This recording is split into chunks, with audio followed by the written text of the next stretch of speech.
Check 1 2, check 1 2. Y'all, welcome in to the live stream. Welcome to Track Talk, y'all.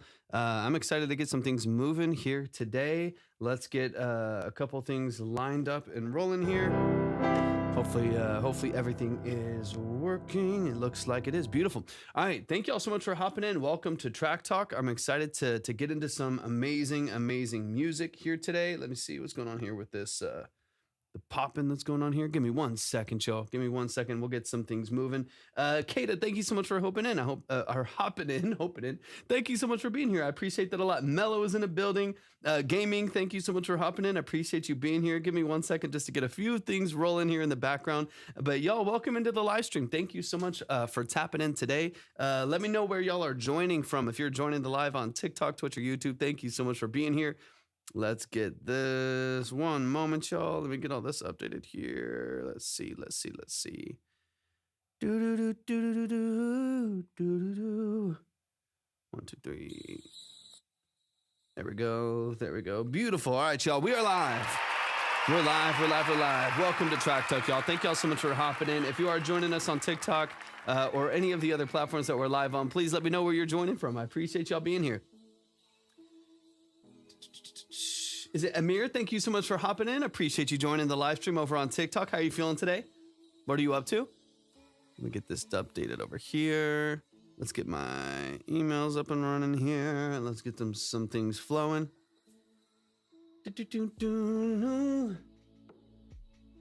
Hey, thank you so much for the follow. I appreciate that. I really appreciate that. How are you feeling today? It's good to see you. I appreciate you hopping in.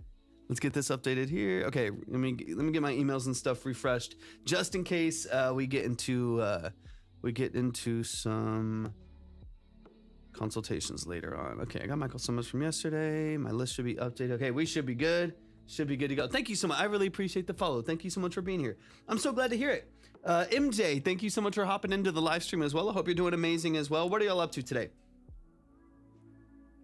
Do y'all make music, or y'all just stopping by, just chilling? Just on the For You page, having a good time? What are y'all up to? A-Ski's in the building. What's up, A-Ski? Thank you so much for hopping into the stream. I appreciate it. If y'all are hopping in over on TikTok, make sure y'all are tapping the screen. Share out the live with a few people. And then don't forget to send in your heart rate for the day as well. It does help boost the live, so I do appreciate it so much. And we're going to get, hopefully, some things flowing here in just a moment. I'm just updating the emails, getting those refreshed really quick so that I make sure I get everybody's info if they do happen to be sending in music. Thank you so much for the likes. I appreciate it a lot. On-Chain Revolution Media, thank you so much for joining the stream. What are you up to? What is On-Chain Revolution Media? What is that? It's a cool name.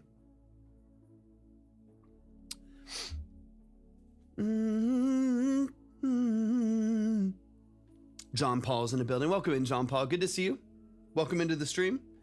Hopefully we'll be on for a couple hours today, y'all. We'll get into some independent artist music and stuff a little bit later on. Once we just get the live rolling here. Miles is in the building. Miles, thank you so much for hopping in. Libby, thank you so much for the heart me. I appreciate that a lot. Actually, let me get this up on my phone as well, so I make sure that I'm caught up on everything here.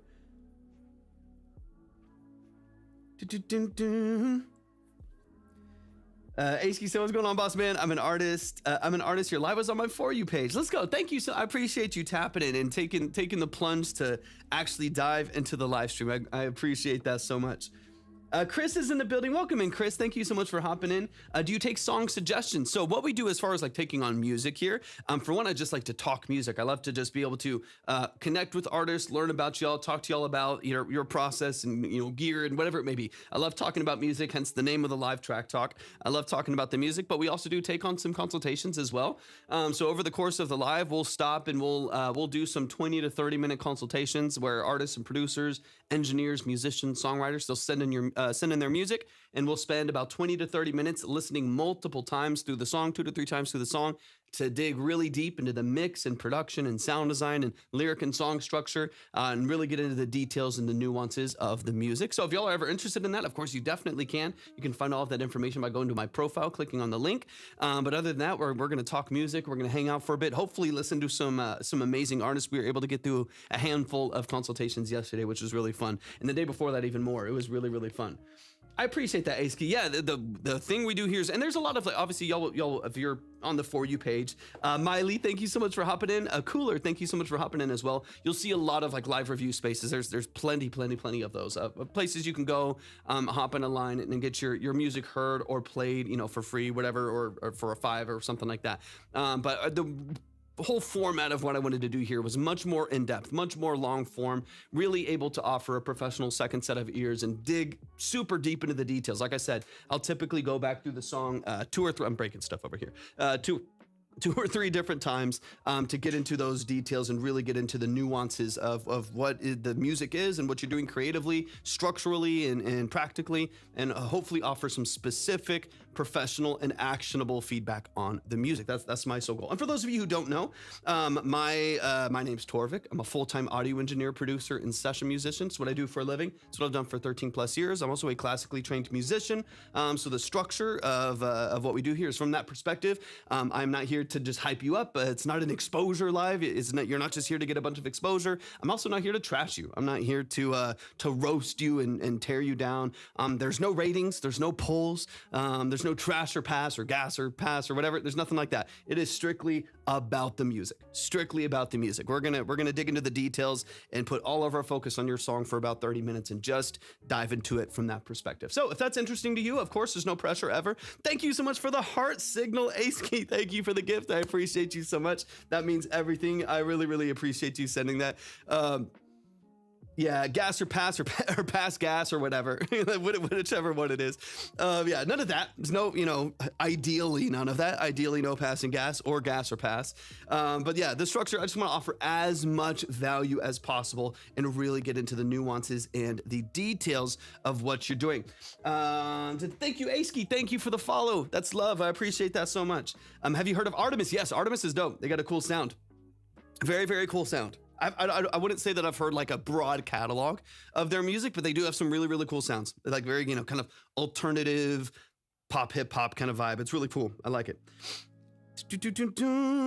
Masiko, sounds cool. Can we already? Yeah. Line's wide open. We just hopped on a minute ago. So if y'all would like to submit for the consultations that we're talking about, go to my profile, click on the link, and click on Track Talk, and you'll see all the details that you need right there. We're also live on the big YT and the T app, the purple T app on the other side. If you want to get the full widescreen, and if you ever need to see a line or anything like that, I can toss it up over there as well. Dev is in the building. What's up, Dev? So good to see you. I appreciate you hopping in. Simsei, thank you so much for hopping in. Verseless is in the building. What's up, Verseless? So good to see you. I hope you're doing amazing. What are y'all up to? And talk to me about what kind of music you make. I see a couple of y'all in the chat that are asking about submitting and stuff. What kind of music do you make? You mentioned Artemis. But yeah, talk to me about what kind of music you make, what you're using to create music, stuff like that. Would love to hear a little bit more about what y'all do.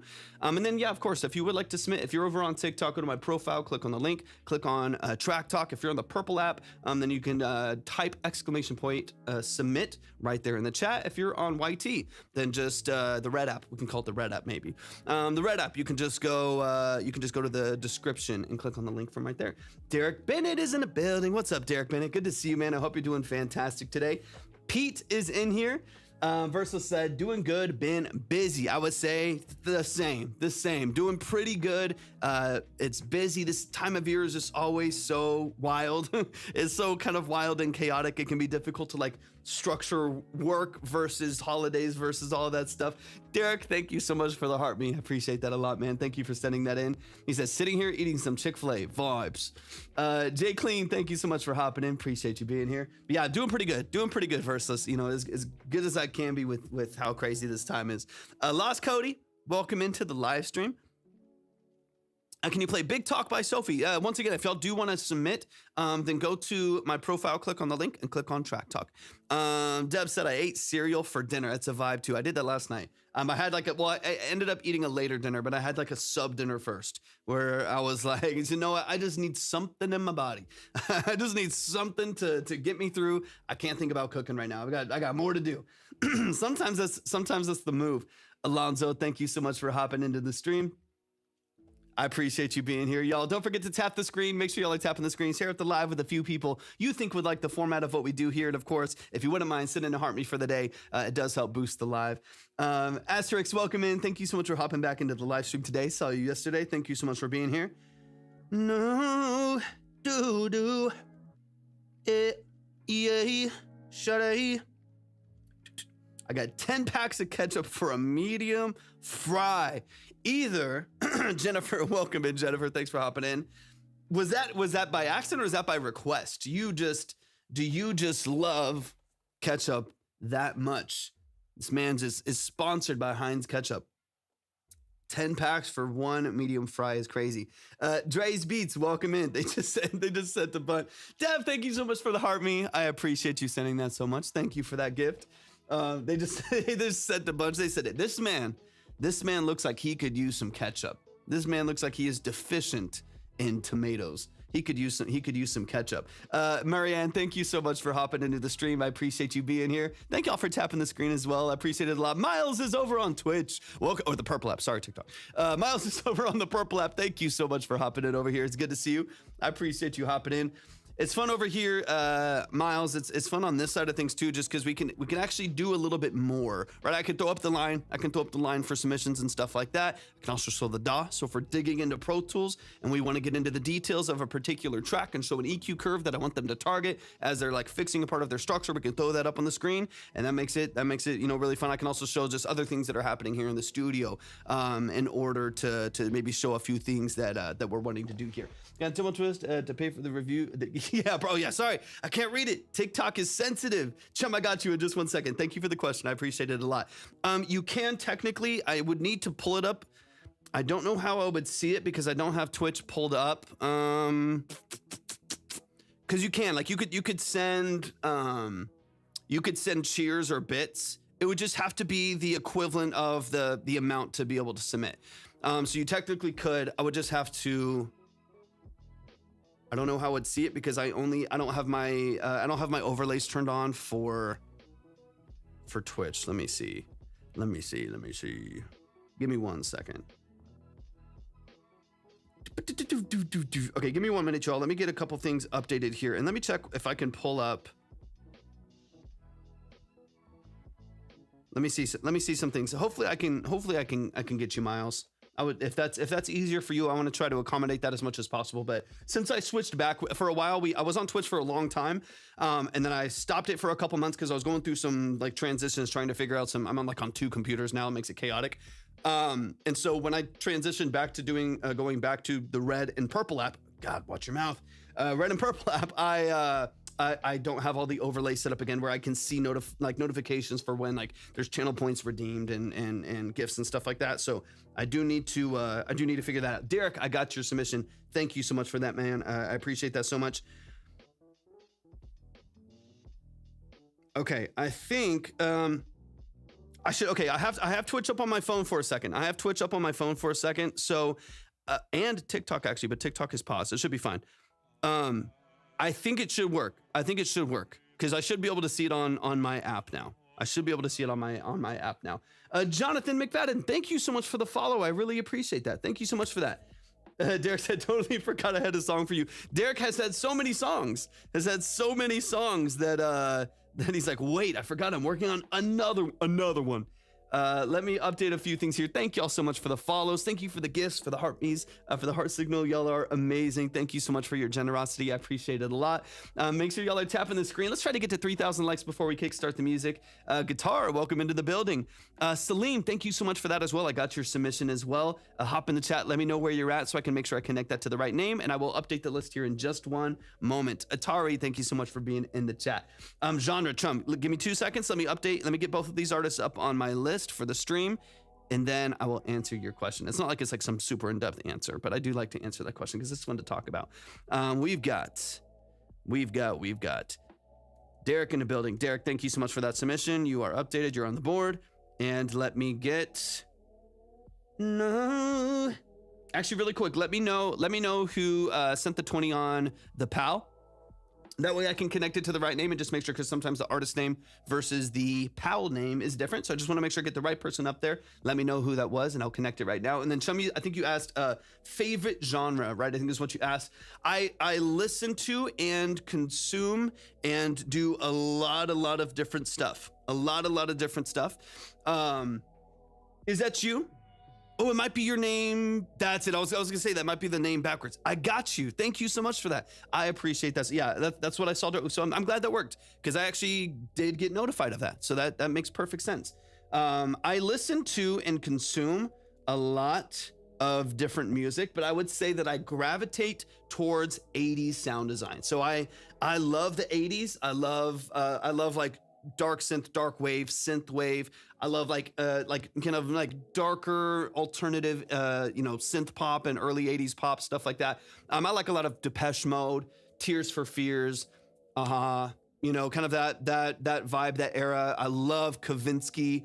That wave of music right there, no pun intended, is to me a lot of what I really would you rather enjoy dreamy synth music or grungy synth music? I think I'd personally prefer grungy, although I create and work on and still do enjoy dreamy synth music. But those are like it's to me the connective tissue. Miles said, have you heard McGee? Oh yeah, of course, definitely heard McGee. McGee's got a lot of, I could take a lot of inspiration from what he's done. The common thread is synth music. So if I'm in a dark moody mood, we're gonna go grungy. If I'm in a happy mood, we're gonna go like synth pop, dream pop kind of a stuff. You know what I mean? So the common thread is just synths. I've got a bunch of them. I love synths. Synths is my hyper fixation and has been for like 18 years. I love it so much, or longer, like 20 years at this point. I love synths. It's my favorite stuff. All right, Miles, let me get you on the board. Miles, is your artist name? Is it Miles? I can make sure I connect the right one on here. Is it Dika? Am I saying that correctly? Thank you so much for hopping in the chat. I appreciate you being here. Kix is in the building. Kix, thank you so much for hopping in.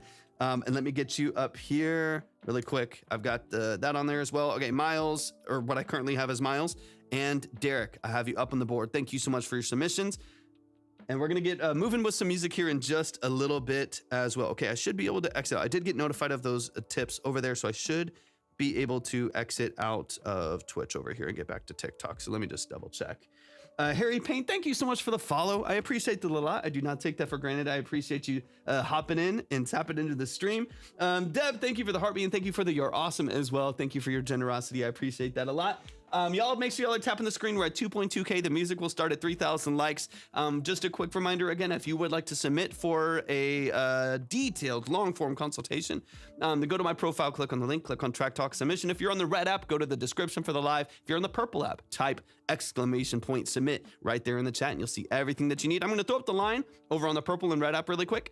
So the line is up currently. You can see exactly where you are if you would like to submit, or if you would like to move yourself forward or go faster or anything like that. It's always right there. All right.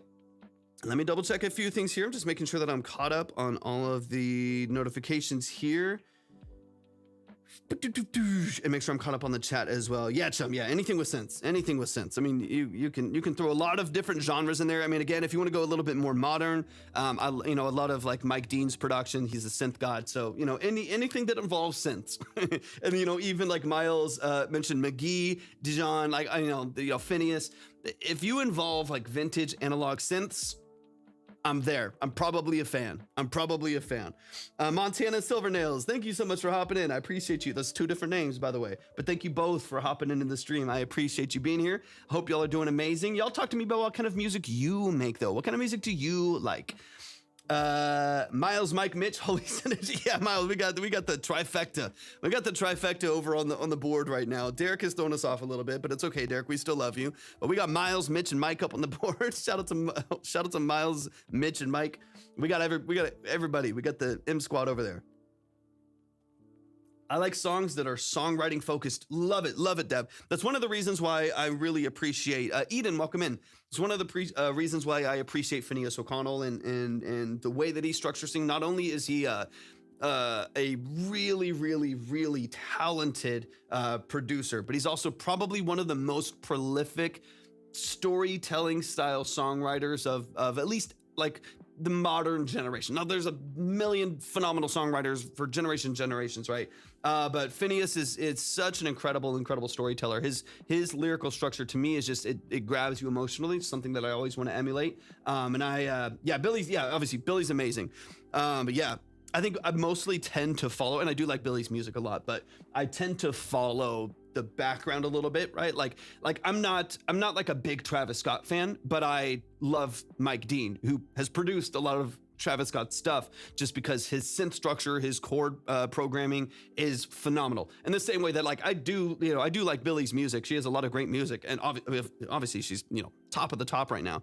She has a lot of great music, but I even more so appreciate the foundation that gives her the ability to connect in those interesting ways, like the ways that like Phineas heard a stoplight changing noise in Sydney, Australia, and that became the hi-hats of Bad Guy. You know what I mean? Like stuff like that. That's just like so crazy, that doesn't exist if you don't have that like brain in the background too. But now Billy is a beast of a writer and vocalist too.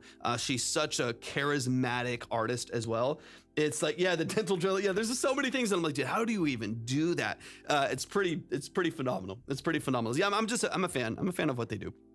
That's like Phineas is one of my, like, I don't have like a lot of like, there's a few people, but there's not like a lot of people that I really like hold to a very, very like high standard and like personally like dream of working with. It'd be cool to work with anybody who is making waves in the music space. Like obviously there's a very, very, broad spectrum of people that it would be very cool to work with, but Phineas is one that I'm like, that's like bucket list for me that I would love to like songwrite with, would love to produce with. Like, it's one of the few people. Yeah, TikTok's always super, I don't know what's wrong with TikTok. It's always super glitchy. If it gets really glitchy, hop on over to the red app. Hop on over to the red or the purple app.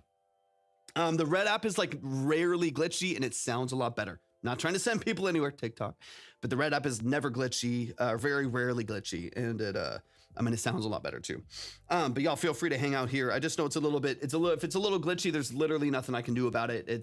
You just have to swipe out, swipe back in, so on and so on. But it's a little all over the place. All right, Eden, let me double check for you. Thank you so much. I appreciate it. Just quick reminder, y'all, we're going to get moving here with in just a moment with some music. We're at 2.8K. Excuse me. I just need about 200 more likes before we kickstart the music. Nick Taylor, thank you so much for the follow. I appreciate that a lot.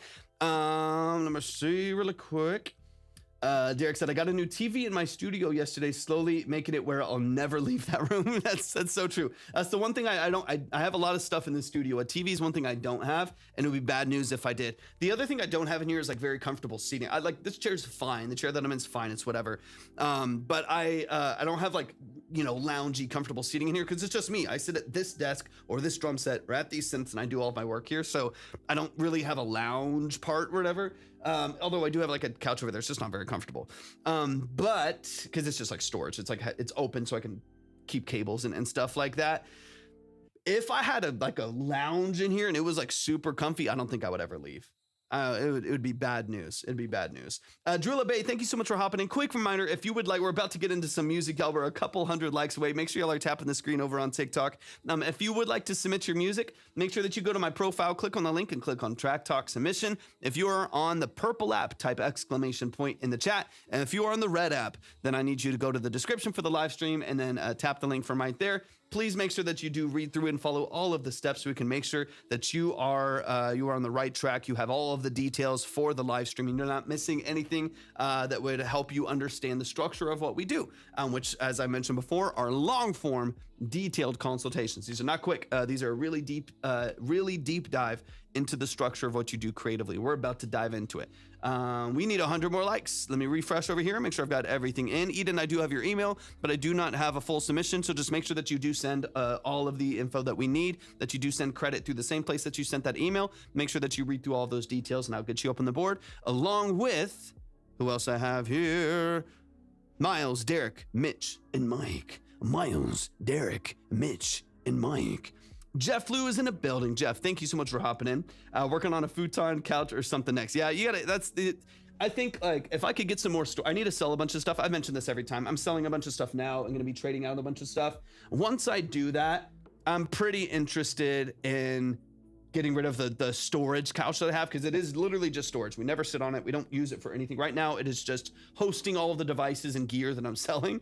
So I would love to get rid of that and get like a comfy, I mean, maybe we could like record podcasts over there and some other video, like talking head video, documentary style stuff over there. Nice little comfy corner of the room. That'd be pretty cool. But right now, that couch isn't being used as a couch. It's being used as cable storage for all of the many extra cables that I have. Too many extra cables that I have. Jay Quick, thank you so much, because the thing that happens with cables that people don't realize, for one, cables are expensive, and two, the thing that people don't realize is that every time you like change spaces, your requirements for distance and length of cable changes. So like I had a studio in Dallas where I had a completely different setup that was, it was a little bit smaller than this room.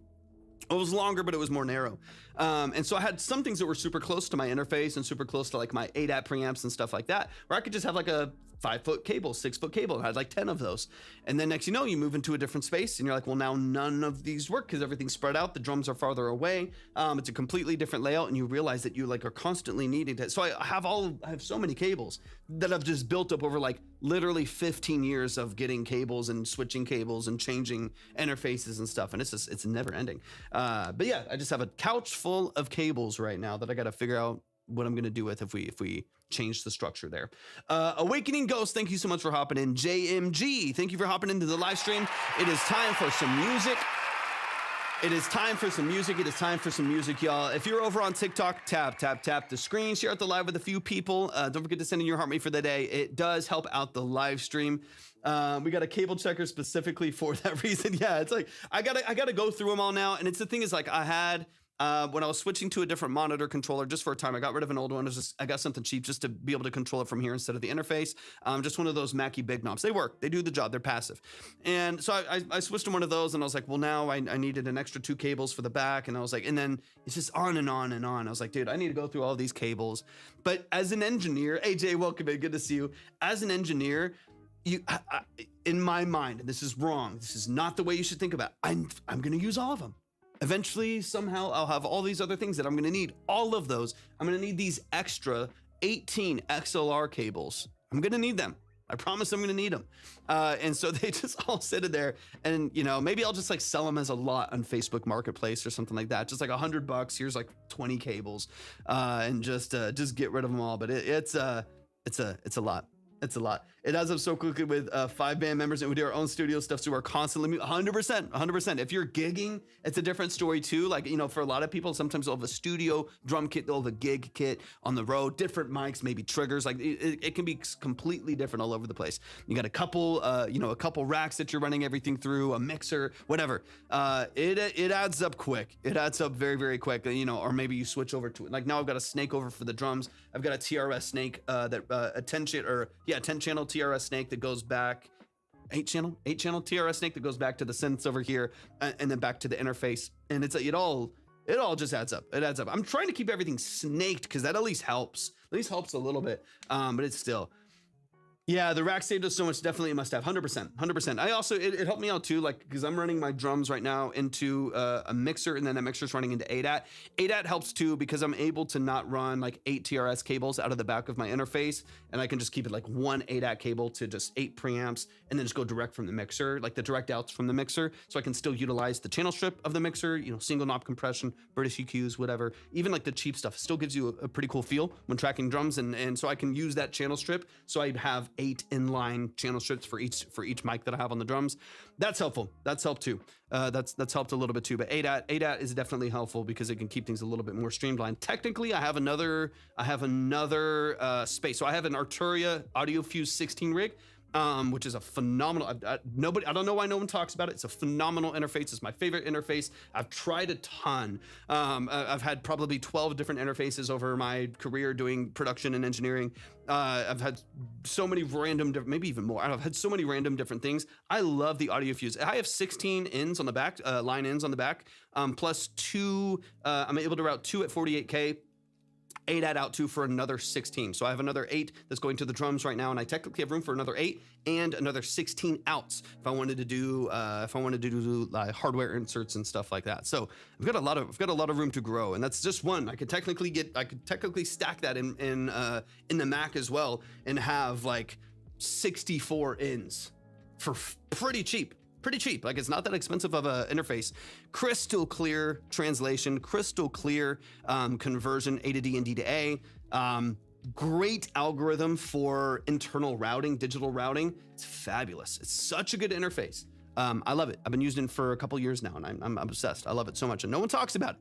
Everyone just wants to talk about Apollo. I've had Apollos, and they're fine. They also have their own issues, but I've had Apollos. I've had pretty much everything all the way across the board, and man, I really like it. I really like it. Thank you so much for the rose. Thank you for the Go Popular Dev. I appreciate you so much. Let's get into some music. Let's dive in. It's time for some music. We got Miles in the building. Miles, hop into the chat and let me know that you're here. We are about to dive into the first consultation. We're about to dive into the first consultation. So we got Miles. They're over on Twitch right now. Just let me know that you're here. Let me know that you're here so we can I can make sure that I don't listen without you present. And let's get into some music. A quick reminder that if you would like to submit for a consultation, these are beautiful, Miles. I got you. These are long form, detailed, 20 to 30 minute multiple listen consultations on the structure of your music. This is not a quick review. There's no trash or pass ratings or polls. It is a 20 to 30 minute detailed breakdown of your mix production, sound design choices, lyric and song structure, formatting, mix and master, whatever it may be. It's going to be different for everybody because everyone's in a different position, has different skill sets and experiences. So the reason why people send in their music is going to be different, right? Some people are phenomenal engineers, but they really want help structuring their music or working on sound design choices, but they know how to balance it. Other people are phenomenal songwriters and great vocalists, but balancing their vocal production in the mix is challenging for them for whatever reason. And so we want to dig into those elements. It's going to be a little bit different for everyone. The sole goal is that we offer as much, value and actionable feedback on the structure of the music. If that's interesting to you, if you're on TikTok, go to my profile, click on the link and click on Track Talk. On the red app, go to my description, click on the link. And if you're on the purple app, type !submit right there in the chat. Let's get into it. This is Radio Silence by Miles Zico. Am I saying that correctly? Hey, it's a new song of mine. Hope you enjoy. I'm excited for the feedback. Miles, have I heard your music before? Let me know if I've heard your music before. The name is actually sounding familiar, but I want to make sure that I'm not mistaken if I haven't. Awakening Ghost, thank you so much for the follow. I appreciate that a lot. All In, thank you. All In Music, thank you for the follow as well. Or I'm sorry, thank you for joining the stream. What am I saying? Thank you so much for joining the stream. I really appreciate it. No, I don't think so. Let's get into it, Miles. The name sounded kind of familiar, but we have a couple Miles that I've seen in here. Let's dive in. Miles, give me. Oh, I was like, wait, what's going on? We got to shut up the background here. We got to shut that off. I was like, what's up? My ears are going crazy. So give me context, give me details. Talk to me about the structure of your music, the role that you play in your music. So talk to me about the production, the role that you play in that. Is it you? Is it a BeatStars lease? Is it a YouTube strip? Are you working with musicians and producers? Are you self-engineering? Are you going to a studio, working with an engineer independently? Talk to me about a little bit of what you're doing so we can get some context on it. And let's get into this track, man. I'm getting it downloaded right now. Or I got it on SoundCloud right here. Beautiful. Dude, thank you so much. Awakening, I appreciate you a lot. Thank you for the love. It means a lot. All right, this is Radio Silence by Miles Zico. I did everything on the song from my bedroom. I love it. I love it. I love it. Yeah, any other details? Let me know. Let's dive in.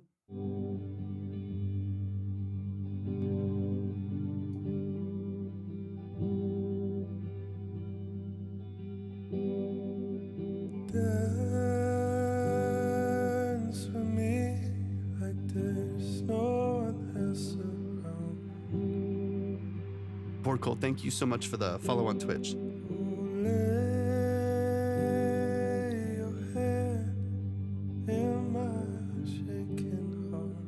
Beautiful voice, Miles. Really nice.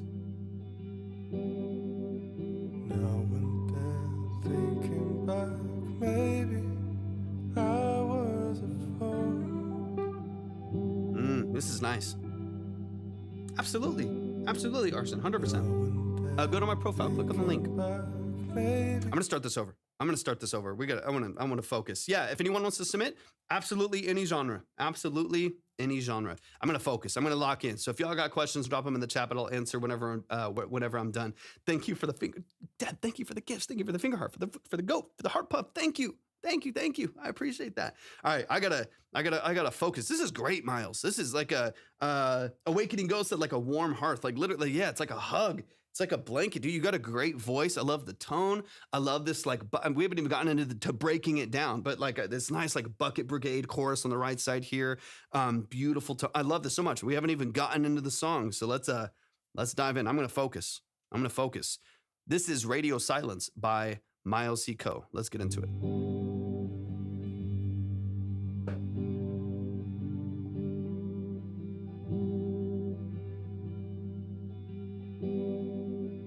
Dance with me like there's no one else around. Oh, lay your head in my shaking arms.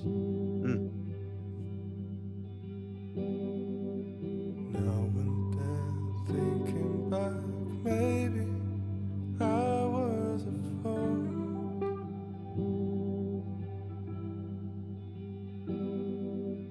Now and then thinking back, maybe you were the one.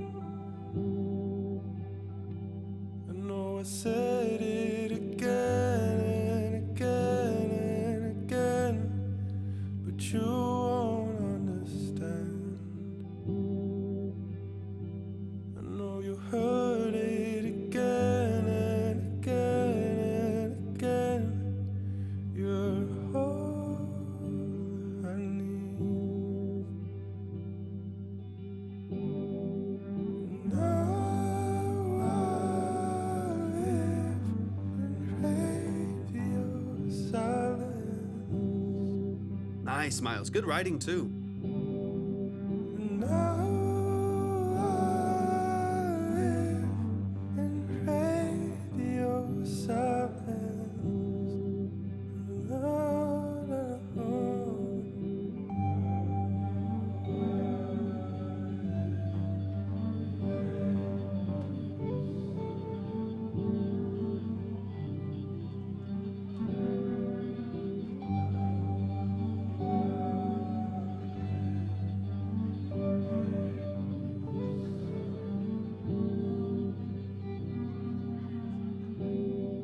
No stranger, tell me how Beautiful. have you been? Super tasteful. I still look for you to carry where I go.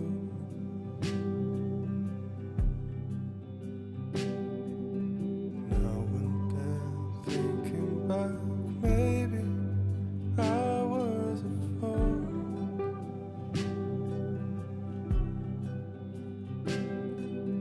Now and then thinking back, maybe you were the one. I know I said it again and again and again, but you won't understand. I know you heard it again and again and again. You're all I need. Now I live in radio silence. Miles, this is beautiful, man. Beautiful, beautiful writing. In radio silence.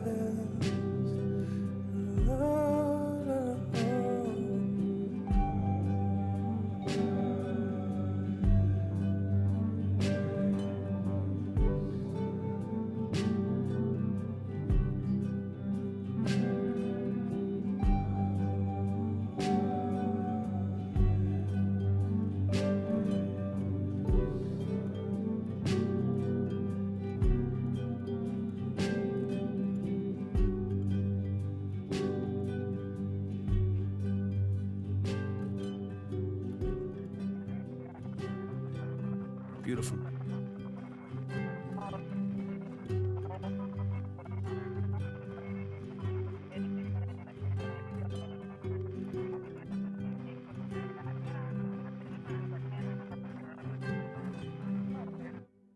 Yo, please give it up one time for Miles Sicko. Am I saying that correctly? Am I saying the artist name correctly? That's how I see it here on the screen. But man, beautiful, beautiful, beautiful job. For those of you who want to check it out, thank you so much, Miles. Yeah, Miles Sicko. That's Radio Silence. Radio Silence. This track right here is private. But let me throw up the line. This track right now is private, but it is, let me see, but let them know, Miles, if you have other music out on platforms. I would love for people, Sketch, totally agree. They're talking about Bon Iver. Yeah, I got the list, Kyle, up on, and Merry Christmas to you as well. Sorry, I'll catch up on chat here in a second. Miles, if you have music on other platforms, then please let people know if it's under that artist name. If you have some stuff released, let them know so that people can go support your music and show you some love and support. Kyle, thank you so much for hopping in. Sketch, thank you for being here. Let me catch up on just a couple comments really quick and just make sure. Yeah, harmonies are beautiful. Yeah, they're loving it over on TikTok as well. They're loving it over on TikTok as well. Yeah, beautiful, beautiful, beautiful. Yeah, absolutely any genre. Absolutely any genre. I'm gonna leave the list up on the board here just for another couple seconds. And then we'll get into some more music here in just a second. But man, thank you for sending this in. Your songwriting structure is beautiful. It's so easy to listen to. It feels so.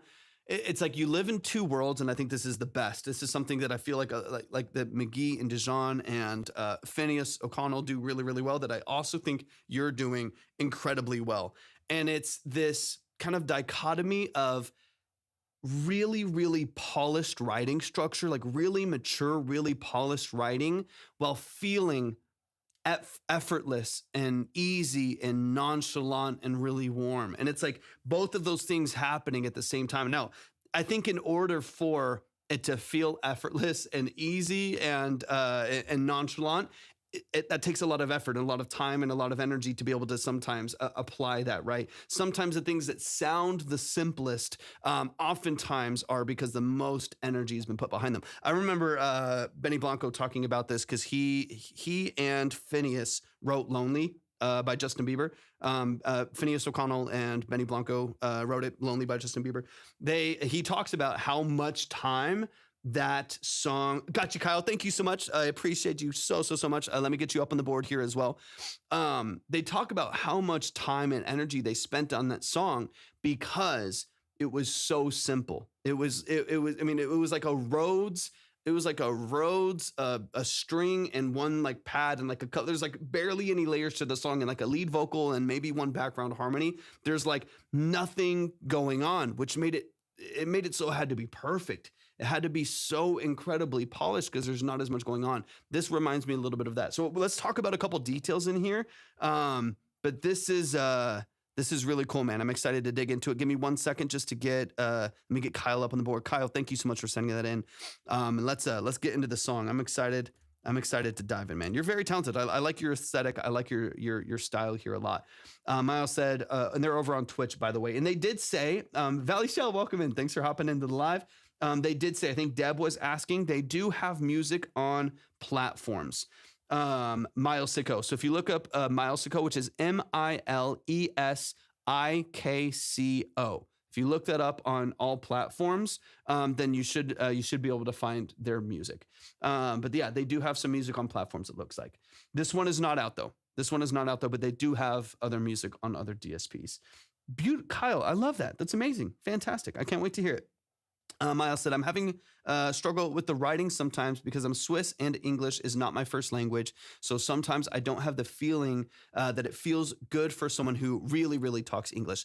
I'll be honest, man. I would never know. I never would have guessed that it wasn't your first English because I feel like the thing that is forefront to me is emotional translation. Like that's the thing that I feel the most out of this is through the production and through your vocal performance that I feel emotion first and foremost before I hear quality, before I hear musicianship and stuff like that. I feel the structure of the song. So man, I feel like you're on the right track. If that's your struggle, I feel like you're fighting with the right thing, and I feel like you're winning. Like I feel like you're able to translate the emotion really well, and you do a great job in the writing. So let's break down the track. Let's get into some of the details of it.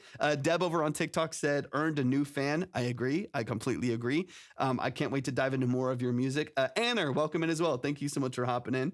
Awakening Ghost, I'm going to the line is up on YouTube and Twitch. So if you go to my link, or I'm going to say purple app and red app. If you go to my link and click on the red app or the purple app, you'll see the lineup right there. All right, Miles, let's get into this track. Let's run it from the top and let's dive into the details of it. So we're going to talk through some things that I absolutely love about what you're doing, and maybe some things we can polish. But honestly, I don't want you to overproduce this or overmix it. It's a really good structure that I don't think needs to be too highly produced. I want it to stay raw. I want it to stay organic and natural sounding. So let's get into it. Thank you for saying my name right. I remembered. I think last time I called you Aner or something like that. It's a little too close to anal, so I'm glad we got it right. Shout out to Aner right here in the chat. Thanks for dropping by. I appreciate it. I try to get people's names right, but sometimes it's a shot in the dark, and I gotta take my chances sometimes. Yeah, I mean, I guess it makes sense. If there was another N, I probably would have said Aner, but English is a weird language, so I'd just be saying stuff. Is it morning? Yeah. You're up next. Do I need to reorder? Oh, it didn't update. Hold on. Yeah. I got you. Sorry. You're right, Kyle. That should be updated. Beautiful. Yeah, you're set. You're set. All right, let's get into it. This is Radio Silence by Miles Sicko. And by the way, for everyone joining on TikTok or the red app or the purple app, this is all done by Miles. So this is, start to finish production, mix, writing, vocal performance, all done by Miles. Incredibly talented.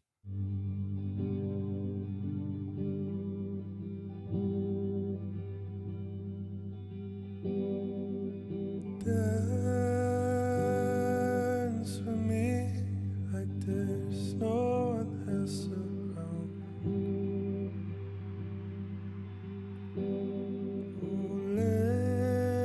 That makes sense. Lay your head in my shaking arms. Now and then thinking back, maybe. God, vocal tone, Jesus. So warm, so beautiful. And a great mix on your vocals, by the way, too. I really appreciate the warmth and the character in your vocal here. It's got so much like depth and resonance. It feels so nice to listen to. Miles said the song idea came from a YouTube video about a plane going radio silent for a couple of hours, and the word just kind of stuck with me. Dude, that's my favorite way of writing. Like, I don't know, that to me, the kind of experiential, I talk about object writing a lot here because it's one of my favorite forms of writing. And this is your version of it, right? Where it's like you have a word, like a unique word, a unique phrase, a unique object, and you build an entire structure around it because it just kind of sticks with you, or you force yourself into doing it, right? Like it's like writing a whole, so it's like your challenge is like writing a whole song about water bottle or something like that, where it's like water bottle doesn't mean anything, but if all of a sudden you're like, I can still see your reflection in the glass of my water bottle or whatever. I'm making that up and that's not a great lyric, but it's like when you can take something that seems kind of obscure and make it into like an emotional reflection in a song and an emotional structure in a song. To me, that it makes it so much more engaging and interesting to listen to than just singing about love or just singing about loss or anger or your personal experience. If you can frame it in a way that's like relatable but creative and interesting, I think it's so much more impactful as a songwriter. So I love that you did that. That's literally personally my favorite way to write, of just like finding something that sticks or challenging yourself to do something a little bit more obscure, like through object project writing as a tool and coming up with something that's really, really interesting and unique to listen to. I love that so much. And I really, really love your voice. Your voice is amazing. It's warm, it's balanced really well. And I think that matches your production structure as well. One of the things that I talk about all the time with artists, especially people that are self-engineering and self-vocal producing, is making sure that like everything points in the same direction, or as many things as possible point in the same direction. Like in this case, like if you want a really warm, inviting, like saturated blanket mix here, make sure that everything kind of matches that. You don't want to randomly have like super bright slicey drums or like a hi-hat that slices through the whole mix. You don't randomly want like this like overly extended at 10K vocal that's like piercing over the top. You don't need that. You want everything to feel like it's coming at you in a very like natural, warm, organic way. And I feel like you do have that represented in this mix. It's really, really nice to listen to. I was a fool. Now and then, thinking back, maybe you were the one. I know I said it again and again and again, but you won't understand. Love the space too. Beautiful. I know you heard it again and again and again. You're all I need. Space is great. Really nice. Now I live in radio silence.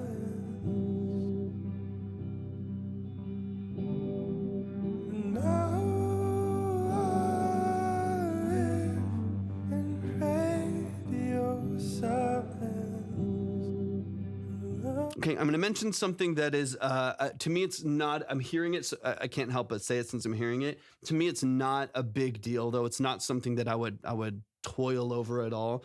One of the things that I really love about this record that's beautiful, beautiful, beautiful is the swing that it has. You have this really nice 6/8 swing in this song that just feels beautiful. And by swing, a lot of your like, electric strumming pattern over your chord progression is slightly laid in the pocket. The drums add the same thing. Your vocal is off the grid. It makes things feel very just inviting to listen to, very natural, very organic sounding, and very alive. Nothing feels quantized or on the grid, right? Because it's not. It feels very, very natural.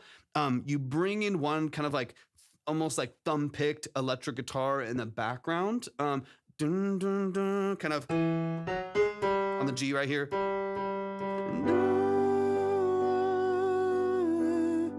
Radio silence. Like once you move to like the C7 underneath it, that high, there's like a G that's kind of thumbed in the background right there. That G right there, this is the tiniest detail in the world. It is rushed in the pocket by just like 5 to 10 milliseconds. It's just enough. It feels a little more like on the nose, and everything else is like smooth and laid back. It's a little outside of the pocket. It's a little bit late. And to me, it gives you a little bit of a conflict of rhythm for just a moment, because you hear kind of like the rhythm of the kind of like thumb-picked or like, finger-picked guitar that's doing the rhythm in the background, and your strumming pattern for the like clean electric on the other side. And that contrast, you give a little bit of like a stutter there in the rhythm. It's so subtle. But even just to my ears, it doesn't like settle as much. Like it doesn't feel like it's as in line with each other. And I don't want them both on the grid, but I do kind of want them both to feel relaxed and off the grid. I would, just as an idea, just, select all on that guitar that's kind of strumming in the background and nudge it back in the pocket by, let's say, 5 milliseconds, like 5 to 10 milliseconds, maybe not even that much, but just a few milliseconds, and get it back in line with the swing in the pocket of all of the other instrumentation, so that you don't have any of your foundational rhythmic elements, like your drums, guitar, your strumming patterns or finger patterns, that are rushing or feel more anxious or more energetic. I want everything to feel settled and natural and really, really organic. Miles said, yes, this gave me hella struggles when I was adding the drums because everything was so all over the grid. And that's what I like, right? And this is where you dig in. This is where you dig in. And it can be very challenging to correct things when you're like, I want it to feel natural, but I need some level of control so that I can line things up. That's really the only element, because I like the swing, I like the movement, I like all the other feelings that you have in here. I think they're beautifully executed. So if you can just take that one guitar, and spend an hour, maybe spend some time to just get that lined up. You might have to piece it together and crossfade and kind of comp here and then copy it to the next section, whatever you got to do, like line that up so that, like I mentioned earlier, so that everything points in the same direction. Cause it's beautiful and it's like right there and it's so close. And I'm not even saying that anyone would consciously notice it. I think that's the thing with music is people are like, dude, the listener doesn't care. They don't even notice anything. They don't notice necessarily, and they don't have language for what they're hearing, but they feel. You know what I mean? Like you can feel like a settling of a song. You can feel how much your brain is working to figure things out, figure rhythm, and you can use that to your advantage. Figure rhythms out, figure notes out as it's trying to remember melodies and recognize patterns in your music and stuff like that. So if you can, like, especially for a song, now some songs you want to be more energetic and anxious and high dynamic.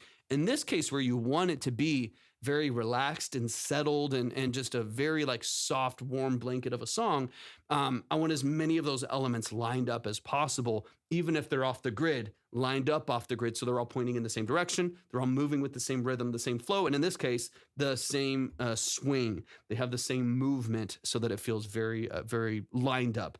Like a band is playing together, all moving in the same direction. In this case, it's just you as the band doing it individually, which is a lot harder than moving with the band, because not everyone's keeping track of the rhythm. You have to do it yourself, and that can be difficult to line up. KS, thank you so much for the gifts. Thank you for the fest. Thank you for the Go Popular, and thank you for the Heart Me. I appreciate you so much, man. It's good to see you. Kyle said, the song kind of feels like it would be at the end of a movie where two people finally make up. Dude, yeah, this is a phenomenal placement song. It's got great texture, great energy. Neefy, thank you so much for hopping in here. I appreciate you being here. Go to my profile, click on the link, and click on Track Talk Submission. I would love to hear your music.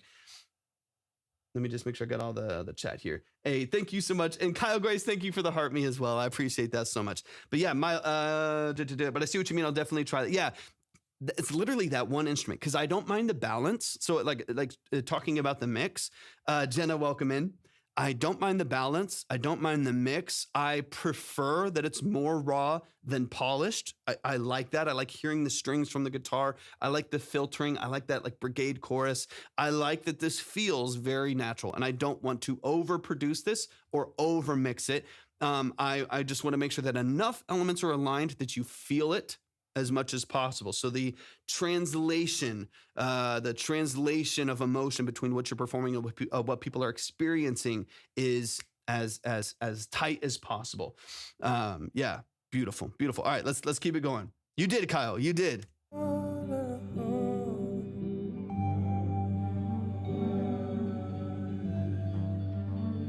That right there in the back.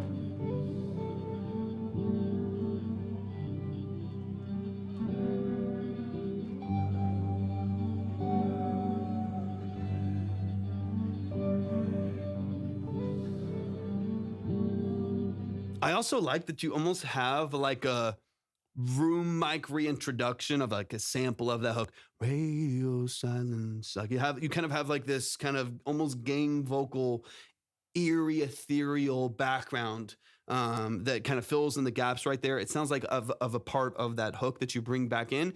It allows you to have a really soft, like alternative tag here and instrumental here in between, at the same time as it feeling like you still have somewhat of a vocal structure in there. So you're not losing the vocal and losing energy. You just kind of like settle into the lyrics for a second and feel.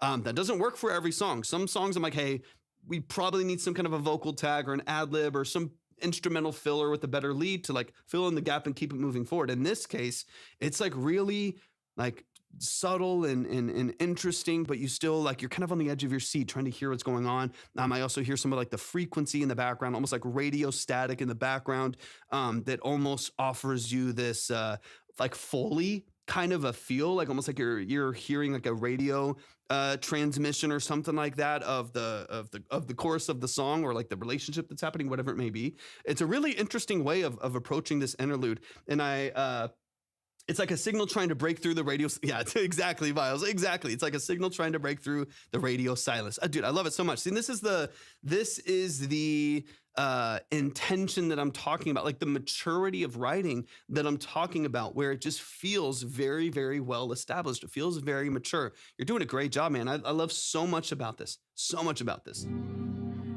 No stranger. How have you been? Like the little slap delay on the background filter drums there too. I still look for you to carry where I go.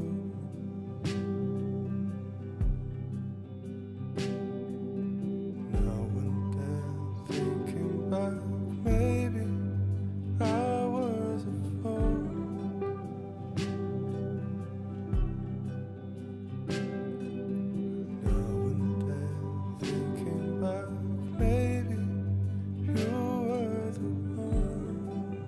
I'm gonna back this up for a second. There's something I'm listening for.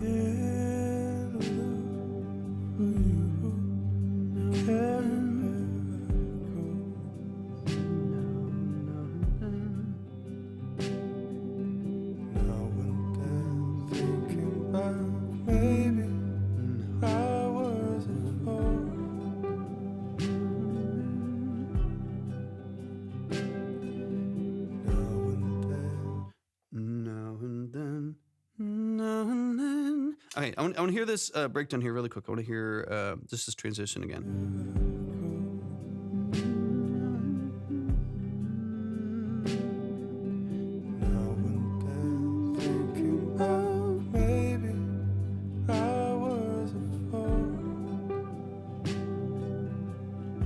That's clean. I was in my brain. You filled out more of the production now.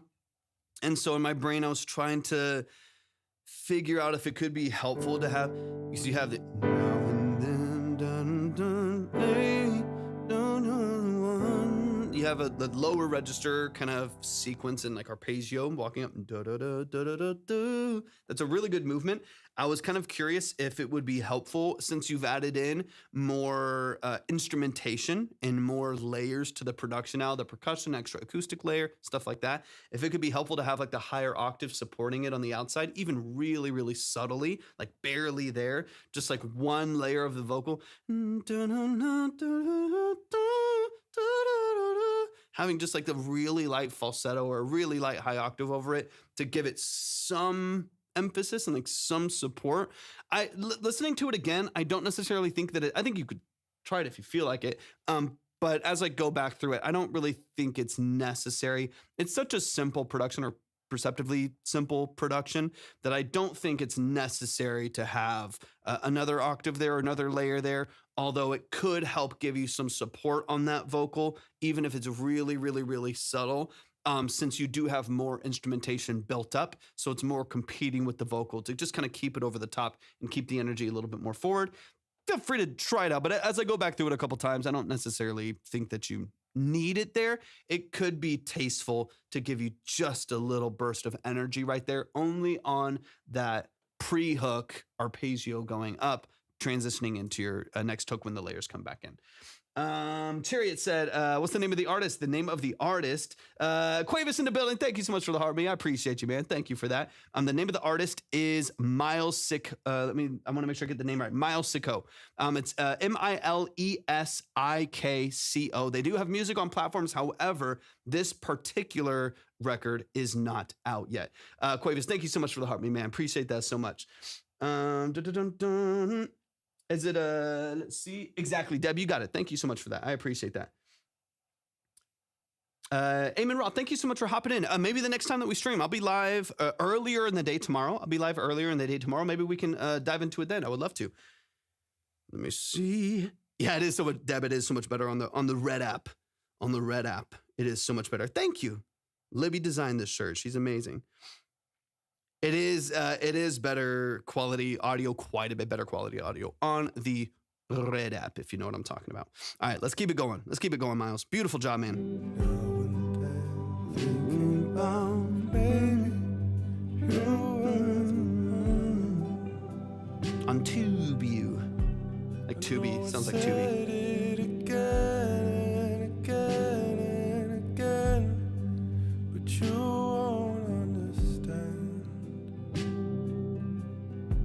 I know you heard it again and again. Because you are able to maintain that swing and the percussion and that swing in your rhythm guitar for most of the songs. So that's why I'm talking about of just finding the movements from those other production layers between your vocal and of course that other guitar that comes in a little bit later. I don't hear it as prominently here. I think it's mainly in that first pre that you have the guitar in the background. That we can just rematch with the swing of all of the other production layers. This is beautiful, man. It's really, really well done. Mike is in the building. How's the line looking? I'm going to throw the line up on the purple app and the red app. If you want to go check it out, go to my link tree, and then you'll see either the purple or the red app if you use your imagination, and you can see the line right there. You're all I need.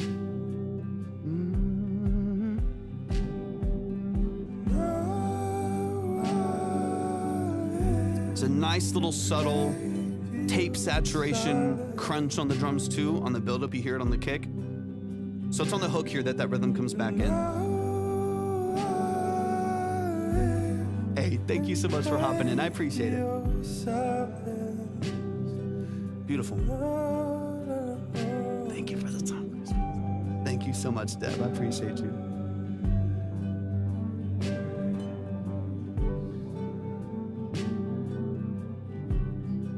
Beautiful, man. Beautiful. No, does it say closed? No, it's not. Sorry. It does. No, it's not. It's not. It's not. No, it's not. Sorry.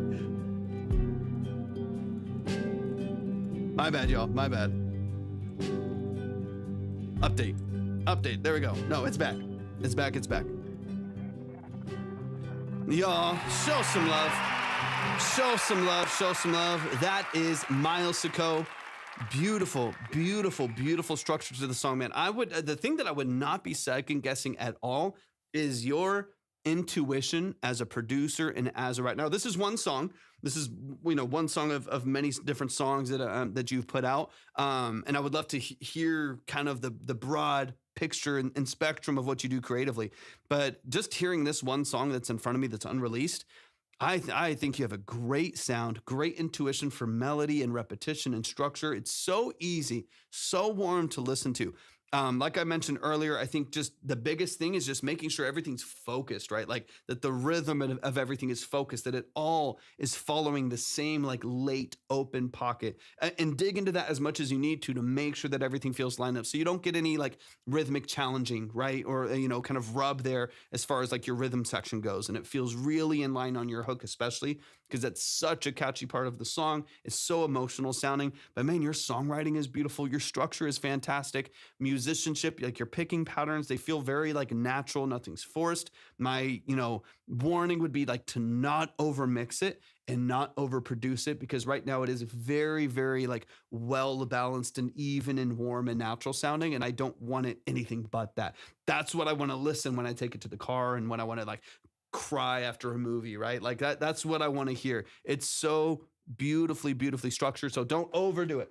Don't overdo it. Keep it natural. Keep it even. You're going to be in a phenomenal, phenomenal spot. Y'all, please show some love to Miles. Miles, thank you so much for sending this in. That was my first time hearing you, man, but I look forward to hearing you many, many, many different times. Deb said, down bad crying at the gym. Literally. Electric Outworks, thank you so much for hopping in. Yeah, we're all going to be down bad crying to the song once it comes out. Keep us updated when it comes out. The song is in progress since early 2022, but now I think it's close to being done. I think it's a revision and a final master away, in my opinion. I really would not overwork it. I really would not overstress about it and get to, I think oftentimes as someone who also does everything you do. So like If I am working on my own music, which is not as often as I'd like, but if I am ever working on my own stuff, I'm very close to it, right? Where I'm writing it, I'm producing it, I'm mixing, I'm mastering, I'm doing everything myself.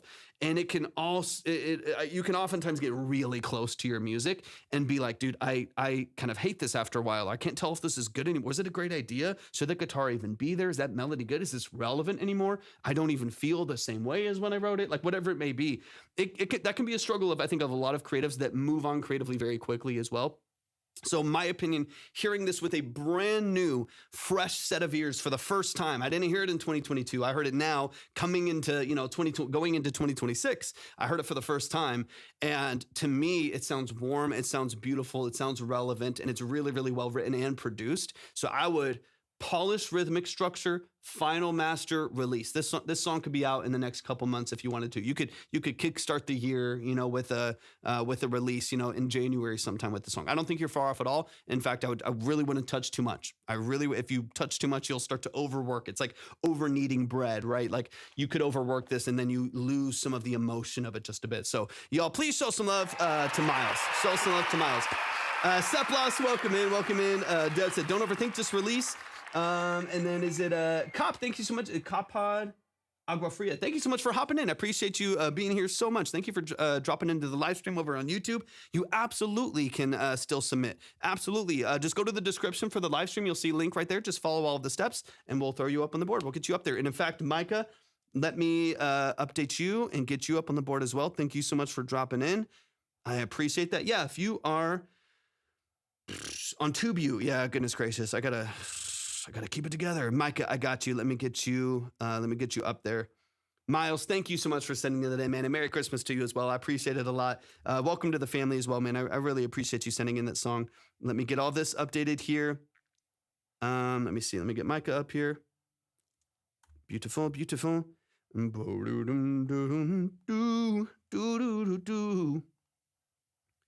we go. Fabulous. All right, we've got Kyle in the building. List is up. List is up.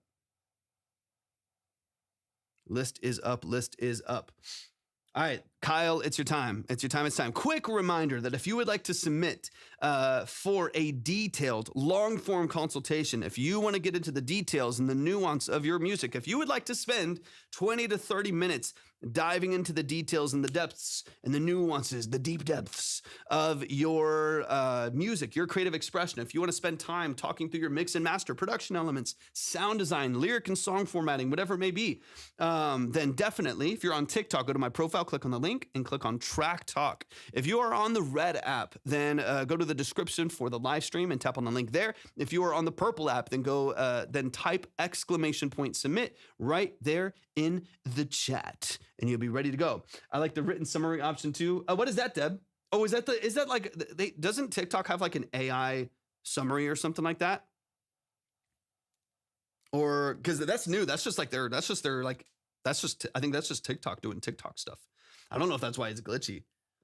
Oh, yeah, that's super fun. Yeah, if y'all ever want to do that as well, because I know sometimes if y'all sometimes don't want like to live stream your consultation, or you don't want it to be something that's in front of everybody, and you just want a really detailed like email breakdown of your kind of your review, your consultation, then I do offer those offline as well. And you can just bypass this whole process, and I'll just send you an email. I'll listen to it for, about an hour or so, going back through the song, making a bunch of notes, and then give you written feedback.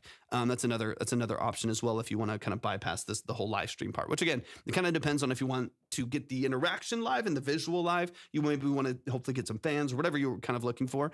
But we got a couple options. All right, let's get into it. We got Kyle Grace in the building. Kyle's an amazing artist. Kyle, I'm excited to get into it. It is not in spam. I got it opened right here. You're ready to go. Let's open up Spotify.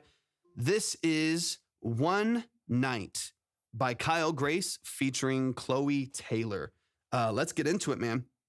Talk me through the details once again, Kyle. Any details that you want me to know on the structure of this particular song, or anything, of course, that you want the chat to know as well, and in the audience to know on the different platforms about your role that you play in the song. I always encourage people to, every time you send in a song, no matter how many times you've been here, we've got people that have been here for 3 years submitting songs. I always encourage y'all to like reiterate what you do. That way, for one, if you update anything that you do, it helps me with context, but it also tells everyone what you're producing, what you're leasing, what you're buying, who you're working with, and the skill sets that you're using to do that. So it can definitely be to your benefit. All right, it's just a song about me and my girlfriend, our story. That's it. Beautiful, beautiful, beautiful. It looks like you had a whole album or whole EP with her, right? With Chloe.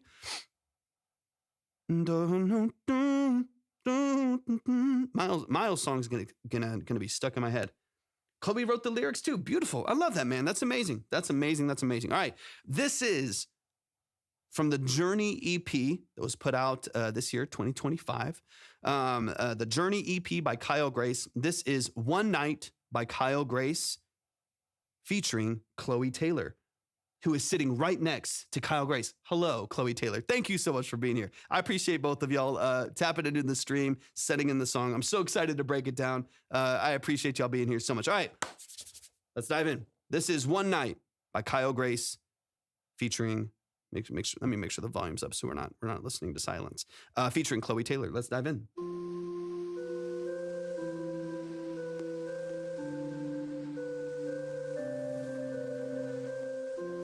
Smiles and screams after the text we received, running into the house, grabbing her back, pretending she's moving out. The first night of a lifetime, he opens the door, catching a breath, nervous to meet the in-laws.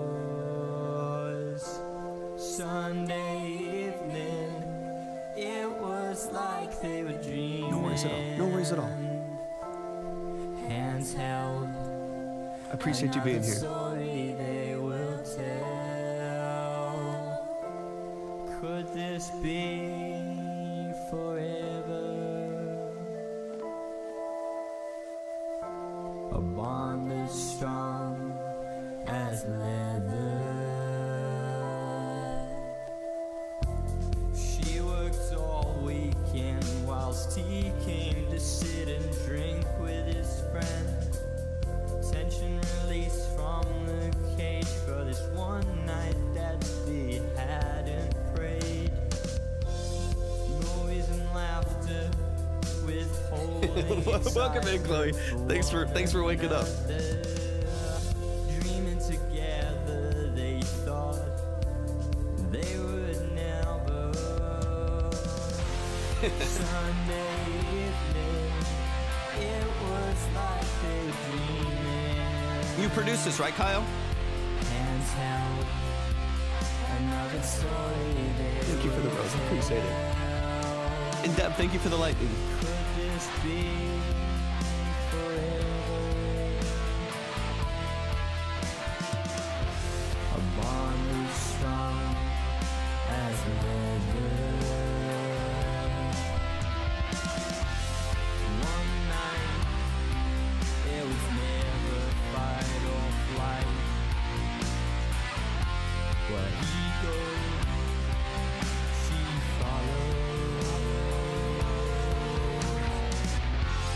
Death and love, deeper than shadow.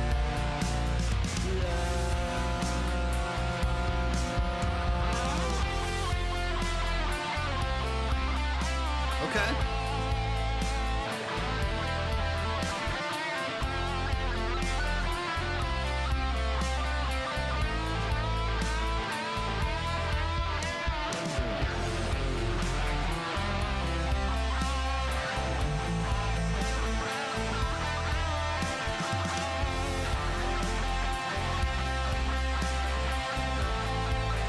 Thank you for the follow. Appreciate it.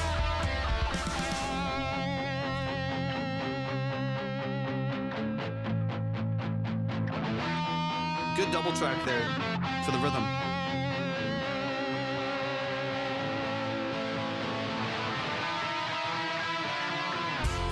Sunday evening, it was like a dreaming. Hands down, another story they will tell. Could this be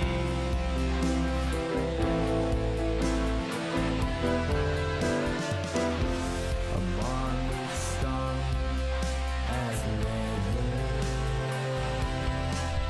Happens to me too.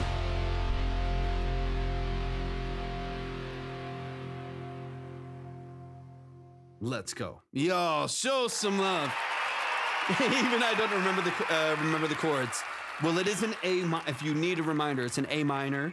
It's a F to C major, A minor to an E minor. In case you feel like playing it again and you need the reminder for it. But y'all, please show some love to Kyle Grace and Chloe Taylor Wright. They're both right here in the chat. The song is called One Night. Let's get into the details. So this came out earlier this year, it looks like, right? This came out earlier this year, so let's dive into it. He's like, oh, you just play it. Let's get into it, man. I'm excited to break this down. Let's get into some of the details here. I'm sure we wrote it like 9 months ago. And I feel like the last song you sent me, Kyle, was a little bit newer, right? A little bit newer. I'm trying to remember. Remind me really quick.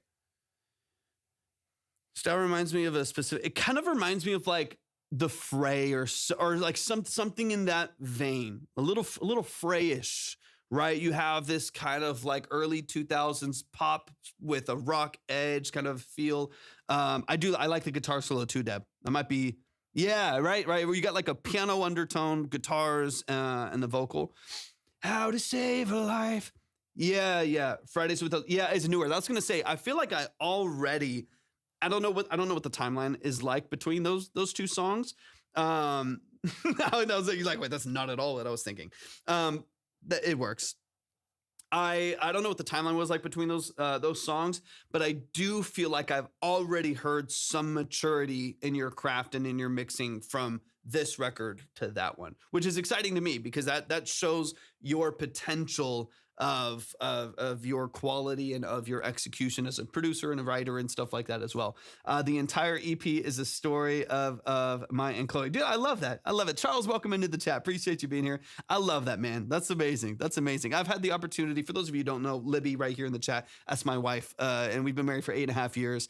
And we have a couple songs and projects we've been able to work on together. I really, really hope we're able to do more in the future because it's such a blast. It's so much fun being able to like work creatively with someone that you also just share so much in common with. So it really is such a cool experience. So I'm glad that y'all are able to do that in this context as well. All right, this is One Night by Kyle Grace featuring Chloe Taylor. Let's get into the details of it. Let's talk. I think I mainly want to talk about structure. I mean, structure is pretty good in this. I mainly want to talk about like balancing and vocal production. Those are the two kind of main things for me. A couple things on the mix that we can dive into briefly as well. But like I said, I think there's already some things that you've tackled. Having heard a more recent song from you, that mix already feels more mature. That mix already feels like it's a little bit farther along. So let's get into it. One Night by Kyle Grace featuring Chloe Taylor. Let me just make sure I've got all of this updated. Quick reminder, if you would like to submit your music for a consultation, if you're over on TikTok, go to my profile, click on the link, and follow the steps there. If you are on the purple app, type !submit in the chat. If you're on the red app, go to the description for the live stream. You'll see everything that you need right there. All right, let's get into it. Let's run it from the top.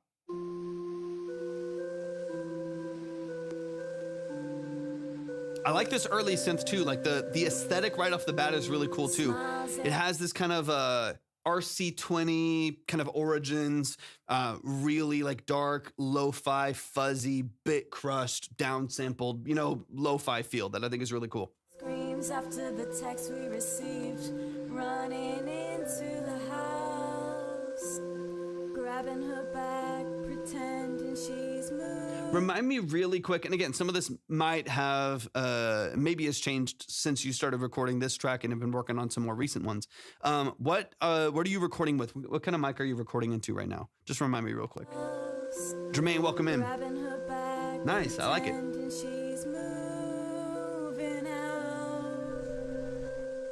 I want to back it up to the start of Chloe's vocal here really quick.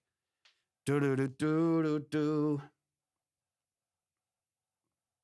And then we'll talk about, depending on the mic and the reminder really quick. Gita's in the building. Thank you so much for being here. I appreciate you hopping in. And then we can talk about some of the recording, we'll talk about this a little bit. Some of the recording technique to me is probably some of the most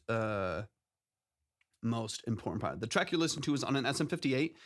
But Fridays with El Sylvia was just the phone. Okay, I remember that. Stephen Luke, welcome in. I vaguely recall having the flu. Oh, wait, hold on. The chat's moving. The flu when we did this, and I made it worse by attempting this thing. I have done that before. Sometimes can I be honest with you? Sometimes it works. Sometimes it works. A little rasp in the vocal. You get a little, Haley Williams in the background. It's nice. Sometimes it works, and other times, Marshall, welcome. Thank you for the heart, me. I appreciate it. And other times you're just like, oh, you have that raging head. You finish like a long sentence, and then your head just goes. Kush, kush, kush. That's not fun either. I don't necessarily recommend it, but hey, sometimes it still results in some beautiful art. You just gotta listen to your body, I guess, a little bit. Okay, let me back it up a little bit. So this was on the 58.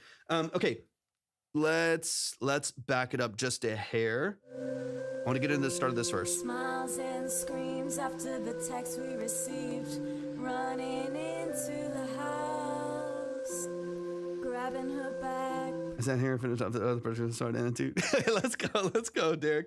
Let's see. Got you. I got you. We'll do a back to back with yours. Let me get through this production here and this mix here, and then I'll get you up on the board with your other song as well. I appreciate you so much, man. Derek, you're a machine right now. I don't even know how you're doing what you're doing, man. And somehow holding a job. You're crushing it, dude. All right, let's get back into this. And she's moving out. The first night of a lifetime, he opens the door. Okay, so a couple things kind of off the bat, and I know you're in a different position now, Kyle. I believe we talked last time. Deb, thank you so much for the gifts. Thank you for the love you so much. I appreciate it more than you know. I appreciate it a lot. Chiquita, welcome in as well. Thank you so much for hopping into the stream. Okay, well, I think we talked a little bit about this before, where this was recorded on 58. Your more recent song was recorded straight into the phone. Senko's in the building. What's up, Senko? So good to see you, man. I hope you're doing all right. So good to see that name in the chat. Recorded straight into your phone, and then we talked briefly, I believe, last time on what you could potentially use to upgrade to even just a cheap but decent quality large diaphragm condenser. I think we talked about the Lewitt LCT 240 Pro and stuff like that. A lot of the vocals are melodined as well. Okay, yeah, we can talk a little bit about that as well. One of the things that you're running into though is proximity. It's plosives. It's wind energy on the diaphragm of the mic, right? And so if you don't have like a pop filter when you're recording, and or use EQ and some other plugins like RX11 or whatever to mitigate plosive issues, then you get like your sibilants, so S's and T's, K's, things like that. Those can end up being a little bit harsher, a little bit more resonant in the mix, as well as plosives, which are like your P's and B's, right? Anything that's gonna have a lot more wind energy behind it. They're gonna be a lot more prominent in the mix. And you can hear that here. So you'll hear even on Chloe's vocal, which is a little bit lighter, a little breathier, a little bit more airy. And then especially when your vocal comes in as well, I have a thin piece of foam for a pop filter. There you go. You can use a sock, you can use a cheesecloth, whatever. Or you can, they have some that are super, super cheap. Super cheap, because the foam doesn't always do the best job, just because foam typically is like a little bit more porous, and it obviously depends on the foam and if it's just slid over the top of it and then you get right on the mic, you're very, very close to the diaphragm of the microphone, right? Especially with like a 57 or 58, you're this far away from the diaphragm of the microphone, versus a large diaphragm condenser with the pop filter where you might be 8 inches away from the microphone, so there's a lot of space to diffuse all of that energy, right? All that breath and all that air that's hitting the diaphragm of the mic, giving you those little bursts of energy that are hitting the diaphragm of the mic. I would highly recommend. Again, do my best not to just hop on here and tell people, hey, well, the fix for your problem is a bunch of money. I try to do it as much in line with people's capacity as possible. You can find a pop filter for like $15. I think that is a dramatic, even if you're going to stick with a 58, even if you are going to, honestly, even if you're going to stick with recording with your phone, having just a layer of diffusion for those plosives are going to be necessary. Now, even more so if you're going to get a large diaphragm condenser, like an AT2020, an LCT240 Pro, an MXL 990, whatever. If you're going to get a condenser that's a lot more sensitive, then you need to have something to help with that plosive energy. Wait, so a sleeve. They remind me of a band called Stray Light Run. Okay, interesting. I don't think I've heard them before. Wait, so a sleeve won't work. So a sleeve will help very, very lightly. But the thing that you need to keep in mind, that anyone needs to keep in mind, is in order. So the issue, if the source issue is wind hitting the diaphragm of the microphone, right? So it is breath, it's wind, it's energy that's hitting the diaphragm of the microphone. You need like space and filtration in order to diffuse that sound and diffuse that energy. If you're right up on a microphone, if I'm right in here, even if there's foam on it, right? Like I don't think you won't be able to see it on TikTok. I have a SM7B on the side over here. I have an SM7B over there. And that microphone does give you about 2 inches of space from the grill to the diaphragm of the microphone. And then you have a foam piece over the top. That does help a little bit, but you have a lot more space. If I'm right on a microphone, if I'm right there on a microphone, and maybe there's a little bit of a piece of foam, but I'm still kissing the mic and I'm still right on it, that's not really giving any opportunity for diffusion of that wind, right? Now, I don't even have a pop filter on my mic right now just because it makes it kind of challenging with the stand that I have right here while I'm doing the live strings. It like blocks my head. But I typically would have I have one down here. Let me see. Yeah, even just like one like this, right? So this is a metal screen pop filter, and this is just one from Gator Works or whatever. I have a couple of these. I have a fabric one, a dual layer fabric one, and then I have a metal screen one here, depending on the mic that I'm using, depending on the vocalist and stuff like that. This allows me some space, right? So now if I have the mic, like you can't even see the mic on screen. It's about 8, if you're on TikTok, you can't see it on screen. It's about probably 8 to 10 inches away from me. If I have this here, it allows a bit of diffusion, right? And so now I have this grill that's going to fuse a lot of that wind, not necessarily the sound itself, but the actual wind energy. That's like when you're like taking an iPhone video outside in the wind and all you hear is all of that energy. That wind on the diaphragm of your iPhone microphone is that plosive energy. It's just all of that wind hitting your mic and making it sound like all of that noise, right? Now, if you have a windscreen or you have something to diffuse it, then you can mitigate a lot of that and have the ability to actually control some of that extra energy. So this is going to do a whole lot for your plosives and your sibilants. Plosives being P's and B's, and sibilants being your S's, T's, K's, stuff like that. But a quiet studio should be fine for recording with a sleeve or not. So the quietness of the studio doesn't have as much to do with that. So the sibilants and plosives have much more to do with what's happening directly to the microphone.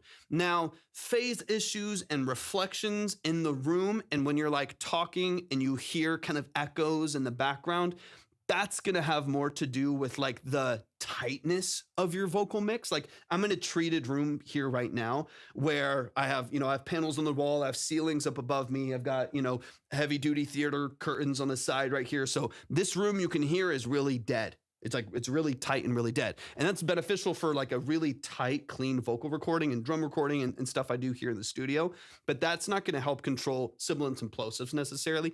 That has more to do with diffusion from that vocal to the microphone, angle of the microphone, and distance from the microphone, right? Because it all has to do with diffusion. So if I'm right up on the microphone, even with the sleeve, if I'm right up on the microphone, there's less opportunities for diffusion and increased proximity effect if it's a cardioid microphone or a hypercardioid microphone. And so it's picking up just at the front. So the closer I get to it, the more I have plosive energy and the more I have low end buildup from the proximity effect by being really close to the microphone.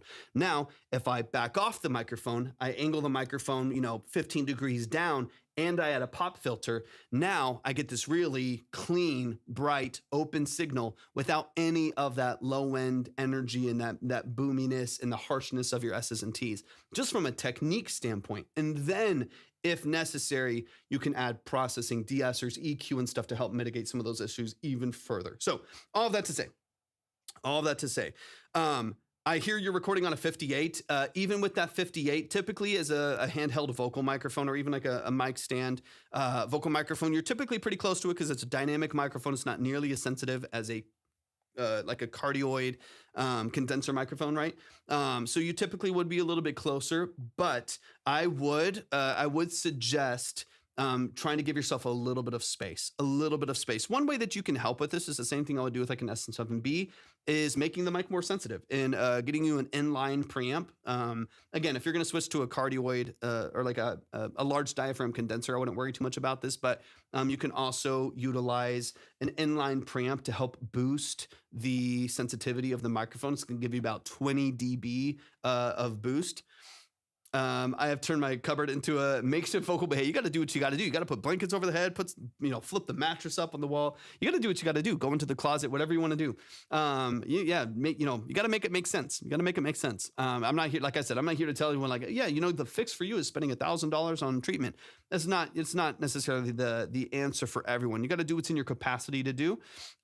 There's tons of padding in a day. There you go, dude. That's beautiful. I love the ingenuity. I love it.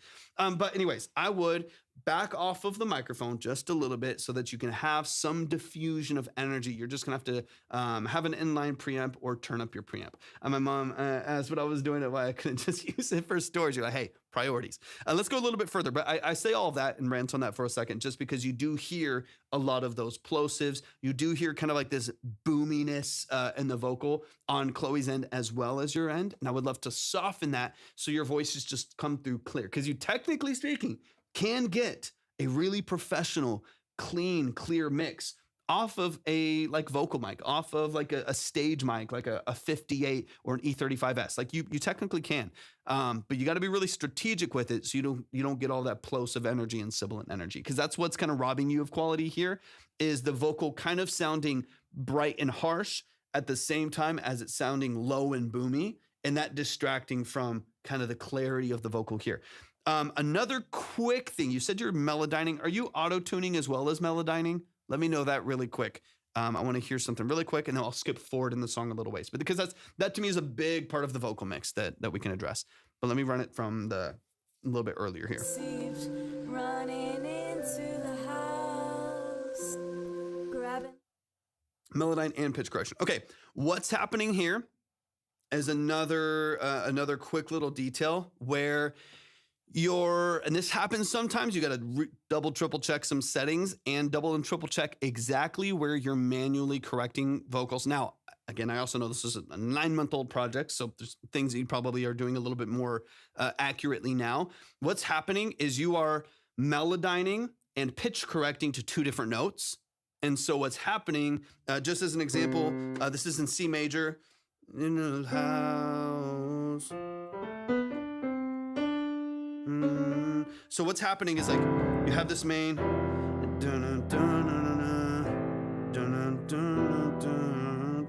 so you have your main melody there, and then what's happening is it's like manually put on one note and then pitch corrected to a different one, and it's fighting between the two. So what you're going to hear in the background of Chloe's vocals here, I think it happens a couple times in yours, you just have to double check it. You'll hear it I don't know the lyrics, but into the house. You'll hear it fight itself a little bit there, where it's like you can hear the effect of auto-tune, but it's like pulling it out of tune. You can hear it kind of yanking it out of the actual scale for a second. And that's because 2 different pitch correction softwares and algorithms are fighting each other. One is like, here, this is auto-tuned to C major, and another one was like manually placed to, in this case, let's imagine C sharp, right? So let's say you auto-tuned to C major, and then you manually corrected a note accidentally to C sharp, And so you're hearing it fight it just a little bit. You're like, into the house. And it's like, it sounds a little bit unnatural. It's not like the note was that far off. It's just like correcting and then uncorrecting the note to a different key. So little things like that, I would double check. I noticed that now. Back then I had no idea what I was doing. Totally valid. But yeah, and to me, a lot of this too, Kyle, what's so important is like training your ear more than it is like, this is right, this is wrong, and then do better next time. It's more like I want everybody to like train their ear to like know what to listen for and know what to pick up on, so that if they kind of run into the same things, they know exactly what to change, what to shift, and stuff like that. Smiles and screams after the text we received. Yeah, text we receive. You hear it kind of dipping down. It's like pulled into another key for a second there. Running into the house. Into the house. It's fighting to try to find the note because it's being pulled and corrected. It's being pulled out and then corrected. It's trying to kind of rein it back in. Little things like that. Those to me, again, most of what we're talking about here is like vocal production and your vocal and Chloe's vocal. Those are like the biggest things that will make it so your vocal will sound boomy. It'll set down here. It'll sound harsh up here, and it'll sound like it's fighting natural pitch in the middle. If you just change that, if you just have like a clean, tightly structured, tuning structure, whether you want it natural or more auto-tuned or more corrected, and then a like non-muddy, softer high end that's not as harsh with the sibilants. And then you just like I'm talking like one compressor, one EQ, basic compressor, and push that forward in the mix. This is a completely different feel to me, completely different feel. So those are some things you probably have already worked on a lot, but I would definitely continue to chip away at, because if you can lock in those elements, you'll be so far ahead. All right, let me get into the middle of the song. I want to get into your drum solo or guitar solo. I want to get into the deeper parts of this record right here, and then we'll move forward a little bit faster, because I know I spent a lot of time talking about that, but that's definitely an important one there. Where he goes, she follows. All right, here's a guitar. Let's get it. Where's the start? There we go.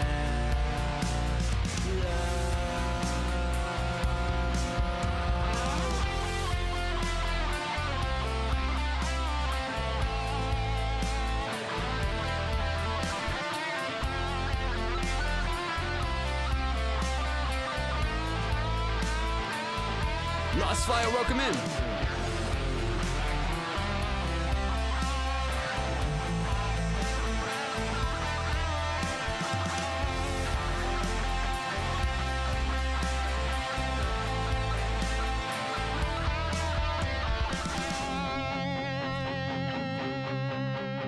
This right here is a great double track of your guitar. So like, obviously this is an older project and a lot of things you were just beginning to understand.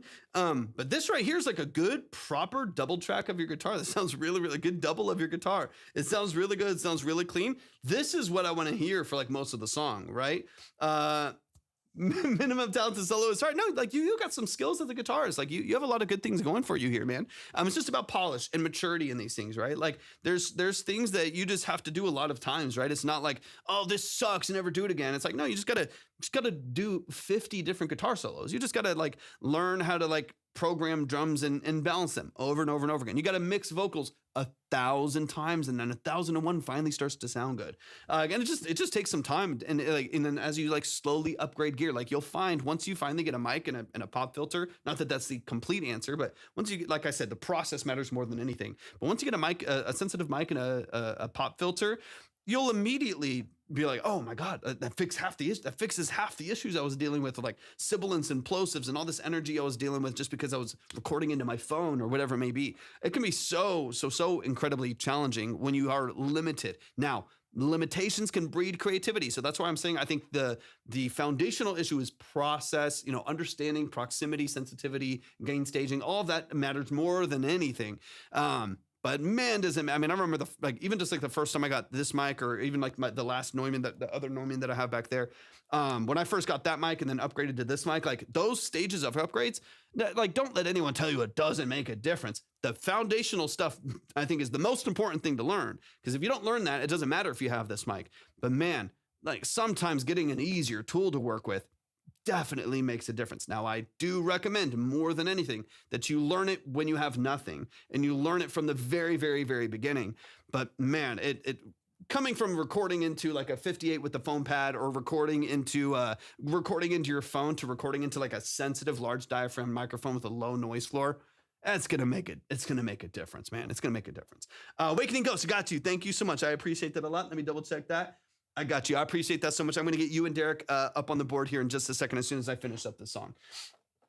Luop, thank you so much for hopping in. If you would like to submit, go to my profile, click on the link, and click on Track Talk Submission. We'll get you up on the board, just like I'm going to update Derek and let me update Derek and Awakening Ghost here in just a little bit. But yeah, Kyle, you're awesome. Chloe, you're awesome too. I appreciate y'all so much. Let me get into the outro of this song here. But I think your production has already matured a lot, and I think it just will mature over time. So I don't want to touch the mix of that too much. I do think your priority should be the priority should be finding balance in your vocal mix. Let me get into the outro here really quick. So we can't sleep. Could you play your lullaby?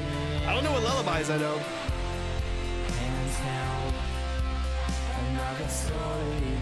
And I love that y'all get to work on stuff like this together. That's awesome. That's such a good time.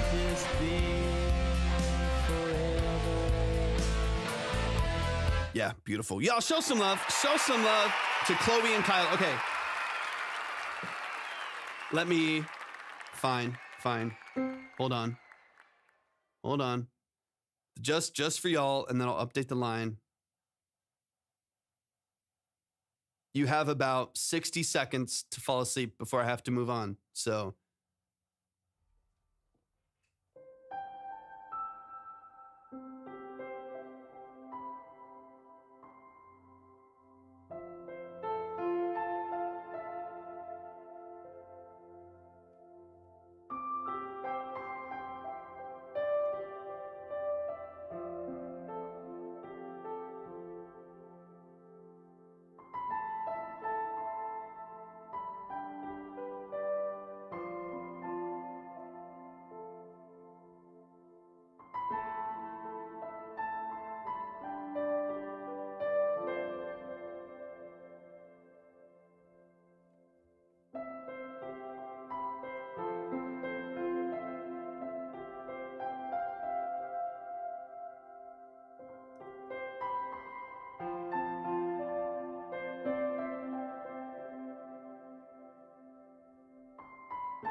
And to all of you, a good night. We will go back to loud yelling in 3, 2, 1. All right, we're back. Chloe's asleep, and we're back into the live stream. I was like, I don't know how to transition out of this without just being obnoxious and ADHD again. All right, that was fun. Let's Chloe's grinding her teeth into a deep sleep as we speak. So funny. It's so funny. Awakening Ghost, thank God she didn't stick around for my song. Would have been up all night. I'm assuming we're about to hear something a wee bit heavier than what I just played. Let me remove this beautiful, legendary Valhalla vintage verb and get back to our normal nightly programming. Let's get it. Shout out to Kyle. Shout out to Chloe. A wee bit heavier than what we just listened to. Let's get into it, y'all. Let's get into these next songs. I appreciate y'all so much. Thank y'all for sending in that song, Chloe and Kyle. Appreciate you a lot. Let's keep this going. Let me get the line up on the screen really quick. I do need to update a few things. Let me get Awakening up there, and let me get Derek's updated track as well. Of course, Kyle, of course. Love and appreciate y'all. Thank y'all so much for tapping in again. It's really fun to see your journey as a musician, and both you and Chloe's journey as writers as well. So I'm excited to continue to see that journey. All right, so let me update the line here really quick. So let me get Awakening. Let's get you up there. I've got you. Let's get that right here. I'm going to put you behind Micah, and let me get Derek number 2. I'm just going to keep it on the list so that I can see everything in order. All right, y'all. We've got Derek Bennett in the building. Kyle, love and appreciate you so much. Thank you so much for tapping in again. Thank you for your submission as well. Hopefully we'll see you again very, very soon. Derek, just hop in the chat really quick, just so that I know you're present, because I know we've been ranting on some tracks here for a while. We have a back-to-back from Derek Bennett. And just a quick reminder that right now, actually, let me get this updated. Give me 1 second. The line and the order is up on the purple and red app. Use your imagination. The purple and red app. Got you, Derek. Appreciate you. All right, let's get into it. So I've got Derek with the back-to-back here right now. The line is up on the purple app. So if you want to see the order, you want to see where you're at, you want to see where everyone is, then you can see all of that right there as well. Shipwreck Paradise over on Twitch. Welcome in, baby. Good to see you. All right. Let's get into it, Derek. A quick reminder as we keep going through this, and y'all feel free to help people in the chat as well. These are long-form consultations, and if you would like one, if you would like to spend 20 to 30 minutes breaking down the details of your music, go to my profile, click on the link, and click on Track Talk Submission. On the red app, go to the description, click on the link. If you're on the purple app, type !submit right there in the chat. Derek said, be careful, just a quick listen for the mix. Is be careful, is that the name of the song, or should I watch out for something? And then Derek says, second track is around production.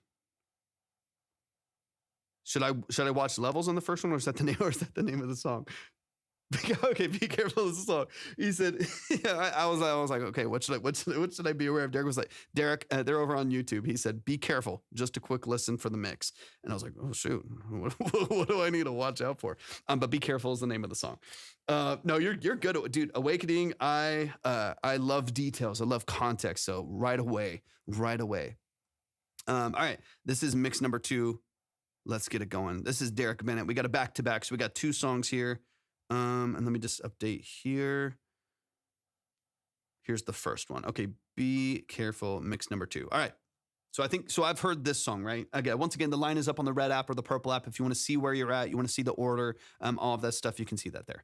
All right, this is Be Careful, version number 2. I think I'm pretty sure I've heard this song before, but let me know if I haven't.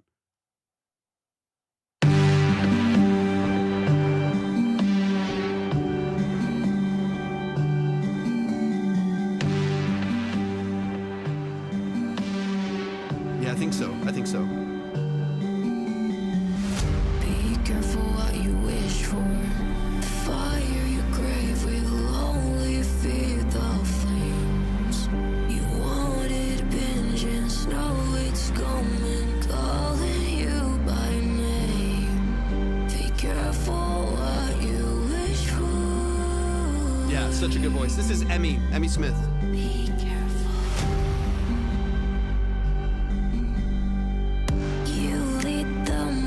With trembling hands and whispered prayers you didn't understand. You asked for fire, now you see the smoke.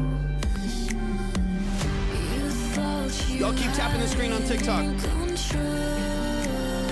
Maybe we can get to some giveaways later. Same, Libby. I like it too.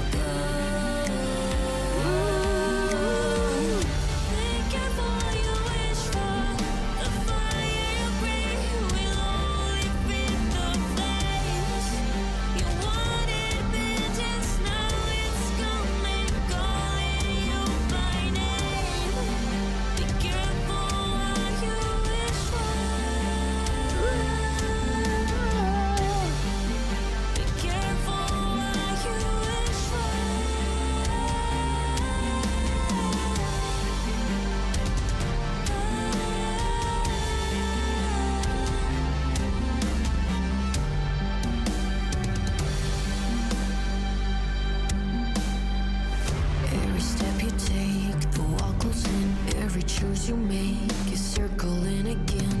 You chase a fire, and now it's coming back. Don't let it burn. Yeah. Be careful what you wish for. The fire you breathe will only feed the flames. You wanted vengeance, now it's coming, calling you by name. Be careful what you wish for. Be careful what you wish for.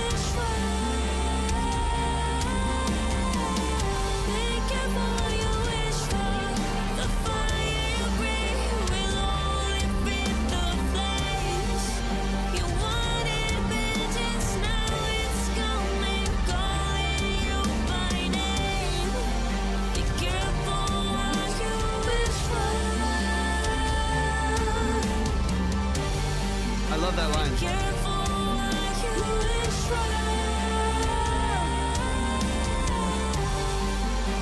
Careful what you wish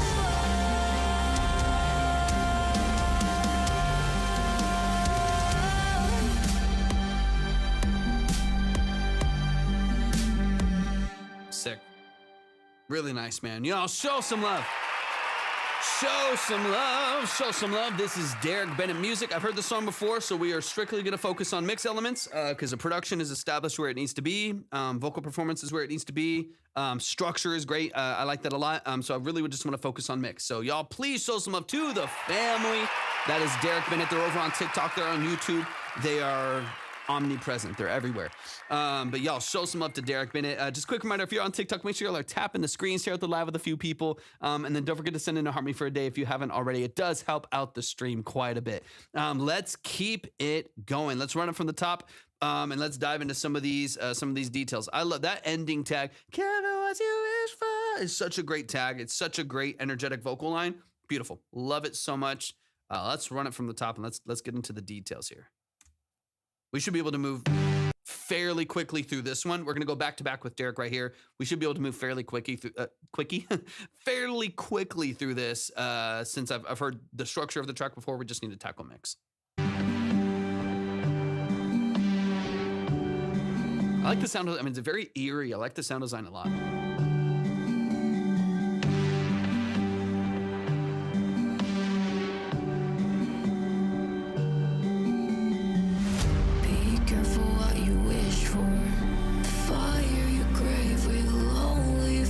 Okay, so right off the bat here, one of the things that you're definitely dealing with on the mix of this one is some like kind of rattling and some distortion and additional harmonics from some clipping that's happening.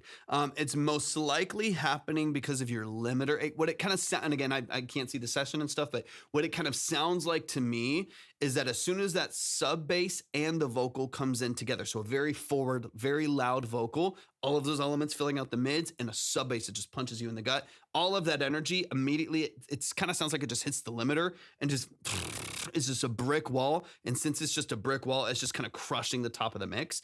And instead of getting like a pump from the compression, it's just kind of breaking apart, right? It's just hitting a brick wall. And then just completely distorting, and you can get some strategic harmonics from that. I would try to keep if it is what's happening and you are hitting the limiter. I would try to keep the reduction on that at like 1 to 2 dB. It's just kissing it, it's controlling it, and it's allowing you to get some loudness out of your mix. But anything more than that, you're gonna really hear it happening. Like I can give you an example, right? So like just Derek, you're over there, so I can show my dot, right? So here's my limiter right here. You can see like right now, if I reset the limiter, Emily's in the building. What's up, Emily? Welcome over on Twitch. I appreciate you hopping in. So here's my limit. You can just see this is the base. Again, I have no master. You can see on my master. There's no mastering chain on here. I literally just have a limiter to control loudness on the live stream. But it's not a full mastering chain. But in this case, you can see I'm not getting any reduction at all until I start to bring in my vocal as well as the piano. You see it start to push a little bit. Now, if I lower this threshold, yeah, no worries. And again, this is all saved to the VOD as well if you need to reference it again as well. This will be, I believe, episode 21 on the Track Talk live stream playlist. So if you need to go back and reference it, episode 21 Track Talk live stream playlist on my YouTube channel, and you'll see everything that you need right there. You can reference it really easily and make additional notes. You'll hear what happens. This is a brick wall. I've got a -1 ceiling. This is a tight limiter that I have on here. And then if I bring this down, you'll hear how it'll, obviously this is crazy loud. You hear that? Now, it's loud as hell, which I think is what's happening. Your mix is very loud. Everything's very loud. I'm going to bring this back under control so I'm not, destroying your ears. I think I was at like -6.5. You singing those? Wait, you singing? Wait, what? What are you talking about, Libby? You thinking not saying other plat names? Wait, what do you mean? What are you talking about? Anyways, Anyways, regardless, moving on. You could hear how that immediately just like breaks apart the entire signal on the top. It just breaks apart the entire signal. And that's kind of what it sounds like is happening. That's what it sounds like is happening, is where all of this comes in. And if you'll hear that same effect on her vocal and the sub bass. So you'll kind of hear the sub bass come in and the vocal come in, and you'll hear this kind of over the top. You'll hear this breakup and this kind of rattling that happens because of the clipping and just because of the breakup and the overdrive that's happening at the top end of that of the vocal there. Hey, Michelle, thank you so much for hopping in. Thank you for the heartbeat as well. I appreciate that a lot. All right, let's get back into it. I'm going to move back over here. So good to see you, Michelle. I hope you're doing all right. It's good to see you. All right, let me back it up here a little bit. And that's what I want you to listen for, because that's what I think is happening. It could also be happening because of a compressor in there. So sometimes if I use an emulated, like an analog emulated compressor, like the Capitol Hills mastering compressor, or like, a mastering tube compressor or something like that, you can also push it to its limit a little bit and get some rattle and get some harmonics and some overdrive that kind of overworks the signal a little bit, and kind of crushes it and makes it feel a little bit brittle, just because all of a sudden things come in and it sounds like it's too loud, even when it's not necessarily louder. It's just hitting the limitation of the plugin, whatever it may be in the gain staging.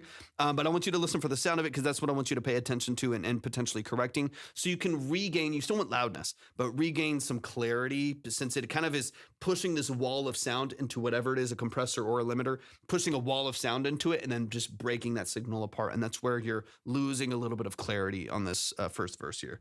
Be careful what you wish for. Fire your grave. I can't do it obviously with my voice. It sounds weird. I feel like Chewbacca or something. But that's the effect right there. That's the effect right there. You can hear this kind of this clipping, and there's a breakup in the vocal right there that's happening. That's what I want you to pay attention to. And honestly, I'm assuming what needs to happen is that just needs to, whatever. Who knows what the hell I'm doing. You can back off of maybe your input going into the limiter just a little bit, off of the signals coming off the production and the vocals. Back all those levels off for a second and feed it into your compression limiter a little bit lighter, so that you have more control over your input, control over your threshold, and control over the output of it. However they're staging the master. I think it's all, I'm kind of assuming, because I hear it on a couple different elements, kind of assuming it's happening on the master, which is an easier fix than having to be like, what in this mix is clipping? What in this mix is giving you issues? I'm kind of assuming it's just on the mastering chain, and that can be reworked pretty easily. Yeah, I don't know. My sound effects aren't spot on today, but you get the idea. Hopefully, maybe not. Be careful what you wish for.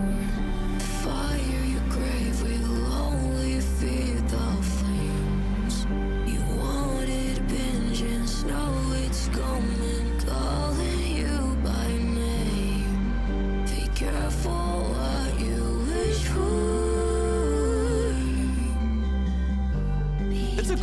It's a cool song. I mean, like, the structure of this is great. Everything feels really bright and really snappy and punchy. It's a really cool song, man. I remember liking it the first time that I heard it. It's really, really nice.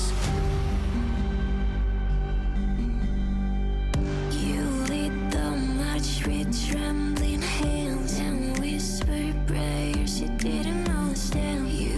And as we get closer to the hook, I want you to pay attention to how forward and loud and present this vocal is, versus everything kicks in, kind of gets crushed by the limiter, or probably or the compressor on the master, and then all of a sudden your high-end elements feel like they barely exist. So what you'll hear is like all of this is like, okay, the vocal's forward, it sounds kind of crunchy and punchy, and then as soon as, like, I think maybe pre-hook or into the hook, but mainly the hook, sub bass kicks back in, drums are really, really hot, all the elements kind of come back into play with the strings and synths, and then the high vocal feels like gets like sucked out of the mix, and you lose a lot of that high-end presence, most likely because the limiter gets hit by the sub bass and the percussion coming in, it squashes everything down by a few dB, and that's kind of limiting the ability for your dynamic range to really come through. Like when the vocal gets louder, it's not getting any louder. It's getting suppressed by and compressed by what's happening on the mastering chain. So that, I think, honestly, my biggest direction would just be to revisit the mastering chain and the gain staging of the mastering chain. Maybe there's some things in the mix and the bus that can be balanced better, but I think most of what I'm hearing is happening on the mastering side. Now, if the sub bass is too loud and that's why it's over compressed over here or whatever, then yeah, I would maybe revisit it. But most of, I think, the the symptoms in the mix that I'm hearing are happening on the mastering side. It looks like. For fire, now you see the smoke. You thought you had it in control. Let's get into this hook here. Be careful where you love to go. Be careful what you wish for. The fire you breathe will only feed the flames. You wanted vengeance, now it's coming, calling you by name. Be careful what you wish for. Such a great melody. Really, really nice. Be careful what you wish for.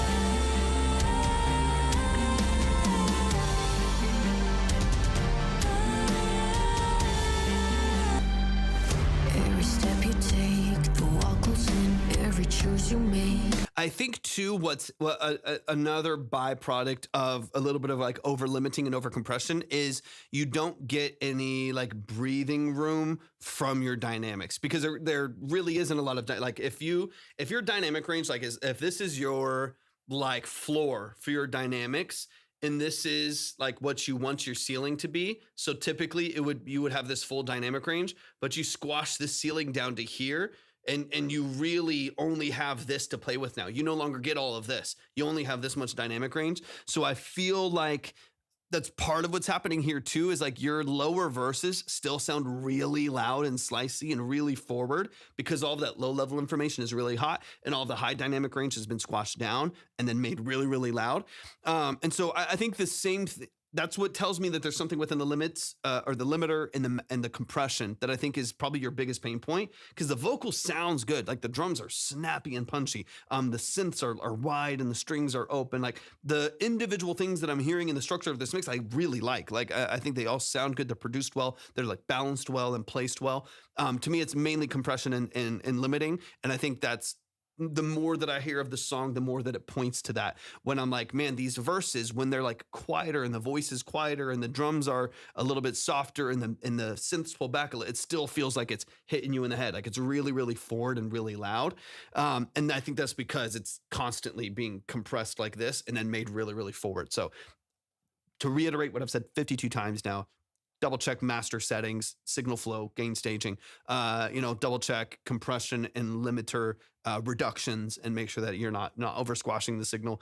Give it some dynamic range. What if you give it more dynamic range and something feels off, revisit the mix side and rebalance again to give it the life that it needs. But I think that's the biggest thing. Let me punch towards the end of the song, but that to me, that's what I'm consistently hearing over the course of the song that I would revisit. Everything else in the production structure, her vocal execution, placement of elements in the mix, like overall balancing of the mix to me is really good. It's just some master settings, it seems like. Awakening said, shit could be in a James Bond movie. Facts. 100%. I mean, this is very No Time to Die kind of a feel here. It's got a really, really cool cinematic orchestral pop edge. It's really nice. Really, really well done. And you wrote this too, right, Derek?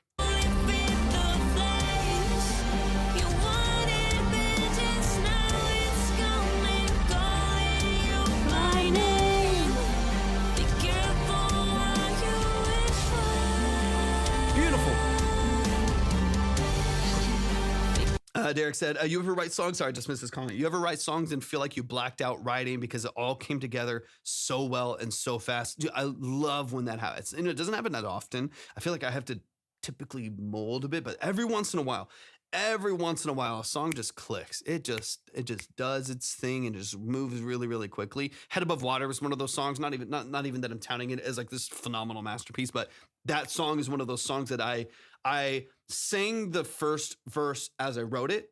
If you understand what I mean by that, where it's like I sat down to just like play the melody. Just late nights, eyes open wide. I just sang it as I was writing. I didn't have to write it. I didn't have to figure it out. I just did it as it was coming. Like when that happens, it's a beautiful thing. Doesn't mean it always ends up being the best, but it is a really like relieving process where you just kind of flow with what you're doing and it just works. And it just you don't have to figure out as much or work out as much. It just kind of works. Just kind of happens.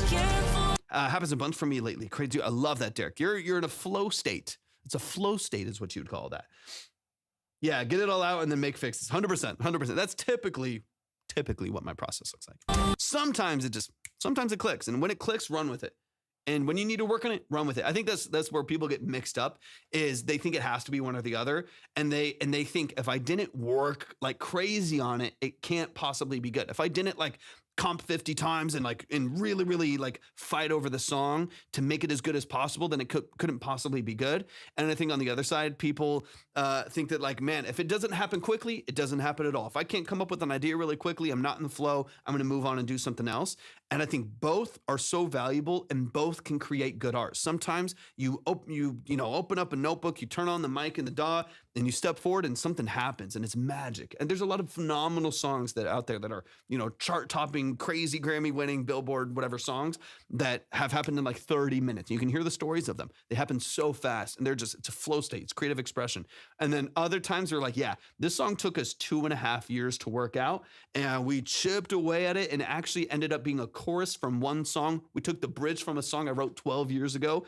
And this one melody I remember writing when I was 16 and it became like an Ed Sheeran song. You know what I mean? Like something random. It's like, sometimes it works out like that. And I think if you're just open to the creative process and however it manifests and however it presents itself, you will probably make better art instead of like pigeonholing yourself into like one way of doing things. And you think if I work too hard at this, it's not good. Or if it comes too easily, it's not good. Instead of just being like, hey, however the creativity hits me today, I'm going to apply it. I'm going to execute it and see what happens. All right, let's get a little deeper into the outro here. But I think that to me is the main thing we need to focus on this one, Derek, and we should be able to move into the next one. Because I'm loving the production, I'm loving the sound design, I'm loving her melody structure, all that sounds awesome.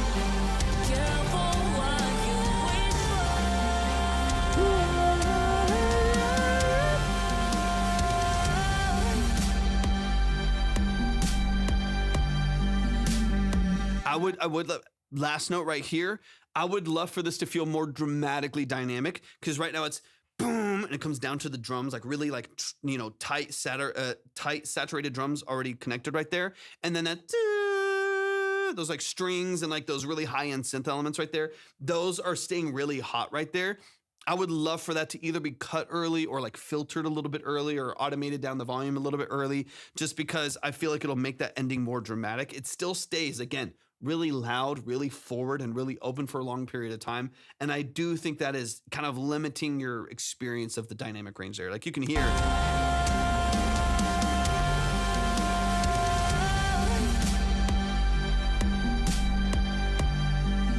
Like it's very much still so. You still get like that ringing, you still get the high synth and strings right there. I would like bring that down and transition maybe to that like violin like a little earlier, or the cello underneath it a little bit earlier, or like right as soon as it hits, poof, cut that string and go straight to just the cello underneath it, something, because it just still feels really in your face. And that's most of the song since it's so compressed right now. I do think it would be nice to like, as soon as that hits, that the dynamic range feels dramatically different, if that makes sense. Y'all show some love to Derek. We're gonna move straight into the second song here.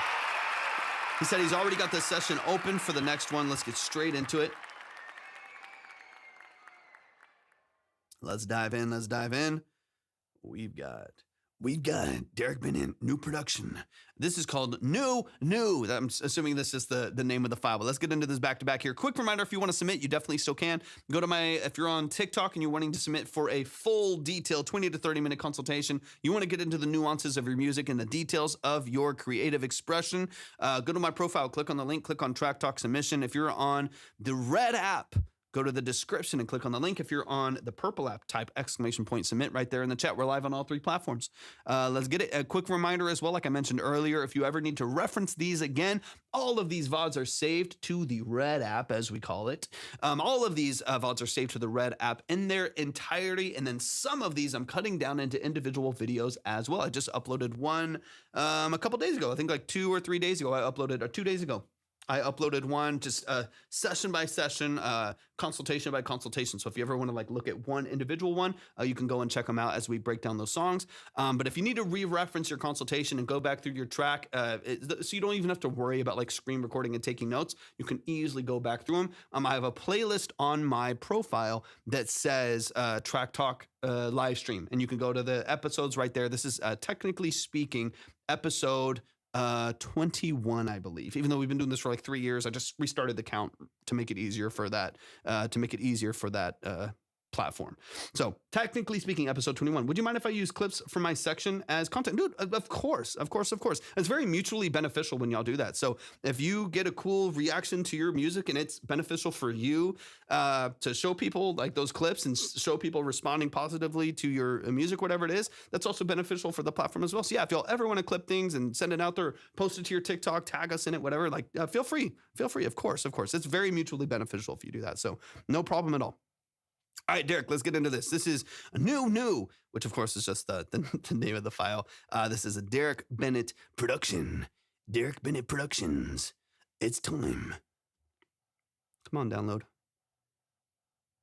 There we go. Oh, it's just all saving to the wrong file. That's why. Jesus. All right, let's dive in. I know we're mainly talking about production on this one, Derek. So anything in particular, let me know. But I know that's kind of the focus of this one.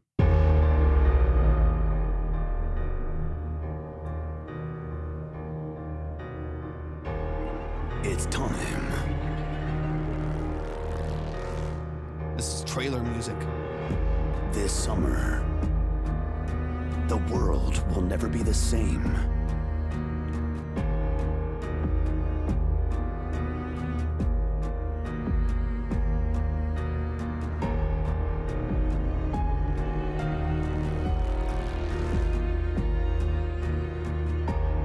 That's nice. That's good.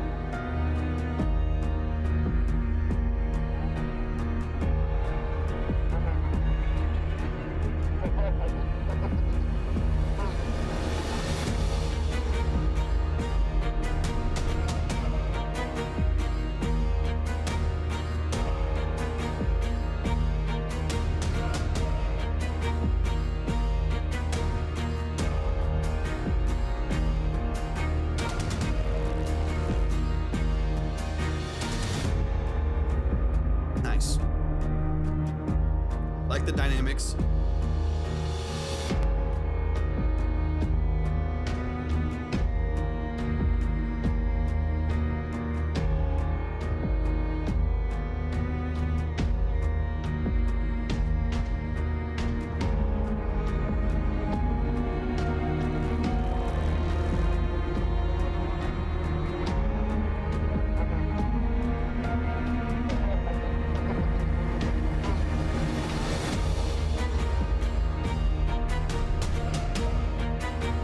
I like that choir stab in the background.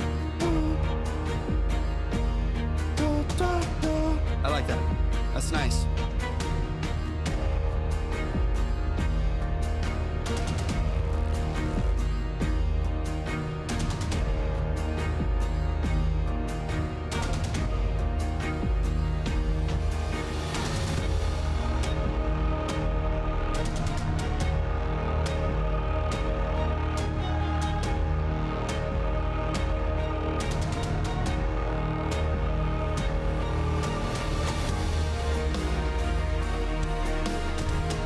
Okay.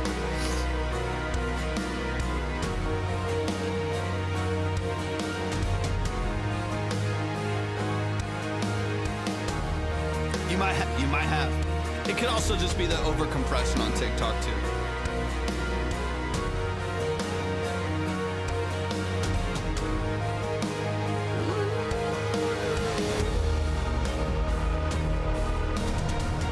There's a little clipping in the low end.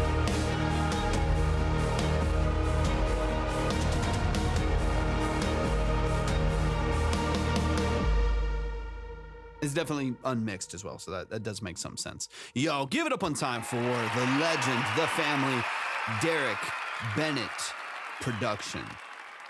Beautiful, beautiful job. Love the progression. Love the movement of this one. Let's run it from the top. Let's get into production ideas. And let's run. Yeah, this is an unmixed demo that he just executed very, very recently. He's been pumping out productions like nobody's business. Okay, let's dive in a little bit more. I think the main thing I want to like listen to is staying in your dynamics a little bit longer. And I hear this some with the vocal centric music as well as the cinematic music, of making sure that we can find creative movements and changes in very specific dynamic ranges, so it doesn't all feel like we're low for a second, then we're just hitting it crazy again, and then low for a second and hitting, or falsely moving to a big one and then back down, like rising and then faking it again, and just letting moments of the song and the production structure live there for a second with just minor changes in sound design. That's kind of what I want to listen for, because sometimes it just feels like once it gets big, it's crazy, and then you brought it back for a second, but then there were some like risers in between to kind of like fake that you're going there and you brought it back. But I kind of just wanted to like, and this is also in my brain, this might not be your vision for it, but in my brain, I wanted to just like live in these low moments for a moment and let it exist there for a bit and not feel like there's like this edge to drive it into the next one. And there's a balance between the anticipation of it getting big again and having the risers to help you do that, and these buildups and these reverses to help you do that, and just creating new information and new intrigue by adding strategic elements in there that just keep you interested, even if it stays a very, very low dynamic range for a longer period of time. So that's kind of what I'm listening for. Well, we can tackle that a little bit. But I like this a lot. I like the melody structure. The choir stabs are beautiful. Nice brassy low bass synths too that are really, really well done. So y'all show some love. You're a beast, man. You've been crushing these productions. So good.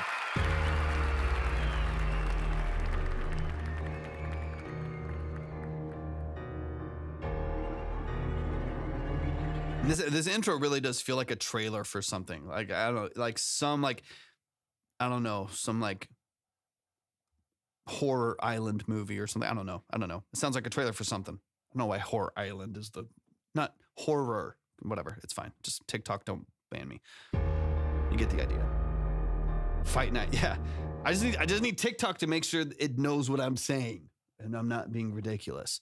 Horror island. Goodness gracious. You just never know. I just feel like I'm like randomly going to get bananaed on here, or whatever you have to say on this Forsaken application. All right, let's dive back in. Goodness gracious. Horror island. God damn it. All right. Focus. This could get me in trouble, man.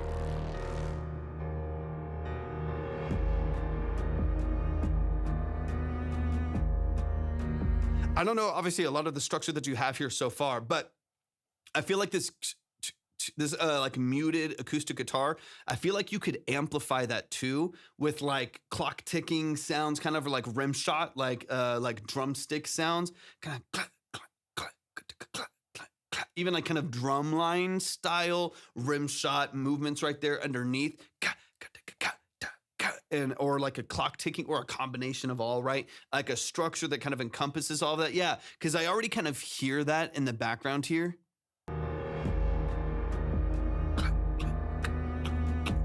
If you had like a big, like massive, like clock ticking, kind of like rim shot, I think that'd be really cool, and give you, again, you're still keeping the dynamics low. You're not having to make it loud to build anticipation, but you can build interest and build intrigue. And that's kind of what I'm talking about. We'll get into that in the second section here too. Something like that I think would be really cool.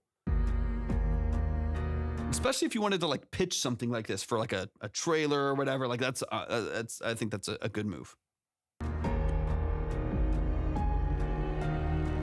Love the portamento on the synth. That's nice.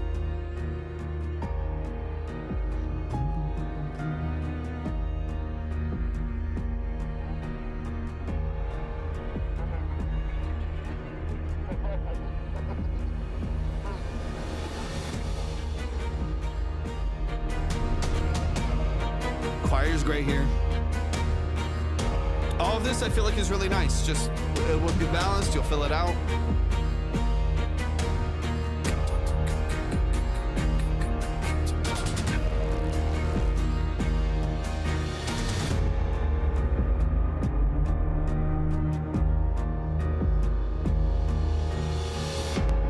So like even here, so we have this big build up here, dun, dun, dun, dun, dun. All this energy, choirs, it's big, it's dynamic. You got all this energy going through the mix right now.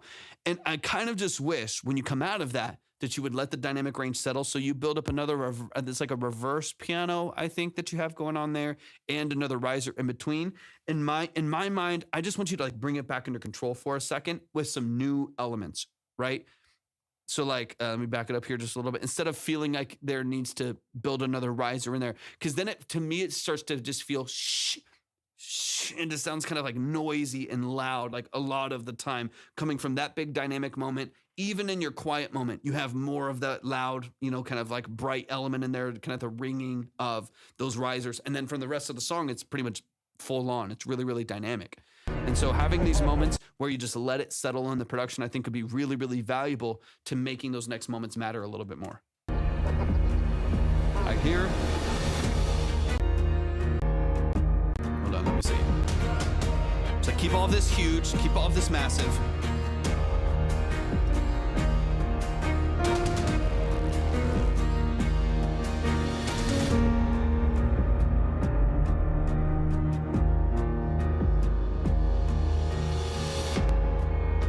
So what you could do is like, just as an example. So maybe you go all the way back down to, let's see. Can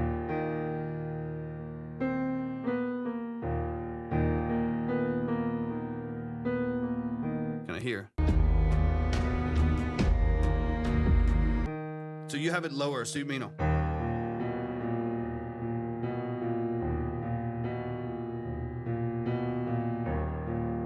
So like maybe you build up like crazy. You have the choir, you have the strings, you have those big pulses. Dun, dun, dun, dun, dun, dun, dun. You have all this energy right there. And then bring it back down just for a moment. Bring it back all the way down to no riser. Let this settle for a second. Maybe like a really, really light, like timpani transition, kind of like drum boom in the background, but nothing that like builds up like crazy. And then the additional element can be like bringing in the higher melody at a faster pace.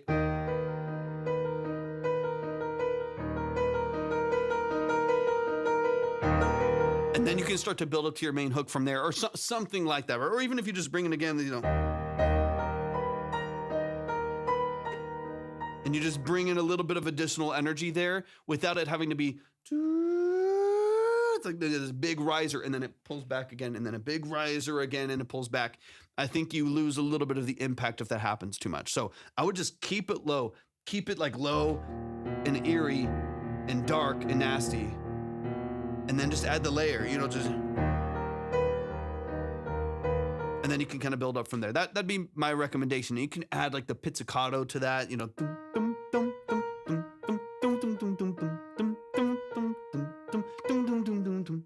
you can have like just a little bit of like, again, take what you have, build it, but you're not building loudness yet. You're not like having big transitions or false transitions yet. You're just adding interest. You can like add the pizzicato for a moment and then take it away and come back to, maybe it starts here. It's really intimate. Yeah, I do too.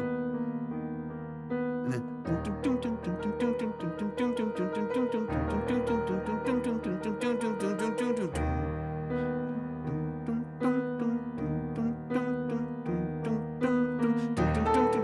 don't do that. But like going between the two could be really interesting too, right? So like let's say you start here.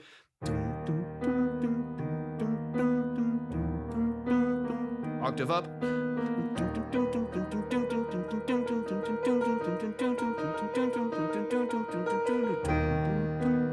And you let that low moment, sounds like a murder TV show, it lets that moment be its own thing instead of being like that moment is just to give you the next hook. It's just to give you the next part of the structure. You can live there for a second. It's its own part of the visual. It's its own part of the screen, right? It's its own part of the score, and it's valuable on its own. It's not just a means to the big part, right? And I think like sometimes if we treat every low moment as just like a filler to get to the part that really matters when everything's in, then you'll lose the valuable moments down here that allow it to like feel like it really matters in the score and matters in the song, as opposed to just like, I kind of know that this low moment is just to get me to the moment everybody really cares about, which is where everything's in and it's loud.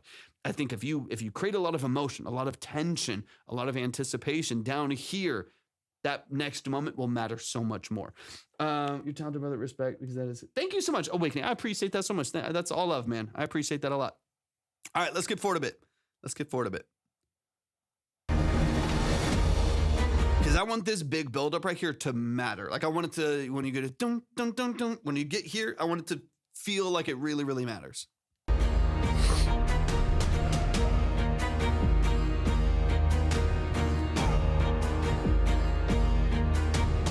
And maybe you call back and have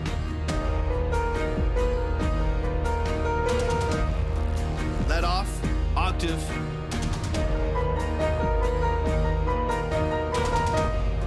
let off. Now you have like, now that you have like a faster layer in there and you have maybe some pizzicato, you know, kind of string plucks, with the piano, you have like a callback and a hook you can bring back in there to glue some of these moments together so they don't feel too isolated, but they also aren't doing too much, right? So I think you have some ways that you can kind of have some threads to this production that would be really interesting too.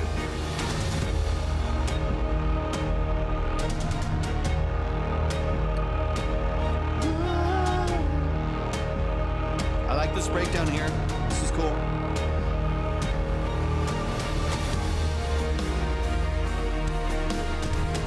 And then I would suggest, however you see fit, finding a way to transition this a little bit more dramatically, because it's already so big and so loud that it kind of just is there. All of a sudden there's just drums. All of a sudden there's just like a different synth structure. Now it sounds really good. So everything that's there, I like. I don't think you really need to change anything. I'm enjoying all of the elements of your production that I hear when you do transition, but it kind of just kind of ends up straight into the next one right there. And there's no real like shift in energy that I think could really benefit that transition and make it feel even more enticing, right? So let me back it up for a sec.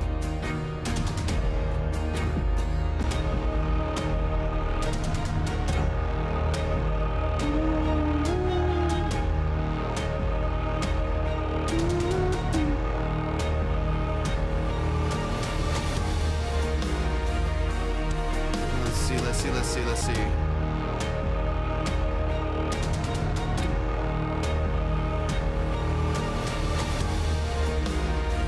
I mean, one thing you could do that could be really crazy is follow the choir melody. So you have this. This is kind of carrying all of your energy here. And then one thing you do is build up like crazy. All this going on.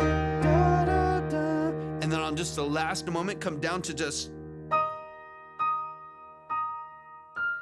boom, and then hit really hard from that. Like bring it down to like, if all of this is here, everything's going crazy. Let me back it up for a second. And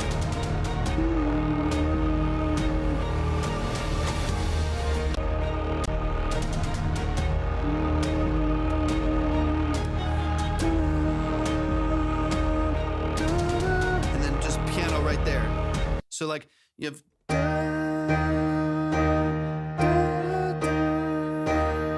all this crazy.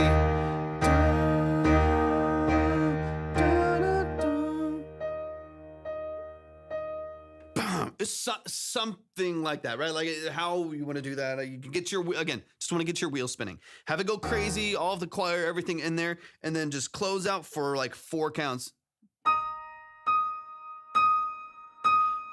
And then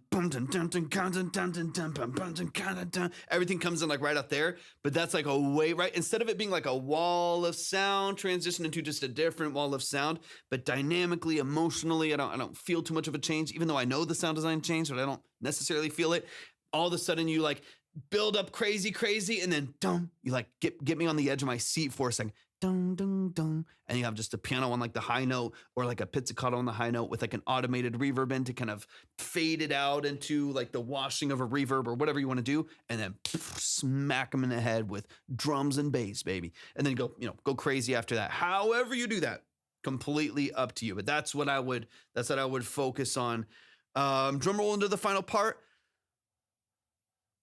Play around with it. I think that's kind of up to you. In my mind, I like the drama Yeah, after the piano break, in my mind, I kind of like just like a really fast reverse reverb or something like that. Just, not that, don't do that. And then, shoom, you know what I mean? Just a little shoom, not a big riser into it, just a reverse snare, reverse reverb that just shoom and just kind of suctions you into the next section of the song right there. Maybe something like that. I think if you do a drum roll, you can, big toms in there, big cinematic drums right there. You definitely can. It'll be valid. It'll sound good probably if you do that. In my opinion, the way that I produce, do it. Try it. You can literally always just do Control X or Command X and it's gone. You know what I mean? So if you're kind of questioning, man, would a drum sound good there? Do it every time. Do it. Try it out. See if it works. See if it sounds good. See if it feels good. And if it doesn't, Command X. Not a drum roll. Okay, yeah, something in your head. Yeah, like a big drum break in there. God, whatever you want to do right there, right? Try a fill, try a roll. Try a filler on the drums right there and see if it works. If not, Command X. Take it out of the mix there. But I would probably start clean, see how it feels, and then transition into, I think a quick little reverse will do the trick. And then of course, if you want to add more, you always can. Let me get into the far outro here. Making me want to go make a dubstep track. You just made my brain understand the drop. Literally, that is the formula behind the drop in like house and EDM and dubstep, right? It's the same in rock and cinematics. It's the same function, right? It's like what you'll hear in like a house record is just high passing, right? You'll just hear, all of a sudden everything gets like super, super thin, and then boom, boom, boom, it goes crazy, right? Or in a dubstep, right? It might be something different, right? Just a big wave of buildup, and then it goes crazy, right? But it's the same function. It's the same thing that's going on, right? But it's obviously going to be functioning just a little bit of a difference in cinematics how you do that. But yeah, I knew it, but you connected dots in a way I didn't really do. I love it. All right, let me hear the outro really quick, and then we'll move on. But shout out to Derek Bennett, dude. You're a beast. I know we always get into some deep details in the production structure. It's so much fun. I love this. I also love, I don't know if the intentional or not, you switch to an and, you switch to like a dotted outside of this, like a half, where you have, you switch your crash pattern at the end here. I like that. Again, it's like a small change in energy that, hey, it works. It works. I like it. That works. Beautiful. Y'all, show some love. That is the family, Derek Bennett Music. We love and adore you, man. You're a beast. You are pumping out music like nobody on this platform right now, working crazy on production. If anyone is going to put themselves in a position to succeed by putting in the reps, the 10,000 hours that it takes to actually like make some of this happen, it's going to be you, man. Like seriously, you're absolutely putting in the effort, putting in the time, putting in the energy. Yeah, dude, I'm so proud of the work that you're putting in, man. These tracks are really sounding amazing, man. Y'all show some love to Derek Bennett. He's on TikTok, YouTube. You can find that name on all of the different platforms. So please find him, show some love and support. Merry Christmas to you as well, man. Love and appreciate you so much. Thank you for sending in these tracks, man. It means a lot. Just trusting us with your productions and your mixes, man. It means everything. Let's get into these next tracks, man. I'm going to try to do my best to move it at a decent clip here. Micah, let me know if you're in the building. Micah, let me know if you're in the chat. And then once again, quick reminder, y'all, if y'all have never been here before, my name's Torvik. I'm a full-time audio engineer, producer, and musician, session musician. If you are wanting to submit your music for a really detailed breakdown, that's what this live stream is all about. It is not a quick review, as most of y'all can probably tell. It takes a long time, but we get into the details. We dive into the mix, production, and sound design. We get into the structure of your music. If you are wanting a really detailed analysis and breakdown of your music, that's what this place is all about. Is exactly what we have done for 3 years, almost 3 years. So if that is interesting to you, you can go to my profile, click on the link, and click on track track talk submission. If you're on the red app, go to my description, click on the link. If you're on the purple app, type exclamation point, submit right there in the chat, and you'll see everything that you need. If you're over on TikTok, do me a huge favor. Make sure y'all are tapping the screen while you're waiting as well, just to support the live. It does help just boost the exposure of the live stream to bring more musicians and artists and producers and more of a network into here. Also, same thing with the Heart Me. It does help out the live quite a bit. So do me a huge favor if you wouldn't mind. Make sure y'all are tapping the screen. Share out the live with a few people. We got Micah in the building. This is Sparrow. Okay, let's get into it. Sparrow, have I heard your music before? That name is also sounding familiar, but I think I've listened to so many artists now that I feel like a lot of the names are sounding familiar, but I'm pretty sure. I was going to say, I feel like I've heard you kind of recently. I think I've heard you I think it might've been for the first time, but it was pretty recently. Is that correct? I was like, this is sounding, and you've heard this track pre-vocals. Okay, beautiful. I was going to say, I feel like I've heard you before, but it was fairly recently. Semi-complete will release in the next week if I can get it fixed up. I need to move this out a little bit more. It's not as loud as it will be on the release because I'm still mixing. All right, so it hasn't been mastered yet. So this is just the mix, still, earlier phase, but looks like we have some vocals on here now. So this is Drift Away by Sparrow. Let's get into it. This got Hot 50 on Submit Hub. Let's go. Let's get into it. I'm excited. Micah, thank you so much for sending this in. It's downloading right now, and we're going to get into it. Mm-hmm. Come on. Help me out here.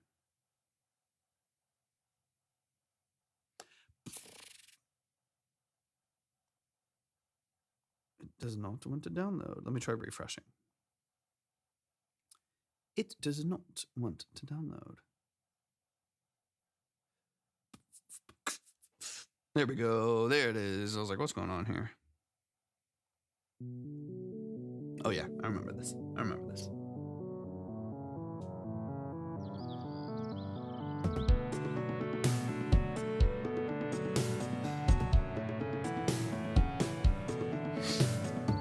Within the blooming blade is where I find repose. Beside the daisies pushing past the cornerstones of ruin stretching tall into the sky and up in air. All right, line is updated on YouTube and I'm sorry, red app, purple app. Line is updated if you want to check it out. I got time for like 3 tracks max. Tracing all the echoes, riding softly on the breeze. Pull me through the skylines where the hidden soul is led. I'm weightless in the wonder, and I hope that it never drifts away.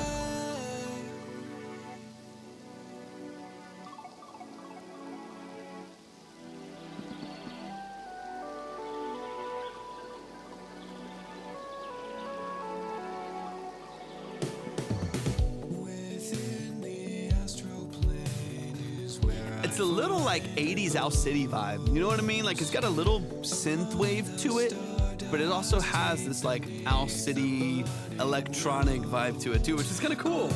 It's cool vibe in it. Like it sounds like a gorilla. Exactly. Perfect description. We're on the same page.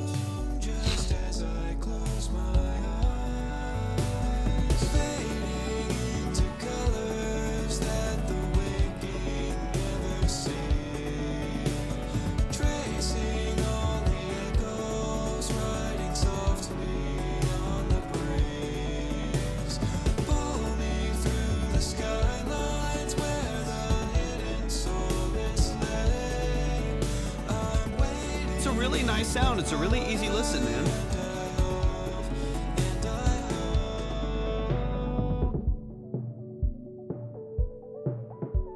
Especially the little portamento on the synth right there. That's very Owl City. I love it. I think it's cool. It's very nostalgic. Never drifts away.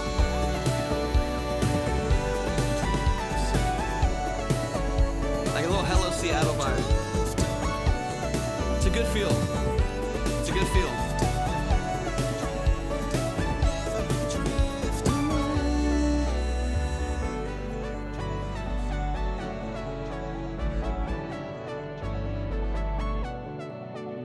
I like the synthesis is great. Really cool, man.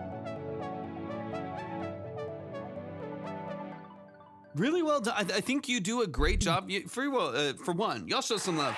That is Micah right here in the chat over on TikTok.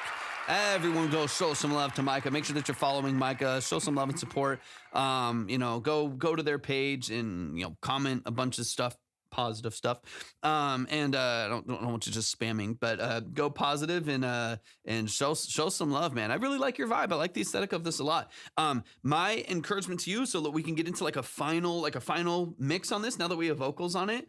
Exactly, Awakening. I'm excited to get into your track next, but I want to tighten up just a little bit, just so that you do get a bit more control. You're doing a great job of taking inspiration from other artists, but still holding your own. Like, your voice is your own, your style is your own. Like, to me, I can hear the inspiration, and it reminds me of the era of Owl City and some other artists that were around that time, the Ready Set, and there's some other artists in the vein that had kind of like electronic pop with some rock edge in there sometimes. So I can feel that, but at the same time, still hear you in the record. To me, that's the most important thing. Of course, we all take inspiration, but I don't feel like you're emulating, and copying. Like, this still, your structure to me still feels very much your own. So let's get it. Let me get back to the page over here. This is Drift Away by Spiro. Let's get into it from the top. I'm excited to break it down really quick. But I feel like you're actually in a really good spot with this. I think we can just tighten. We can just polish a little bit and get it into a really, really good spot.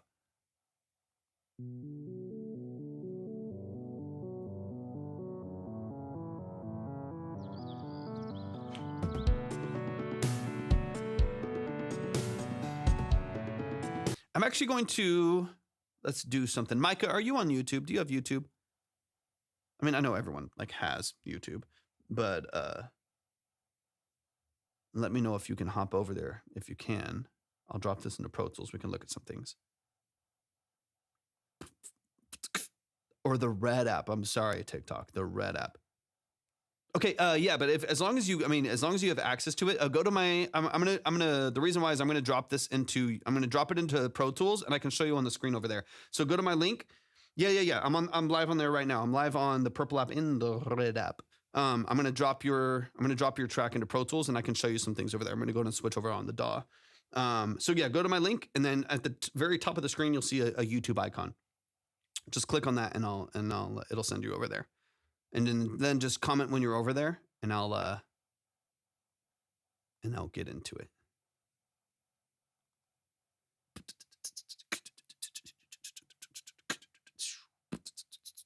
It's a cool feel. I like it. Already feels catchy. Boo doo doo doo doo. Yeah, isolated there.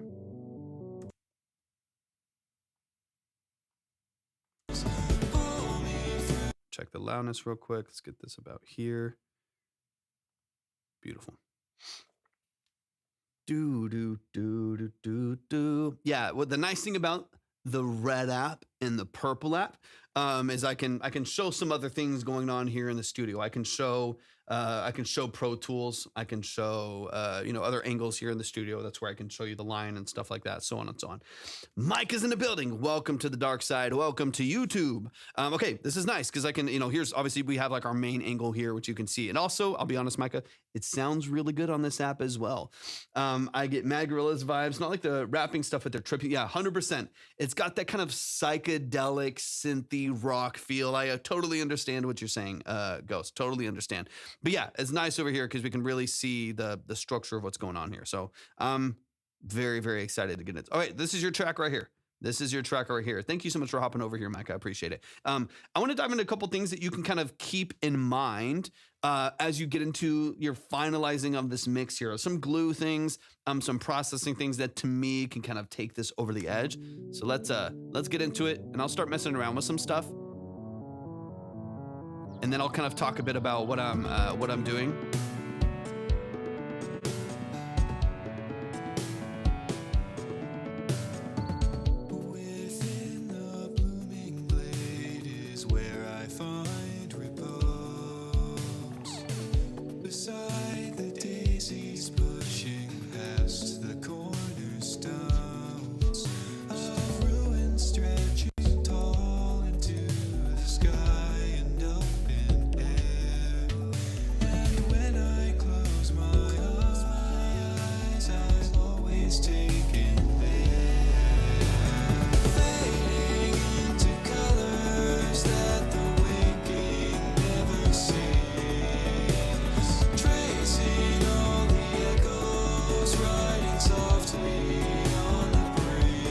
it's such a cool feel. I love this so much. I love it so much. I want to talk about a couple things. So I'm going to get into a little, give me just a moment to kind of loosely process some things here. And then I'll kind of send it your, and then we can talk a little bit more specific things. I'm going to do just a few little things here. Let's see. I'm going to go, how do I want to do this? I'm going to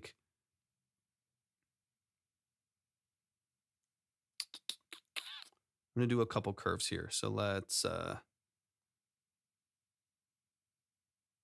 go 10 and above. We're going to create we're actually going to create 2 high shelves here. 2 high shelves.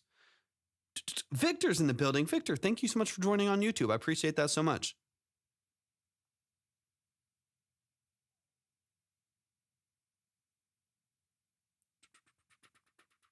And I'll talk you through just like some really natural stuff here, just like some basic things here, just so we can get an idea of what we're working with here. So I'm going to play through your bigger structure here, like towards the end where you have a little bit more energy. I'll get into some very light. Again, this is not stuff I necessarily want you to do, but I want to see how we can shape this a little bit and then direct your attention to some of your processing on your vocal, processing on your mix, so we can kind of get into those details. I know this is not mastered, right? This is still in mixing phase, which is why I want to tackle some things before we get there. But let's dial into this kind of bigger dynamic right here towards the end.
We're getting into it. We're getting into it.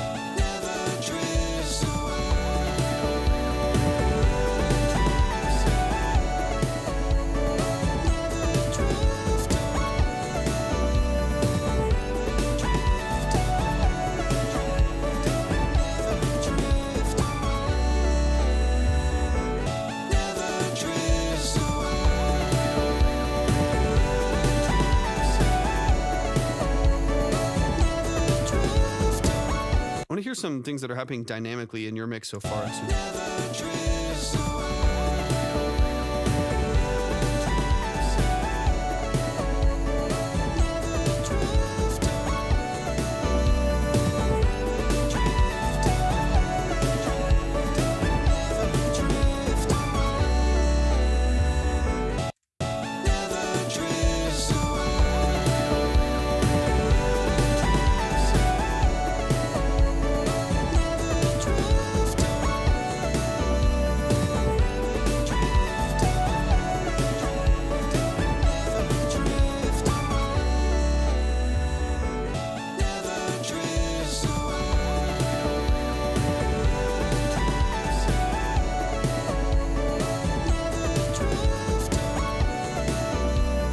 Okay, let's move on here, and then I'm gonna walk you through just a few things where we're how we're tightening up just a few elements here, and then where I want your vocal to sit in the midst of it as well.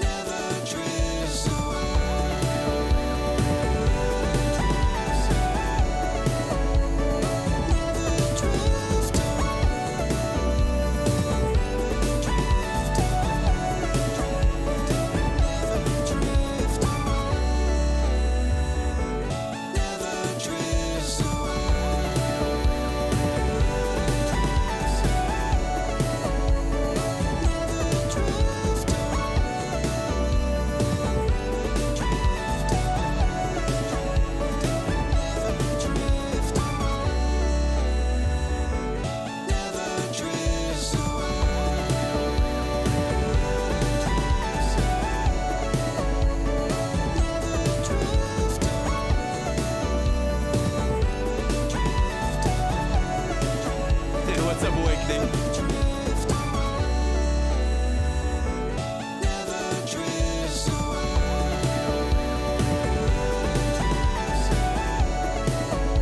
Okay. Now that I've destroyed your ears with this with the structure the whole time. Now I'm gonna go back through really quick. I'm gonna bypass all these different elements here.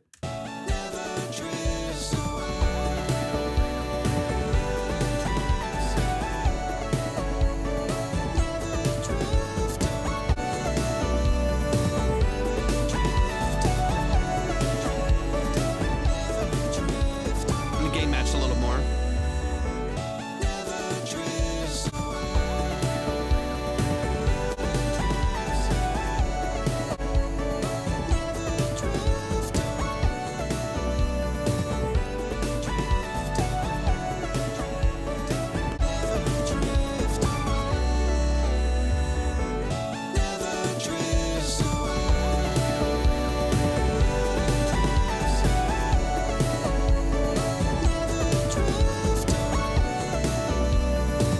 Okay, so I know, Ghost, I know you're missing out. You're missing out for just a second, but we're back. We're back. Okay, so here's kind of what I'm focusing on right here. And I know I'm just getting into this middle section. Saturation, some glue, EQ lifting, and some mid-side processing. Now, to keep this really, really, really simple, as we just kind of nervous point of stuff when you get 5 musicians, and I totally get it. Totally get it. Awaken. We'll dive into it. I got you. That's what we're here for. That's what we're here to dive into. So what I'm doing here, just like some really brief things here, and this more than what you hear happen and me making some of these adjustments is wanting to kind of show you what is possible and what you should look for as you're kind of controlling your mix. You have great, like you can look at your track right here. You have great dynamic range. Like you see all these dynamics here. This is beautiful. I love all this. All this in here, beautiful. Absolutely love all of that. Like your dynamic range is fantastic. What I want to hear is just from like the top and bottom, some bits of control so that this doesn't feel too like pointed or too dry, right? So to me, one of the most important parts is actually this plugin right here. And I'm just using this for tape saturation. So I'm pushing this preamp. I have like the noise and flutter and all of that stuff down. So I'm not getting any like modulation or warbling from this. I'm just pushing this preamp. And I could show you, like if I do this, even just this section right in here, and I push this, input level here into the preamp really, really hard, you'll hear it just break apart, right? So if I go crazy here and I just crank this, hear how it just completely oversaturates? That's not what we want. But what it's doing is it's taking all like the sharp transients and those slicing parts of your snare and your hi-hat and your vocals and your layers and that synth that cuts through, all those transients that really want to poke through, it's filling in with harmonics and shaving off some of the more active transients in there and controlling like a natural compressor, utilizing harmonics and utilizing saturation. That's why saturation's so good. It's why it's so important, is it gives you more dynamic range and it allows you a little bit more control and allows you to push your mix a little bit farther and get loudness and stuff. So this is one of the reasons why I like. Now, if I go here, you can see, right, I'm like pointing on my screen. You can't see there. I got to use my mouse. I was like pointing with my fingers, like you can't see anything. Right here, you can see these input levels right here. They're squashed. They're going crazy. I saw that right about three, and again, this is just on what I'm doing here, but right about 3, you start to push past 0. Past 0 is where you're going to start to hear that breakup. You'll start pushing past that point, and that's when it starts to warm up your sound, saturate, introduce some harmonics, and it makes it sound a little bit more controlled and a little easier to listen to because you don't get as much leaping out at you without it being all distorted and warbly. Gluing together with just a couple dB of compression here on master, and then I'm putting your sub harmonics, so like low, far low into here, 60 hertz and below, because I have a pretty wide bandwidth right here. So this is my bandwidth here that determines how tight that cue is. Am I just affecting 60 hertz or I'm affecting a broader range? I'm right down the middle. So I'm affecting a slightly broad range here. I'm pushing that and attenuating slightly. It's going to give you a big push on the bottom end and a little dip right above it. I'm doing the same thing with the high end. So 12K, far high end, air, space, kind of at the far top end of your mix. Again, this is kind of happening on the master, if you will. 12,000 hertz and above, high shelf. I have it boosted quite a bit and then rolled underneath. And because the attenuation right here is done at about 10. And then I'm regain staging. Now here, again, very briefly, all of this is just control, right? So I have saturation helping to control right there. I have another compressor just to control and but I'm not squashing, right? I'm not getting 8 dB of reduction, robbing you of all of the life in your mix. I'm just like controlling, making it musical and harmonic. I'm controlling again with a little bit of compression, but I'm not taking the life out of the mix. And then controlling far top, far low end. I'm not like boosting 200 hertz or 100 hertz because that's going to make it muddy and boomy. I'm not cranking 8K or 9K because that's just going to make it harsh and shrill. I'm giving some space at the far top and the far low to make it sound really impactful and really full, but I'm not doing anything too crazy. There's small curves. Same thing's happening here. If I want this to feel a little bit wider, I'm not using any widening plugins or anything like that. What I'm doing is mid-side processing. This is like a real, I wouldn't even do it this harsh. I would be way more subtle than this. I'm gonna do it a little bit more subtly. This is one real, there's a million different ways you can do this, but if you want your mix to feel a little bit wider, this is called mid-side processing. What I'm doing in this case, and again, this is not how I do it with every mix, just based on kind of what I'm hearing here, is I'm actually taking away a very small amount of information from the outside, from your center channel in the mids right here. So you have your stereo image and you have your center channel, your mid channel here. Now, out of the mid channel, I'm taking away some of about 12,000 hertz. So again, that really top end. I'm taking out a little bit from the center of the mix at 12,000 hertz, and I'm adding that back in on the side channels here. So you can see here at about 12,000 hertz-ish, about 12,000 hertz here, 11,000 to 12,000 hertz in the mid, that's the M right here. I'm taking out some information on the far, so I don't have in the middle of the mix, right down the middle in mono, I don't have a bunch of really bright shimmery stuff. That's where the vocal sits. And the vocal has some high end to it. And you have some other synths and stuff right there. So I'm taking out some of that right there. And then I'm replacing it on the outside. And that gives you this really wide, bright image, right? Where on the side channels, it's very bright. And I'm taking out some of that shimmer from the center channel. It makes it feel a little bit more open. So that's what I'm doing right here. And the difference is pretty dramatic. So like if I take all this out in a bypass, back in.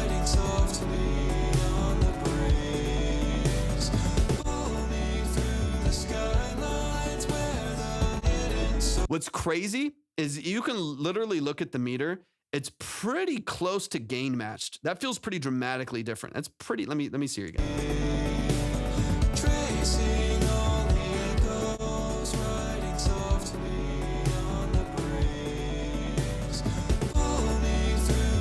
It's actually very close to gain matched, but it's actually, move this out here.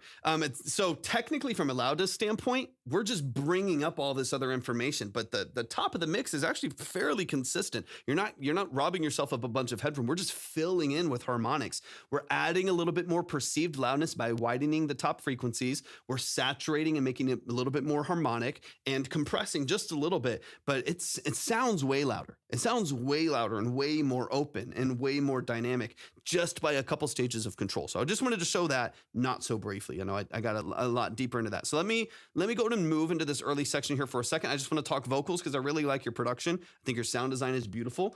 And then we can close out, I think, with Awakening Ghost tonight. Ruin stretching tall into the sky and up in air.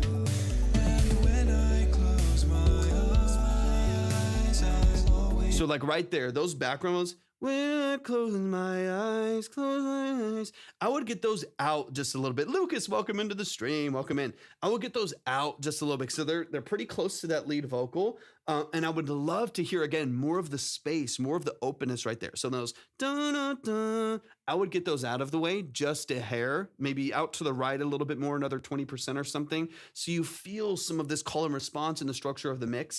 What do you need, Lucas? What's up? What's up? fading into color. that the waking never sees, tracing all the echoes, writing.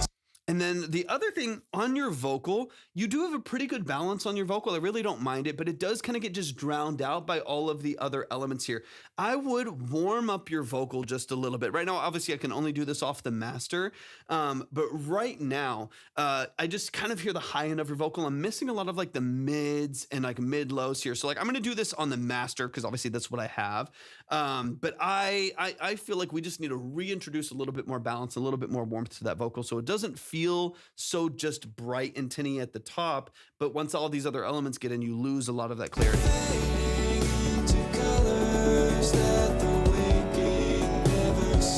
So like right here, if I literally just go, so like 500 hertz here, this is where like a lot of like, 600 hertz, 700 hertz, this can make the vocal feel kind of boxy, but it also can introduce a lot more prominence in the vocal. I'm doing it in a bad way. Don't do it this way. I would do it in the context of your vocal, but right now I'm assuming you have like a lot of these mids kind of carved out here. You probably have like a, just as an example, you've got, a low cut here on that vocal and it's pushed up here, at 100, 120 hertz, whatever it may be. You're cutting a lot of this low mud out of the vocal here. Just make sure you don't cut too much, right? Like make sure you're not high passing too far. Make sure you're not pulling out this mud too deep, because then that the vocal gets kind of thin and kind of tinny. So what I'm assuming is that you're probably taking some out around this kind of pocket right here in the low mids.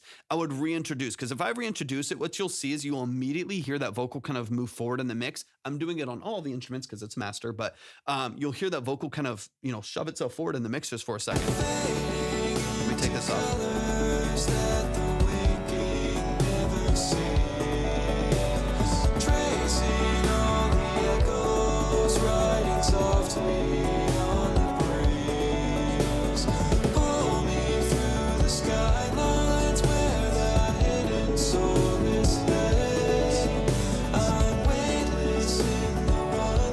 There, just bringing back 500 hertz, like in this case, like, and I would go probably a little more broad, but like in that vocal right in there, like that's 5 dB. I mean, I'm putting a lot on there. I'm that 5 dB is not a small amount. 5 to 600 hertz at 5 dB.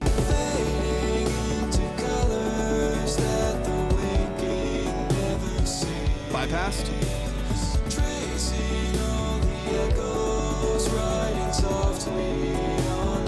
Now you're gonna hear that ringing from the synths because it's affecting the synths too, and that's not what I would want to happen. But you can tell that once that comes into the vocal, you hear kind of like, whew, it like relaxes for a second. It doesn't feel so carved, because the opposite is here. The exaggerated version versus, so much more like warm and inviting to listen to. So if you are cutting a lot of low mids, reintroduce a little bit, especially back in the vocal, just to allow it to breathe a little bit more right there. I think you're now I know I'm talking a lot and you haven't even gotten into the master again. I'm going to switch back over here, but I think you're close. I think you're really, really close. I just think we need to, Apop, welcome in. Apoplexia, thank you so much for hopping into the stream on Twitch. I appreciate you being here. If you can, reintroduce some of that low mid warmth back into the vocal so it doesn't feel so surgically carved and it has a little bit more warmth and character to it. So I'm not, when all the instruments come in, I'm not just hearing high end, I'm not just hearing the high boost that you have, but I'm actually hearing some of the warmth and character from your original vocal, as well as rebalance some of the mix leading into your master to where you have some control through your buses, compression, EQ, maybe a bit of saturation. Saturation's your best friend. It's going to give you more headroom. It's going to give you more warmth. It's going to make it sound more musical and harmonic as it introduces that distortion. Very, very lightly. You go, like I said, you go too far and it just breaks apart, right? And everything just sounds crazy. You need it to sound, natural and musical, but controlled. If you can kind of check just a few of those boxes, I know it sounds maybe overwhelming, but a few of those boxes, I feel like you're going to be in a fantastic place, because this really does not sound bad at all. Let me go back to the outro of the song here, and then Lucas, I got you. I need to find a plugin for now that makes the highest part of my song not exceed the set lefts. So what do you mean by that? So like the loudest part of your song is too loud, or is that what you're saying? Like you just need like a compressor saturation. I mean, that's a lot of what we're talking about here. If you just need control over your control over your dynamic range, so you're not clipping too much. Is that not just a limiter? Yeah, that's what I want to clarify what they're. Are you just saying that your loudest parts of your song are too loud? If that's the case, if your dynamic range is too broad, then I would just make sure that you have stages of compression throughout your mix and a transparent limiter that allows you to gain some headroom. Like I said, like I would make sure that as needed, tastefully and stylistically, depending on the genre, depending on exactly what you're doing, that you're compressing, or not, depending on what you're looking for. Some glue by probably 2 dB, a dB and a half, 2 dB on your buses for each of your instrumental and vocal sets to help control and glue everything together under one umbrella. And then once you send to your master and your final mix bus, then having a target for a compressor on there and a final limiter. But that's really all you need. Again, you can dig into like soft clipping, EQ control, and stuff like that. But without knowing exactly what it is that you're actually dealing with. Like for the master, let me hold on. Control the EQ range, apply limiter, cut those frequencies that bugs you, and you should be good to go. Yeah, it just depends on what's actually stealing your headroom. Like it kind of depends on, like, do you have like sub frequencies, like subharmonics, and you have a sub bass in there that's too loud and that's robbing you of all your headroom because that's too high. Your loud moments of the song actually aren't giving you any headroom, so your LUFs are too low, so it's not loud enough for platforms. Is it the high end? Is it your snare cracking through there, your hats, your lead vocal? You got to kind of find where your pain points are and adjust them in the mix. I wouldn't necessarily target them on the master. I would see where those pain points are, like find what's robbing you of most of your headroom. And it's usually, I would say it's usually the far extremes. It's usually maybe some resonance in the middle of the mix, 1 to 2K. More often than not, it's like a sub, it's like 3 kicks you have layered and one of them is just really, really pumping in the mix. Like for the master, I was looking for something that I could set it to a set loudness for streaming. It's an aim. It's not something you're going to set it to for LUFs. You don't set the LUFs, you aim for. So the LUFs are just a meter. The LUFs are just an analyzer and a reading for your integrated loudness on the track. So it's not going to be, you're not going to set your LUFs to something. It's going to be like integrated average of loudness over the track. So there's not a number there, but the platforms will limit to like -14 dB. So anything past that, it's going to be automatically rebalanced and you're fine. So what I would do is I would aim for an integrated value of like -12, -10, or I mean, you could push louder. I mean, if it's a loud track and you want it to be crazy, you can push it to, -6, -8, and just really like soft clip and whatever you need to do to like make it really loud, especially if it's electronic, that's more typical. But an average song, it's not necessarily something that you're going to like place there. You don't place the LUFs, you target the average that you want, and you adjust elements in your mix and on your master in order to reach the loudness that you want. But the range for Spotify is about -14, I believe. So if you're over that, you're fine. If you're under that, they'll automate some things in order to keep an average loudness of all of their tracks going into it. What I have found is that if you go under, it's pretty quiet. It's pretty quiet. Yeah, of course, Lucas. No worries at all. Like I've worked with some other people that were mastering, and they like brought it to -16, or they even brought it to -14, and they uploaded, and it did feel like it was corrected pretty damn quiet. So I would usually recommend. I feel like even just on a basic mix and master, like if I'm just doing like an average mix and I'm not even trying to go loud. I just healthily balance the mix and put things in their place and add a limiter at the end and whatever, and I keep things pretty normal. I'm not like really trying to get loud. I feel like I still hit like -10, like without really even trying. So if you have a good balance, healthy EQ curves, you're taking out unbeneficial like resonances and ringing in the mix where you need to. Your sub's not doing anything crazy. You're not over brightening things at the far top end on your like drums and stuff. You'll be in a pretty good spot. If you're not doing anything too crazy and you're balancing well and you're bussing well, once you get to the master and you limit, halfway decently, you shouldn't have any issues getting -10, -9, something like that, which is, I don't really care that much, because past that point, you're probably in a fine spot. That's just not something I want. People obsess with it, and it's really not something you need to obsess with. What you need to obsess with is a clean balance in the mix that manifests well on all different listening, devices and platforms, that translates well between mediums. That's really all that matters. Then loudness at the end of the day. You could technically just slap an L1 on there and you'll be fine. Like, it doesn't, there's more musical things that you can do. But if it's just loudness you're going for, healthy balance to your mix, healthy EQ curves, control through compression and saturation, limit at the end and push, and you'll be fine. There's probably lots of issues in the mix. And yeah, my preference is move as far back in the process as possible. Most of y'all know this, but my preference is if you're running into an issue, fix it at the source, right? If you are using every different plugin, every different element of your mix, every different part of your master to like fix things that are just because you needed to like record your vocal a little bit farther away from the mic to mitigate plosives, then or like, you know, proximity effect, then do that again. You know what I mean? As opposed to being like, man, I'm like fixing vocal issues in the master. And that's typically not going to be the way that you want to do it. All right. Micah, do you have a saturator plugin suggestion? I haven't used one before. I can give you paid ones, and I can give you free ones as well. My favorite, I can switch back over here. One of my favorites today. So on master, I typically use something like this. This is a tape saturation emulation. This is the Kramer tape saturator. I love this. I use this all of the time, just like I just showed you a minute ago. That's a typical one, but there's others that I use far more often that I wonder if I have any on this particular production I can show you. Otherwise, I'll just pull it up for you. Like some that I typically use for drums, some that I typically use for vocals and stuff like that. But I'll just throw this up here really quick. So here's a couple. So these are under my harmonic section here. So one of my favorite ones that I use literally all the time, nearly every single mix that I put on here. I'm starting to realize I'm a great composer, but not as great a sound engineer. It's a process, Lucas. It's totally a process. Even if you don't end up fully mixing your stuff all the time and you end up hiring an engineer in the future, learning to engineer and understanding the language behind engineering will 100% make you a better producer and better composer. Even if you end up working with an engineer, you understand the language behind it and you know what to request, you know what to look for, you know kind of what you desire in the structure of the mix, and it can be so beneficial for you. So it's a process. Chip away at it, put in the reps, get good. I mean, every single engineer who has ever engineered was bad and then got good. So if you're bad now, objectively, you'll get better. You just got to do it. You got to chip away at it. You got to put in a lot of reps, watch a lot of videos, get some training in it, you know, and you'll be fine. I'm not worried about it at all. All right, but here's a few, Micah. So this is one I use all the time. This is Decapitator by Sound Toys. Sound Toys is one of my favorite. I have a couple of them, not a lot of their plugins, but I have a couple of their plugins. They're a great company, great customer service, great support.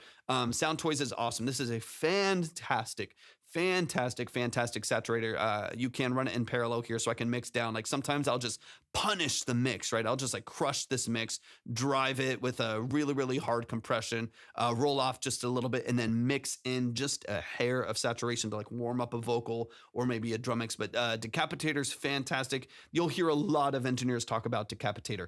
That is a paid plugin, but that one is fantastic. Another one that I really like, specifically for drums, is Decimort 2. This is probably one of my favorite preamp emulations that I use for drum. It's a bit crusher. There's a preamp, there's a bit crusher, and a filter.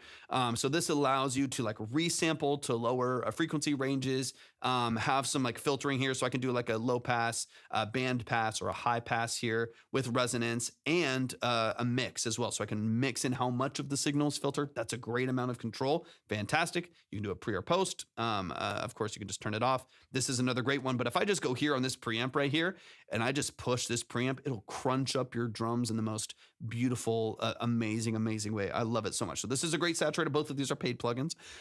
This is fantastic. Great for downsampling. If you want to do some like lo-fi stuff, you can bring this and the filter down and give you a nice like crunchy filter down drum. It's amazing. I love it. If you want free, I think I just have one more. Tonight. I think I just got one more. Okay, and then last one that I'll show you if you want something free is Saturation Knob by Softtube. This is a free one, and I use it literally all the time. A great amount of control for how simple of an interface that it is, but this is free. You can get it at any point. You have your saturation here to crush things and crunch them up. You can choose if you want to maintain clarity for your low frequencies or your high frequencies. So if you want to like, you know, maybe you have it on a drum, right? You have it on like a drum bus or something like that. And you don't want like the low end of the kick and the low end of like your toms and your snare to get all like beefy and muddy and boomy. Then you can just really keep the low end dry and crunch up and saturate and push the top end here. And it sounds beautiful. I love, for a free plugin, it honestly sounds fantastic. You could keep it full spectrum, which is neutral, so it'll saturate all through the frequency spectrum, or the opposite, where it'll crunch up and beef up your low end like crazy, while keeping the lead a little bit cleaner. And then of course you can gain match over here, which is pretty easy. And then you can control your outputs and inputs on this side too. I love it. Those are a couple there that I would recommend. There's another one called Saturn by FabFilter. FabFilter by Saturn is fantastic. I don't have it anymore. I used to have it on an old computer. That one's fantastic. I don't have the license for it anymore. I couldn't figure it out. It was really annoying and they didn't help. Anyways, Saturn is great. I know a lot of people really like Saturn. FabFilter's also, that's the EQ that I was using here. This is a FabFilter plugin. That's a fantastic company as well. They make a lot of amazing plugins. They're expensive, but they do a really good job. So there's a couple paid ones and a free one that I think would be really helpful for you. But y'all, please show some love to Micah. Micah, you're amazing. I like the vibe of your music. I like the structure of your music. I think you're really talented and have so much potential. So much potential in what I know I'm ranting a lot, y'all, but you have so much potential behind what you're doing, man. I feel really, really positive about the future of your records and what you're doing creatively. I think you got a great head on your shoulders and you're improving on your craft like crazy. So y'all, please show some love one more time to Micah. Let's get into this last record. Let's see, Awakening, hop in the chat. Awakening, hop in the chat. I know. I feel like I do need to rest. I feel like I've been on a long time, and I can tell my brain's on a little bit of a loop. So I'm sorry if I keep repeating stuff, y'all. I'll try to do a little bit better on this last track, because I know I can tend to do that. I do my best to mitigate it, but at the same time, I know that it doesn't always work out that way. D-Trill's in the building. What's up, dude? Good to see you, legend. So good to see you. Happy holidays to you as well, man. I hope you're doing fantastic. We're about to get into our last track. Our last track right here. Let's dive in. We've got Awakening Ghost right here in the chat. The songs we have are DIY from us, but we do plan on redoing them. We were doing a lot of shows and didn't have anything online, so we got Lander and attempted to push out in stages. Beautiful, beautiful. Talk to me a little bit. I might have something in the email here, so let me pull it up as well. G-Trill, so good to see you. If y'all are here in the chat and you like music reviews, you need to be tapped in with G-Trill. That's the OG. He started the whole trend of music reviews to an extent and is just one of the OGs to build that format. He's a good friend of Libby and mine. Definitely just a positive force in the world. So definitely show some love to the family, man. We'll always give you love, man. We seriously appreciate you so much, man. All right, let me make sure I pull this up here. So, okay, we do have an email here. So let me dive into this email. Give me a second to read through this. Oh yeah, it was Awakening that said, "Hey, I sent a bit here, so let's get into it." All right, link to our music. Devil's Hour is our newest release, but would love to hear from you on our earlier ones in the future. Yeah, perfect. Of course, man. I would absolutely love to. Let's see. Awakening Ghost is an independent metal band from North Carolina, grinding from the ground up. We're focused on writing original music, playing live shows, and building a real fan base through honesty, energy, and connection. We're driven by the idea that metal brings people together, no shortcuts, just hard work, passion, and respect for the scene. We're here to connect with listeners, support our artists, and support other artists and grow something real, one fan at a time. Influenced by bands like Killswitch, Engage, In Flames, and other pioneers of melodic heavy music, we aim to create songs that hit hard while still being memorable and meaningful. Lyrically, we focus on inner struggle, numbness, conflict, and pushing through chaos. Music for anyone fighting their own battles. I'm the bass player. This is right here in front of us. Awakening. They're on. I think they're on YouTube. Yeah, they're on YouTube right now. The Red App. Sorry, TikTok. You're okay, TikTok. Chill. Red App. They're over on the Red App right now. I'm the bass player for Awakening Ghost. We're actively playing shows around North Carolina while slowly producing our album, learning and evolving with each song we write. Everything we do is completely DIY, from the music to the grind behind the scenes. We'd love to put our music in front of more faces and hear what you think. Thanks so much. You can follow us on TikTok, Instagram, Facebook, YouTube at Awakening Ghost, and you can stream us on any major platform. All right, let's get into it. We got the details. And we got the Spotify link right here. Let's dive into it. This is, and then what is the... Let's see. Which song would you like me to say? I have Hollow Man, or is it Devil's Hour? Devil's Hour, right? Yeah. All right, let's get into it. All right, y'all. Last song of the night, I believe. This is Devil's Hour by Awakening Ghost. Let's get into it.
said there's 5 band members, 3 vocalists, right?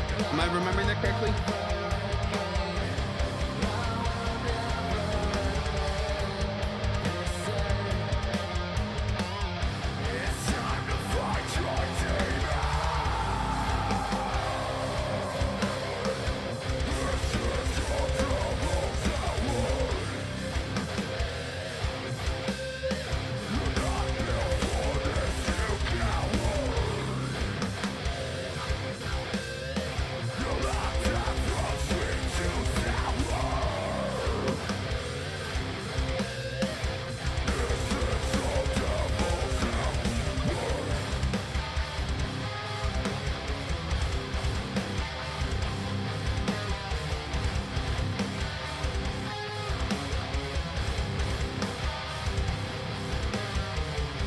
Okay, cool. Nice. That makes sense.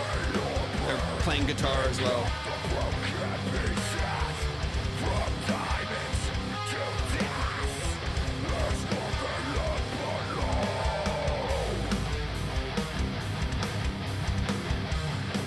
No, you lost your keyboard player. No. Well, if you ever need a session synthesis, you know who to call. A lot of what I do for a living. I don't tour or anything, but session work I do all the time.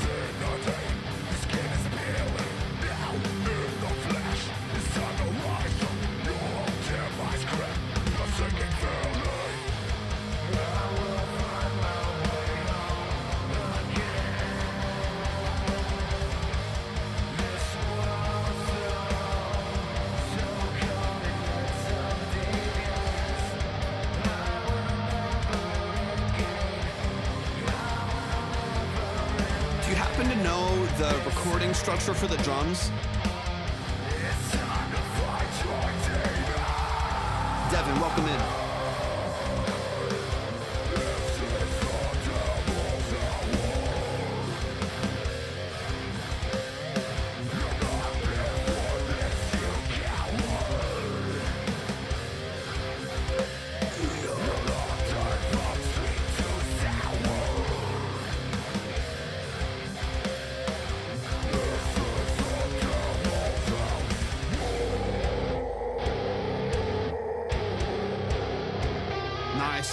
Nice little like false chord.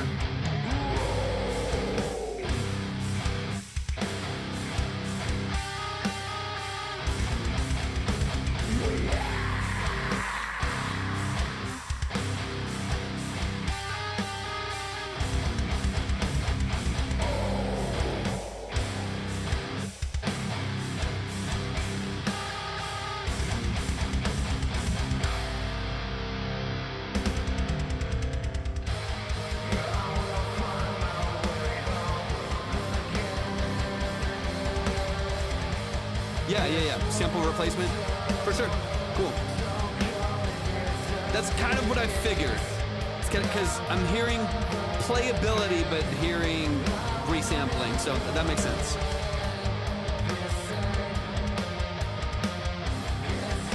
We need some electric and triggers. Or just go live, man. Something about live. I can give you a recommendation to here in the dot too. There's nothing quite like live, but yeah, triggering is helpful in the style for sure. It's for like more progressive metal, modern metal. It's definitely helpful. I'll show you one of my favorite VSTs.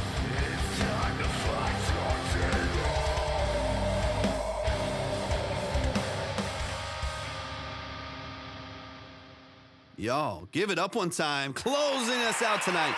Closing us out tonight. That is Awakening Ghost. If you like what you hear, this track is out on all platforms. So if you like what you hear, go stream it, go add it to your playlist, go dive into the details of their music. It looks like they got an EP out with a couple other songs on it and maybe even some other singles as well. So definitely go stream their music, go like it, go add it to their playlist, and go run up the numbers, go boost their algorithm. Not wrong. Our attempts, the sound quality is just too rough. Yeah, no, I totally get it. And like, so I've been drumming for most of my life. I love real drums, but sometimes it's not the right fit. Like I produce a lot of different genres, And sometimes live drums work great, and sometimes it's just not quite. Maybe I don't have enough different snares or enough different whatever to the right heads that I want for a specific sound, or the right cymbals to wash a certain way, and it doesn't do exactly what I want it to do. And then in that case, sometimes it's better to trigger or resample. Like there's a song that I had that I played the drums and then just resampled kick and snare. I tracked overheads and resampled kick and snare to have just a more consistent trigger, and it works. It works.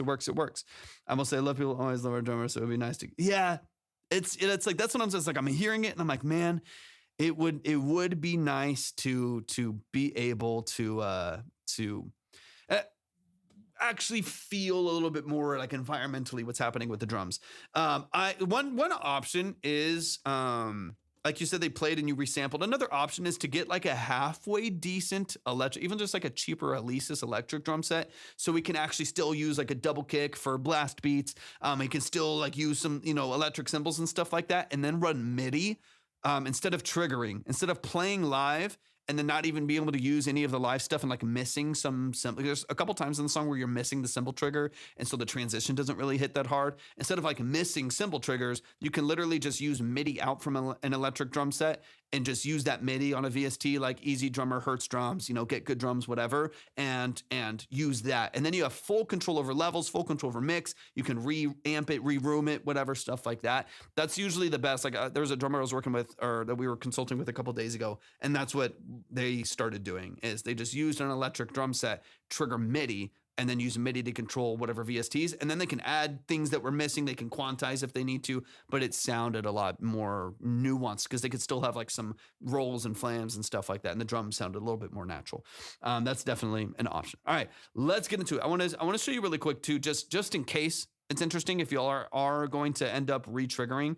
This is I'll switch over here. This is one of my favorite, if not right now for metal, it is my favorite.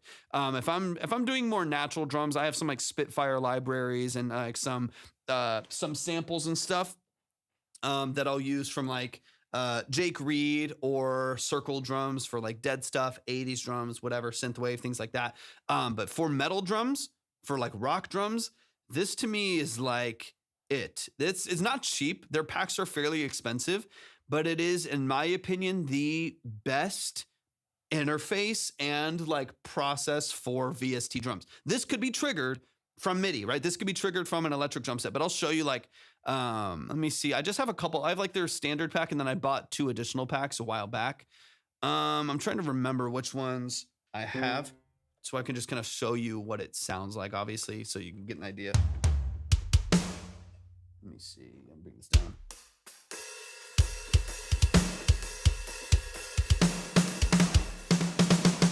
And let me walk through a couple things here. I can show you why.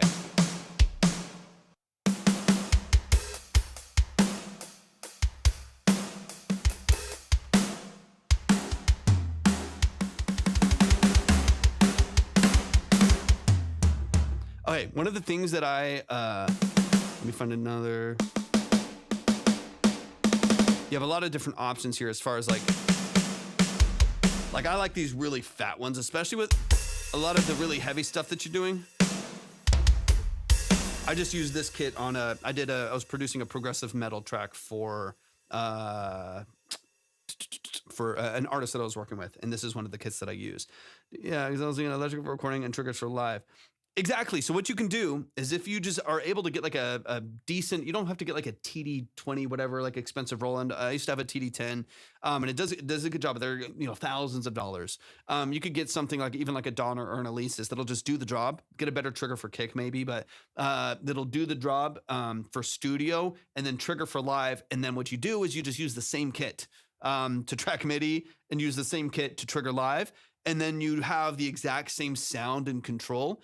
Once you're in the studio, really quick, and then I'll move on because I don't need to spend a whole lot of time on this.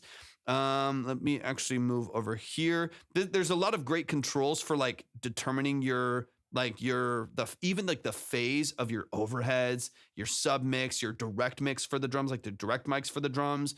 This is like your room distance versus reverb and the blend between the two. There's just so much control. The other thing I wanted to show is over here. Over here, you can turn on dynamic velocity. And what it does is when you're actually like tracking these drums and like inputting MIDI, it'll have like fine-tuned, super, this dynamic velocity and humanize. These two things right here. The humanize right here is one of the most important. The humanize right here, this gives you like really just again, I'll throw this out here in case you want to get it for any reason, even just for programming when you're not using a drummer. But it allows you to automate. It has like fine-tuned like in-house automations for velocity, pitch, and volume. So as we all know, one of the things with like using VST drums is that like it sounds the same every time. It's 127 velocity. It sounds digital. Like it sounds like what it is, right? It doesn't really sound that natural because it's just quantized and rigid and sterile. And so it's like you can kind of tell. You can kind of tell when things are triggered and it doesn't sound very natural. With this, it actually, just like if you're playing a snare drum, if I change offsetting the snare like from center to an inch outside, 2 inches outside, it changes in pitch, it changes in energy and rebound. It changes in volume, depending on how, like every time I hit the drum, it's a change in volume slightly. It's a change in velocity and amplitude. So what this does is you can turn on humanize. And when you're tracking in MIDI, it will automate every hit a very slight, and you can change how much. Like I can change how much it automates it, a lot or a little, but you can fine tune changes in pitch, in velocity, and in volume so that it sounds more like a real drummer playing a real set. Even when you're doing like blast beats and stuff where it's like you hit it a little bit different every time. So it's like stuff like that I think Hertz Drums does a really, really good job of, which is why one of the reasons like, and I don't produce, I've worked with a couple really cool metal artists and progressive artists.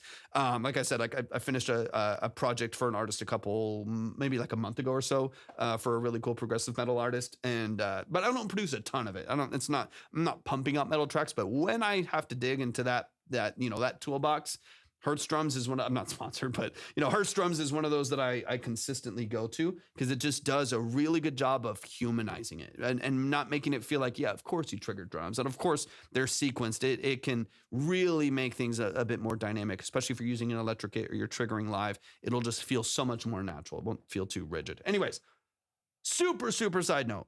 Let's get back into the track and let's run it from the top. Let's dive into a couple details here. Musically speaking, vocally speaking, there's so much of what y'all are doing I really, really like. Y'all are obviously talented. That's not going to be the thing that's in question. You're talented. It's good structure. It's good writing. You have good riffs. Underlicks are great. Like the talent is there. It is going to come, like you mentioned before, you're like, I'm worried about the mix. It's going to come down to balancing for me that I think needs the most work. So that's what I want to spend most of our time talking about because I think that's going to be the most beneficial to you. But let's close it out here. Let's run it from the top. Let's chop through some things and we'll get out of here.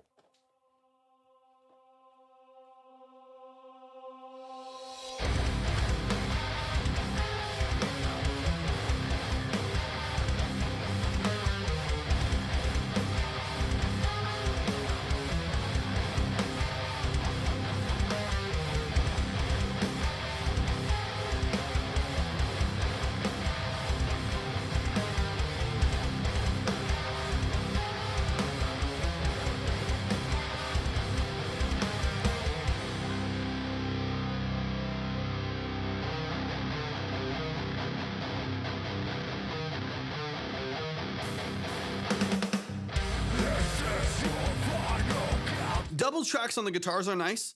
So like those rhythm electric guitars, I feel like those are heavy. They're chuggy. They're doing what they're supposed to do. So you have a nice heavy double track, 60% this way, another one on the right side. Those to me feel really dynamic. I mean, it hits way harder live. So everything you're saying is, that makes complete sense to me. I have seen, this is one of the biggest pain points for hard, heavy artists is the translation from studio to live. For a lot of people, I have seen it. I've listened to artists and that I have found they were handing out CDs, they're at a bar or something like that, and I've taken their music home and listened to it, and I was like, this is like nothing. It's like nothing like what I just heard. The translation from studio to artist and vice versa, studio to live and live to studio for a lot of people is really disconnected. I think, especially in this day and age where people are most likely to find you in a live performance or on social media, that translation is more important than ever.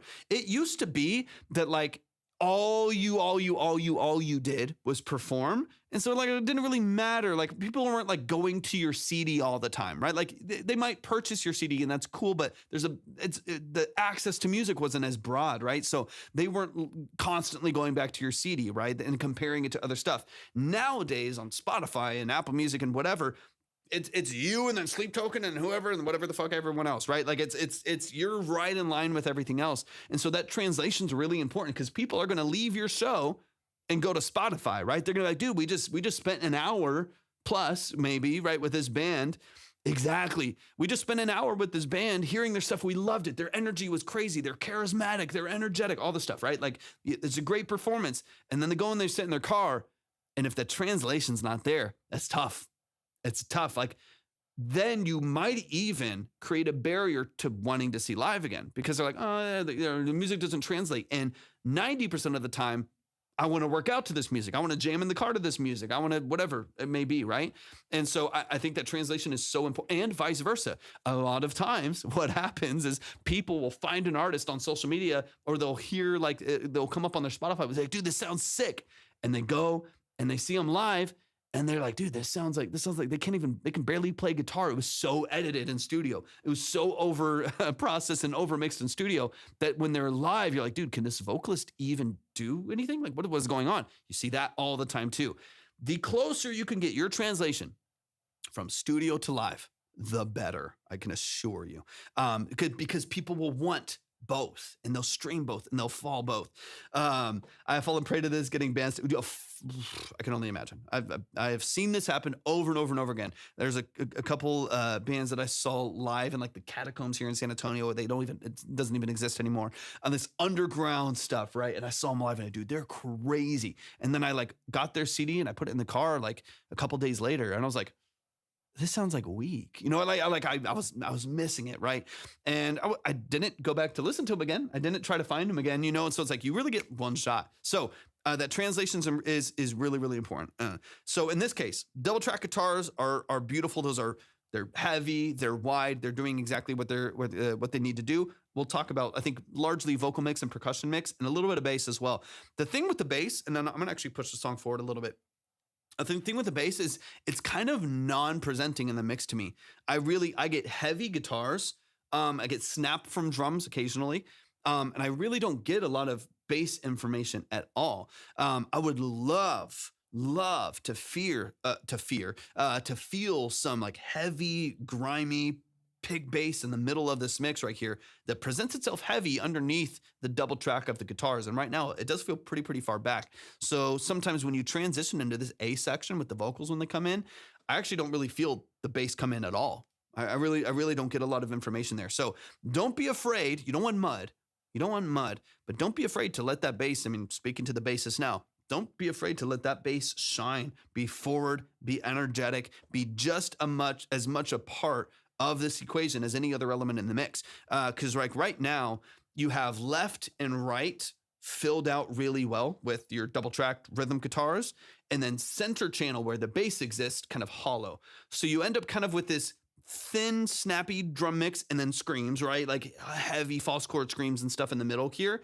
And then left, right guitar, and where all the energy is from the bass is kind of lacking. So the middle of the mix will end up feeling kind of hollow. Push that forward. We actually have a left guitar and a right guitar instead of a lead and a rhythm. And yeah, I got pushed back. I think because the keys and everything finding each other, we have difficulties. That's where you gotta, yeah. So here's my recommendation. I talk about this probably several times a stream, every single stream. This is my recommendation is you have to find, and I recommend this to literally any engineer or even to people that have done music for a long time, but are trying to engineer for themselves and maybe they feel more amateur, don't feel like that's the thing that maybe you've spent your life playing bass and you've been mixing for a year and you're trying to be more proficient at it. My recommendation is to choose your non-negotiables in the mix, right? Like there's gotta be things, and this is different per genre. It might be different per song for y'all, right? You might have one song that's completely different. But choose your non-negotiables. What has to be there for it to be a song, right? Again, different genre, different by genre, different by song, per genre, right? You might have a different song with a different structure that you have different priorities. In this case, for me, we need heavy drums. They need to be snappy. They need to be bright. They need to be punchy because we need those blast beats to cut through. So we need, bright, snappy, punchy drums.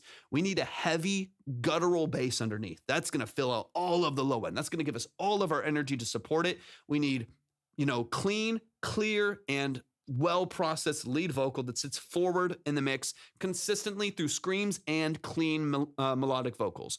And then we need a heavy double track guitar. In this case, instead of having a low and lead, you have a double track left and right, which is fine. Those are non-negotiables to me. Everything else is then a filler to support that image. So keys positioning, synthesizers, organs, quad tracking guitar. So maybe you in studio, you double track rhythm, you layer lead, whatever it may be. There's so many different ways to do this and so many different, there's a lot of, purists in the genre. There's a lot of different ways to make metal. There's a lot of different ways to make heavy music, right? It's gonna be different for everybody, but choose your non-negotiable. So for me, listening to this record, what me as not even engineer, but as I have engineer language, but as a consumer, I want to feel the drums. I want them to snap through. I want the bass to hit me in the chest. You know what I mean? I want to feel like gong, gong, gong, gong, gong, gong. I want to hear that energy. I want a wide, vibrant double track, and I want the vocal to slice through and make me feel all of the energy and rage or sorrow or whatever positive energy that I want to feel in the song. Those things to me are non-negotiable. And then positioning and balance of anything outside of that, layers, harmonies, keys integrated, stuff like that. Those need to be balanced outside of that. And there's tools that you can use to do that. We have songs where I stand up more, said our newest we are doing now. I'm pretty for perfect. That to me is missing a lot in this record. And I would love to fill that forward because it definitely, by default, it lacks energy because I hear things in the mix, but I don't feel a lot of those things in the mix. And so I want those elements to feel vibrant and punchy and super, super energetic. So that'd be my recommendation is every song that you go into, find your non-negotiables. Now, if you end up with a more ballad track, you might shift gears. You might pull back a rhythm guitar to give space to a heavy synthesizer pad that takes over a little bit more, right? You might clarify a lead vocal versus background screams to support. And that might be more of a non-negotiable. But track by track, choose a non-negotiable and make sure if something else is getting in the way, choose what has to be there. The bass is almost always a non-negotiable. For most styles of music, it's there's very rarely that I'm on a hip hop track and I'm trading the organ for the 808. You know what I mean? It's very rare in a pop track that I'm taking a Fender P bass out to make sure that there's room for a DX7 at the top. Same with metal. It's very rare that I'm pulling that bass way out of the mix in order to make sure there's room for a keyboard. I would usually find a way to make room for it elsewhere in the mix over the top because you don't have lead guitars. So a stereo chorused keyboard on top of your lead guitars would work really well and it wouldn't interrupt your center channel where your bass is. Stuff like that, right? But the bass to me is a non-negotiable. So get that punchy, get it forward. So you have it's because they're bassist, they're biased and bassist against you. All right, let's get it. Yeah, it's always. And that's the thing. We got like you mentioned, mixing is tough when you got a lot of people. We got a lot of people with a lot of opinions, a lot of, I'm sure, very valuable, great opinions, and you gotta have kind of some kind of methodology to figuring out how do we all get heard. You know, you don't want to push the bass up and then the drummer's like, oh, hey, I can't hear my kick anymore. And then you just get in a battle of of doing this. That's where it is sometimes beneficial to just get it off your hands. But hey, let's let someone else, y'all can get mad at someone else. But in this case, working on it on yourselves, you do have to kind of figure out hey, how do we get us all heard? How do we get us all there? That largely, I think has to do with EQing and positioning. A little bit of levels, right? In this case, your bass just needs to be louder. But anyways, let's get a little deeper into the mix. It's the first thing that I hear. You can tell them bass needs to be heard. Okay, you gotta pick your battles. But let me say this. The final mix of on the platform that the majority of people that ever experience your music are going to listen on is the most worthwhile battle. You know what I mean? That is the all the things to like, where you put your amps on stage is not nearly as important as, or who takes this lead lick on this song versus another isn't as important as like, what are people actually going to consume from now until y'all stop making music? Like, this is your representation of these songs. That's the most important battle. So definitely, in a very like practical and logistic way, definitely fight for your position with the bass.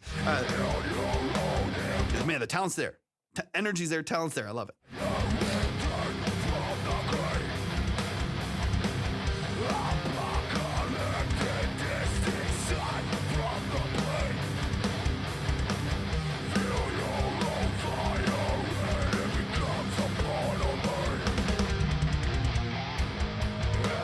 Like right there needs to be a trigger probably for the crash on the transition.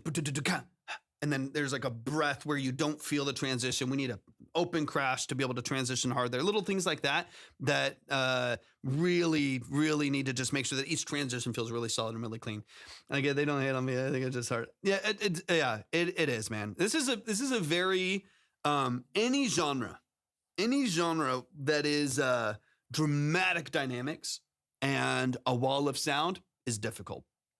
EDM, like really, really like modern pop, EDM, dubstep, metal. It's difficult to mix because you have a lot of elements vying for your attention and you want them all there. They all need to be there. They're all valuable, but somehow they need to fit in a finite space of frequency, of stereo spectrum and of loudness.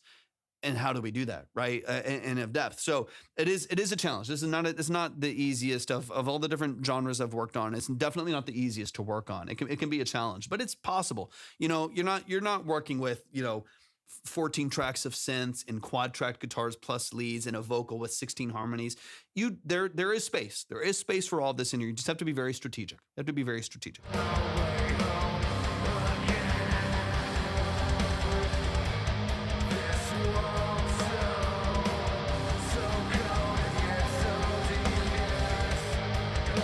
And then really quick, once you get into this lead, a lot of the screams and the more guttural elements, false chord and some fries and stuff that are a little bit farther earlier in the song. What's up, D Busy? Welcome in. Good to see you, man. They're a little bit earlier in the record. Those have a lot more prominence. Those are a little bit more forward. Once you move into a reverberated vocal, a more processed vocal for the lead that's a bit more melodic, that vocal falls back in the mix quite a bit. You do lose a lot of clarity. D Busy, thank you so much for the heart me, man. I appreciate you so much. You do lose a little bit of clarity there because it's kind of drowning behind its own reverb and then back in the mix. I think probably because of just the ratio of wetness on the vocal is bringing it back quite a bit. I would love to keep that reverb on an aux and stereo, push the clean vocal forward and just allow that vocal to shine front and center, a little bit cleaner, supported by reverb, but not overtaken by it. That alone, I think, would just push it right over the edge. I just stopped by to drop off my tithes and offerings. D Busy, I appreciate you so much, man. Thank you for the love. It means a lot. Thank you for dropping by, man. I hope you're doing amazing. So little things like that, right? To me, this mix isn't, even though we're talking about a lot. Thank you so much for the hand heart, D Busy. I appreciate you, man. Thank you for the love. It's not like all of these elements are super far off. I think each element of the mix could use a little bit of polish, right? Polish on the balance of the drums, forwardness of the bass, polish on the vocal as far as clarity versus positioning. But it's not like it's super, super far off. It's just every individual element needs a little bit more time, a little bit more like attention to just lock into each of those elements. Bass forward, drum snappy and punchy, vocal front and center, reverbs on an aux to the side with layers for the vocal so it feels ambient, it feels really expressive. And then, positioning for the double tracks of the guitar, which are already really good. So I don't think you're super far off. I don't think you're super far off. I just think it needs like a clear ear and a fresh set of processing to just kind of get things back in line with your vision for the record. But I really don't think you're super far off. Even though I know we're talking about a lot of things, the actual manifestation of it, I don't think is like a crazy amount of work. Just one more heartbeat to hit your goal before you get off. We just need one more, y'all. One more. Can we get one more heartbeat to the live goal? Thank you, Louis. I appreciate it. I think most of us have already. I know. I think so. All right, let's get a little deeper into the record here. I want to get towards the end here. I mean, the squeals are great. Pinch harmonics are awesome. Like there's a lot, like tonally that's fantastic.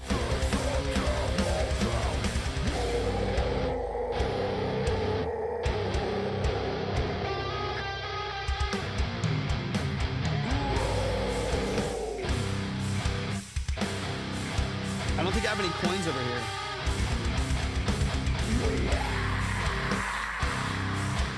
I don't have any coins on there.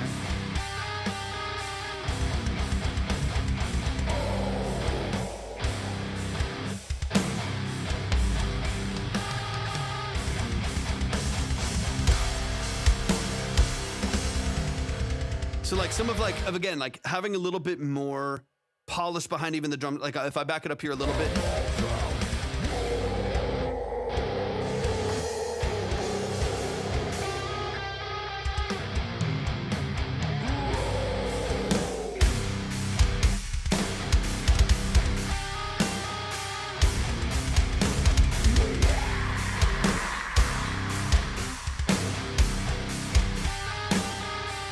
Having even just like that little more like crisp and like snap and like movement behind it with like some weight and some like stadium feel. It makes it like a little bit more alive feeling. So that's, I think, a little bit of what I'm looking for is like certain elements feeling a little bit drier, certain elements that are pulled back, bass like we talked about, vocal on the hook when it's melodic, and then just really needing to rebalance some of those elements so that it feels back under control, right? Because like right now, it's like priority definitely. Dude, it's killers. They're loving it on TikTok too. Like it's the actual structure of it is so good. Like musically is so good. Heavily prioritized with the guitar though. Heavily prioritized. What's up, Fallon? Welcome in. Welcome in. Good to see you. Appreciate you being here. Let me get a little bit further. Like it's so good. Like there's so many things that I love about what I'm hearing here. I think my biggest focus would just be I keep repeating it, non-negotiables. What has to be there, make sure it's there. And what I'll literally do sometimes, like if I have a mix where I'm struggling with that, I will quite literally go to my non-negotiable. Like just as an example, like I'll go here, I'll switch to like a mix over here like this. I'll go to a mix like I have here on the screen, and I will turn every single fader down. Okay, I'm going to keep my drum bus up. I'm going to keep my bass up. I'm going to keep my guitars that are carrying my chords and my lead vocal where it needs to be. And I'll literally turn everything else down, bring it down to 0. And I'm going to get drums, bass, in your case, drums, bass, guitar, and lead vocal on its own with no other layers. Beautiful. I'm going to get it like fantastic. I'm going to get it energetic. I'm going to get it, phenomenally mixed with like 5 tracks. And then if it needs a little bit more, we start to swell up some of these other faders. We start to bring in some of the other tones. But I'm mixing off the non-negotiables. I know I keep saying that, but to me that is like the fix for this mix, because there's some things that were just left in the dust when everything was uploaded to the DAW. You know what I mean? And this happens all the time. Same D Busy said, I love the tone on the guitars. Yeah, it sounds beautiful. So much of this mix individually sounds so good. What the vocals are doing takes so much talent, so much skill. But yeah, that's like so much of what I hear here is like oftentimes we track everything, we throw it all into the DAW, and then we mix kind of from a deficit. Like we mix with everything loud, right? So everything is on there, everything is in the mix, and it's all there. And this can be good to do sometimes, but everything is in there, and we're mixing kind of from a deficit because we don't really know where to go or where to turn. So we turn this up a little bit, we pan it out, but I don't really know where to go to like fine tune some of these different elements. And so sometimes it can be good to just bring it all to 0, like you would like mixing live sound, where you're like, hey, test the kick, you hit the kick, hit the snare, test the bass, and that's why you're saying like your live shows sound beautiful. If you are able with an engineer at a live venue are able to get a good sound and it feels really, really good for y'all, my recommendation would be to treat your engineering like that and bring it down to nothing. Bring it down to a kick, and yep, exactly. So you're starting from noise.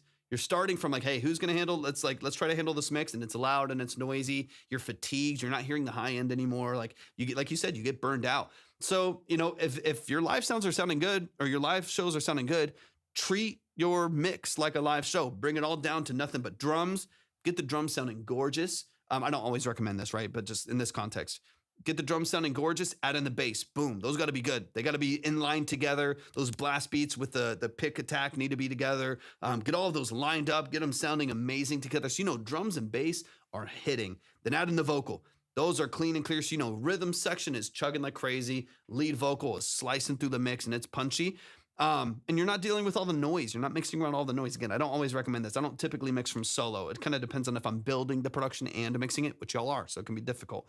And then start to slide up those guitars until they make sense, until they're nice and loud. But you've made sure that everything holds its place in the mix. And then you can be strategic with mid-side processing, with panning, with EQ to make sure that, okay, if the bass is really, really muddy with the double track guitar, then maybe we need to carve some space from that guitar, or have some dynamic EQ on the guitar. So when the bass hits, it takes more space than the guitars do. When the bass isn't there, the guitars feel fuller. You can sidechain that way too. Like, you can get into some strategies to make it make a little bit more sense. But at the end of the day, it's all going to come down to making sure that what you want in the mix is in the mix. If it's not, then you're not going to feel the power behind it. I know I'm rambling. Let's get into the outro here. I hope this is helpful. I feel like my brain is not doing what I want it to do right now. It's not making the most sense, but I hope this is somewhat helpful and revealing and will maybe give you some tools, some things y'all can focus on. I genuinely love what y'all are doing, man. Very, very, very talented group of people. Y'all that's not in question at all. Y'all being good at what you do is not in question at all. You're really, really talented.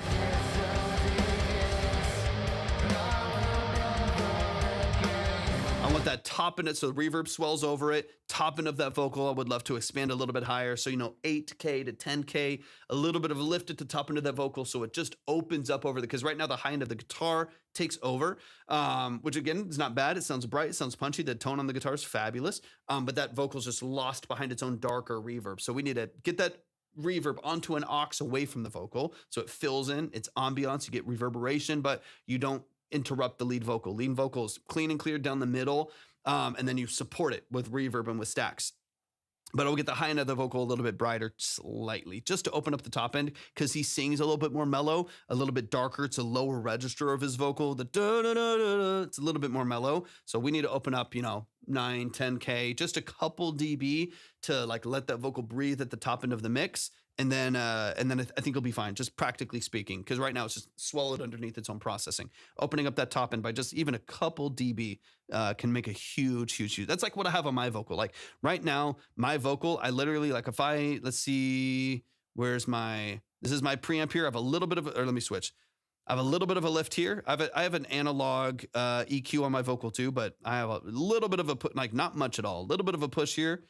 And I mean, look at this. And this is like a voiceover, but 9K, I'm up a dB, maybe not even a dB of lift on the high end, but just from like decent quality, compression, pretty typical compression. I've got 2 compressors on here, but typical compression and a small push in the high end. And with this microphone it's a tube microphone. It's very mellow, very flat, which is why I like it. And it takes processing really well. So depending on the mic that you're using too, it might just need that little bit of openness. If you go too crazy, it's brittle and bright and harsh, but even just a little lift, like this microphone, it doesn't need much. I just open it up a hair and it sounds punchy and slicey and it cuts through a mix beautifully without me having to process it much at all. I'm not cranking 10K, 6 dB like some people talk about. I've got 0.9 dB on the top end, and it gives it a lot of openness. So that will definitely help with their vocal as well. I'm making this up, but I'm kind of assuming they're just based on some of the tone that he's singing with. That is like an SM7B or something like that. Just because it is very direct and very mellow. So I'm just kind of assuming, but it could very well be a different microphone. It kind of sounds like an SM7B to me. Where you get this really really direct, good rejection, really direct and very dark mellow tone to it. But it sounds good and is great for rock vocals or something similar. It can be great for rock vocals. Even a good large diaphragm condenser can be great for rock vocals. But you do need to apply some processing to it to open it up quite a bit.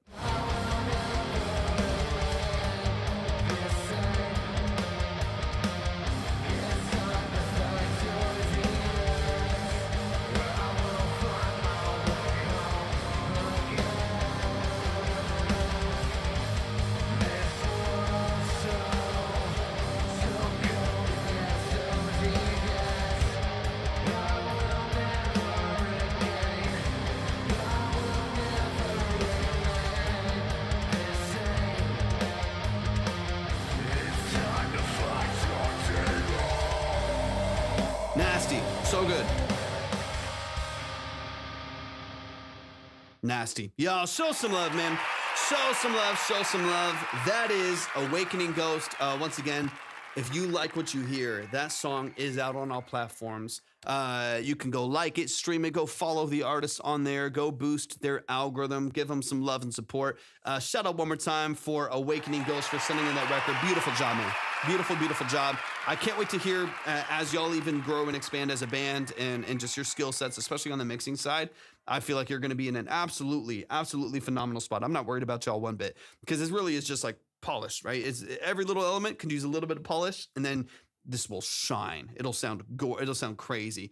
So y'all, please show some love and support one more time to Awakening Ghost. We're over here. Of course, man. Absolutely, absolutely, anytime. Make sure y'all are follow them on YouTube, subscribe to them on YouTube. I said the account over here is the Awakening Ghost account. Make sure that you are following them over here on TikTok as well. And that is going to close this out for today. Nice little 4-hour live. I'm rambling a lot, y'all, but hopefully it was valuable. Hopefully it was informative. And we'll be back with some more consultations earlier tomorrow. Like, I'm Central Time, maybe around noon or a little bit earlier Central Time. We'll be on for a couple hours, and then it's holidays. I'll most likely, very likely, be off for Christmas Eve and Christmas, and then I'll be back the day after that. So if we don't see you before the holiday, then y'all have an amazing, happy holidays, Merry Christmas, all of the above. I love and appreciate y'all so much. Thank y'all for stopping by the stream. Thank you for the likes, gifts, follows, all this stuff. And also thank y'all so much for 9K. I hit it after the live yesterday. Thank y'all so much for 9,000 followers. It means more than you even know. I'm not someone who puts a ton of weight on the following, but just it's a lot of support. It's a lot of people. It's a lot of love. And I greatly, greatly, greatly appreciate every single one of y'all. So thank y'all. Whether y'all came through the live stream or y'all came through my post or however you ended up, from another person, I genuinely appreciate it so much. Much love to y'all. I appreciate y'all. Just quick reminder before we hop off the live stream, make sure you're following and subscribed on all platforms. And also, for those of you who don't know, I do work full-time as an audio engineer, producer, and session musician. That is what I do for a living. I've done that full-time for a long time now. I'm also a classically trained musician. So if you are ever interested in working with me on any level, whether that's as a mix and mastering engineer, whether that's as a full-scale producer or a session musician. I get hired all the time to track live drums, track acoustic bass, electric guitar. One of the main things I get hired to track is synthesizers. That's one of my favorite things to track. So if you ever need instrumentation in any of those levels or any of those mediums, shoot me a message on Instagram or TikTok, or of course you can reach out through our website, theobsidiankey.com, which you can find at my link tree. Just reach out through the contact form there. I would love to get in contact with you, talk to you about your record, your timeline, and your budget, and we'll work something out to help you out a little bit. So I love y'all. I appreciate y'all so much. Y'all have an amazing, amazing rest of your evening, and we'll chat soon.